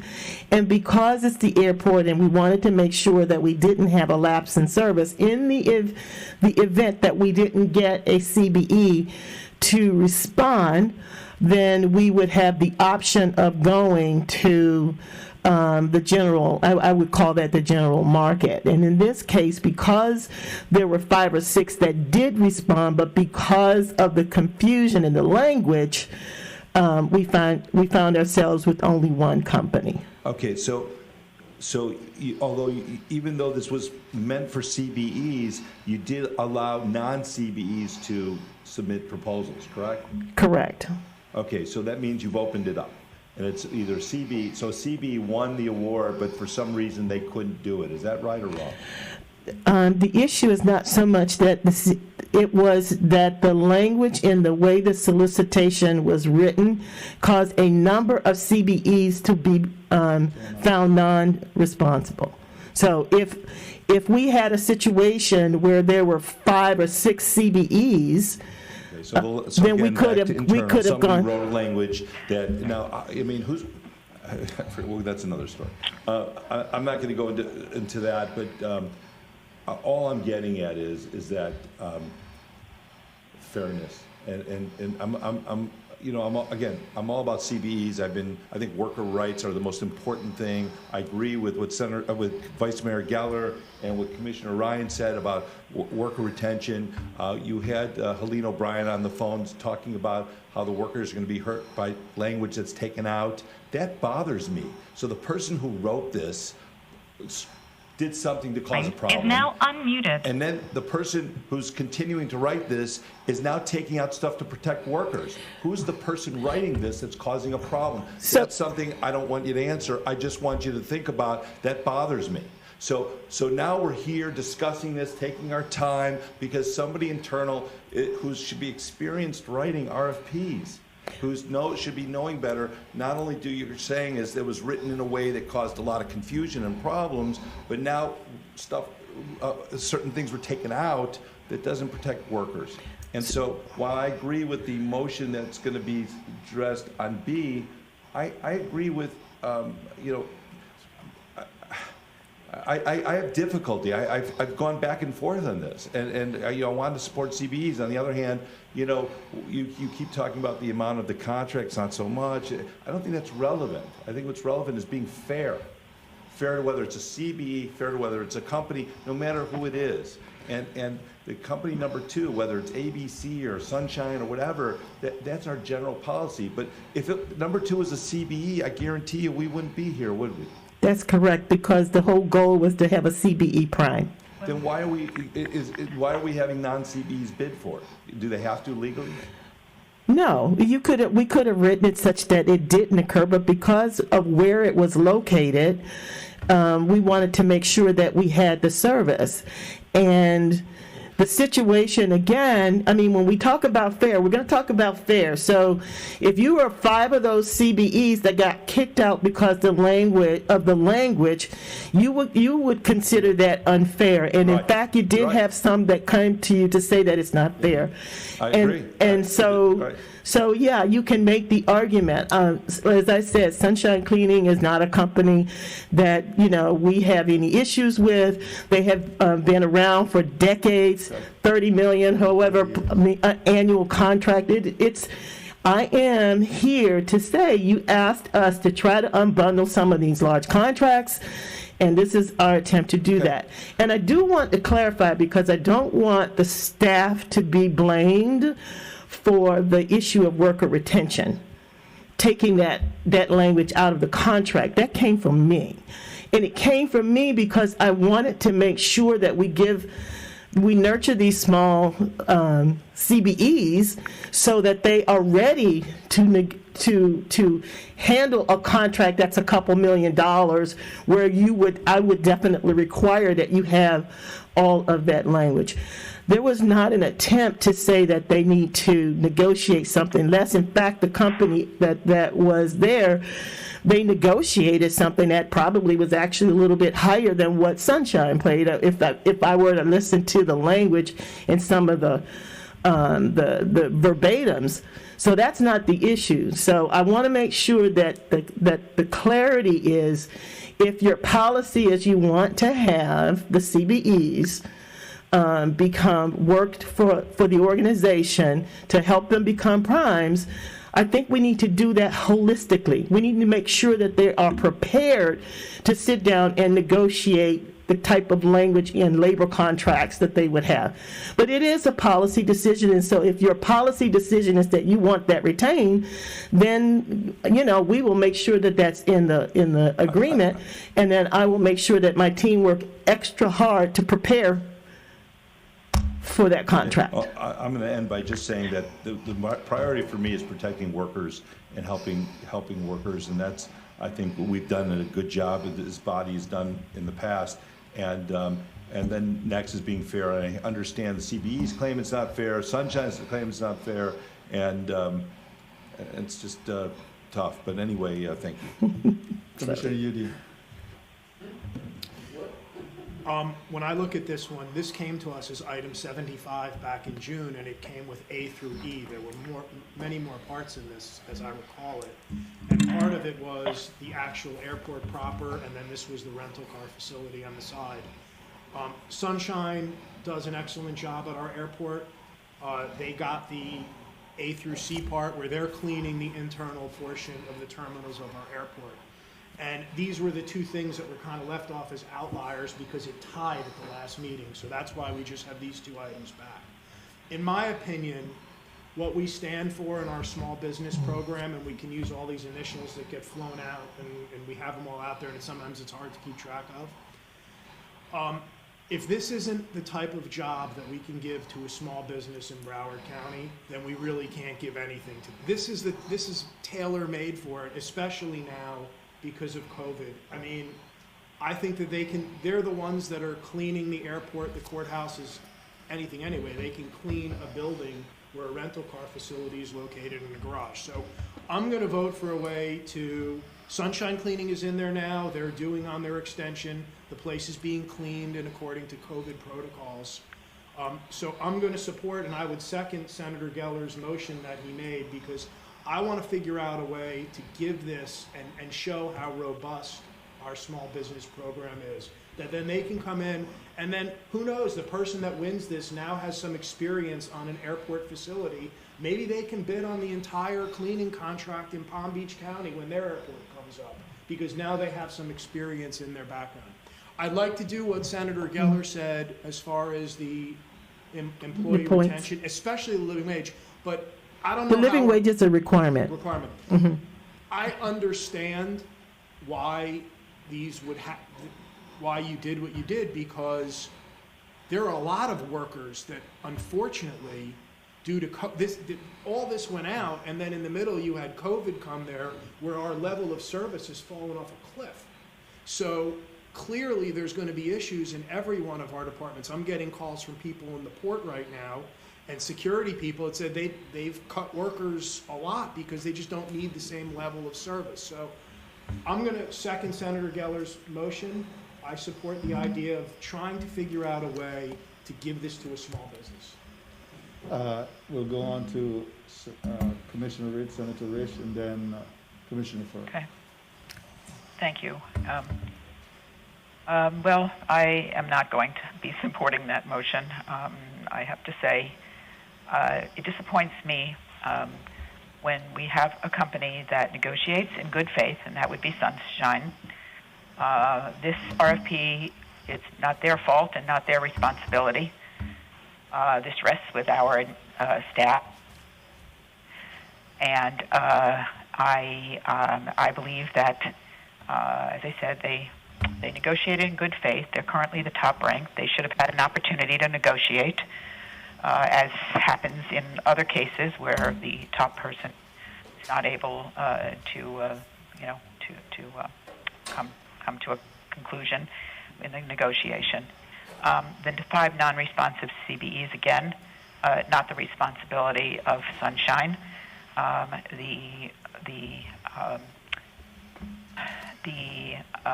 believe that FFM did not do their homework. I have been always supportive of CBEs, but have to keep in mind experience and quality, and we also must, first of all, keep in mind our workers. And there was no attempt by FFM to achieve a labor peace agreement. And as a matter of fact, some of the quotes in language that was used at negotiations was disgusting and very disrespectful, and showing absolutely no dignity to these workers. The word was used about nurturing. I don't want to nurture a CBE on the backs of labor. That's not acceptable to me.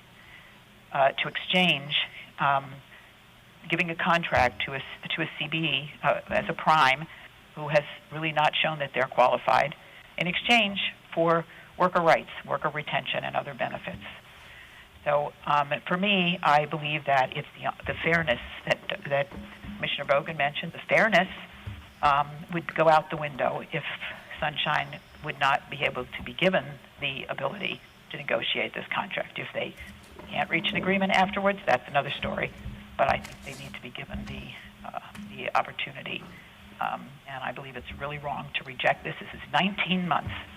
And as I said, this rests with the county, RRSP, whatever happened, but it's not the responsibility of a responder that did so in a fair and in a good faith manner. Commissioner Furr. Thank you. I'm going to echo some of what Commissioner Rich just said. I don't think it's fair to change the rules just because you don't like who won. And I think that's what it comes down to. It's really as simple as that. And I think that what I would like to do is make a motion to have our staff negotiate with Sunshine with what they had initially, or at least at the last part, talked about of mentoring one of the CBEs. And I think they had talked about being up to 40%, because I think this is a good time to do that.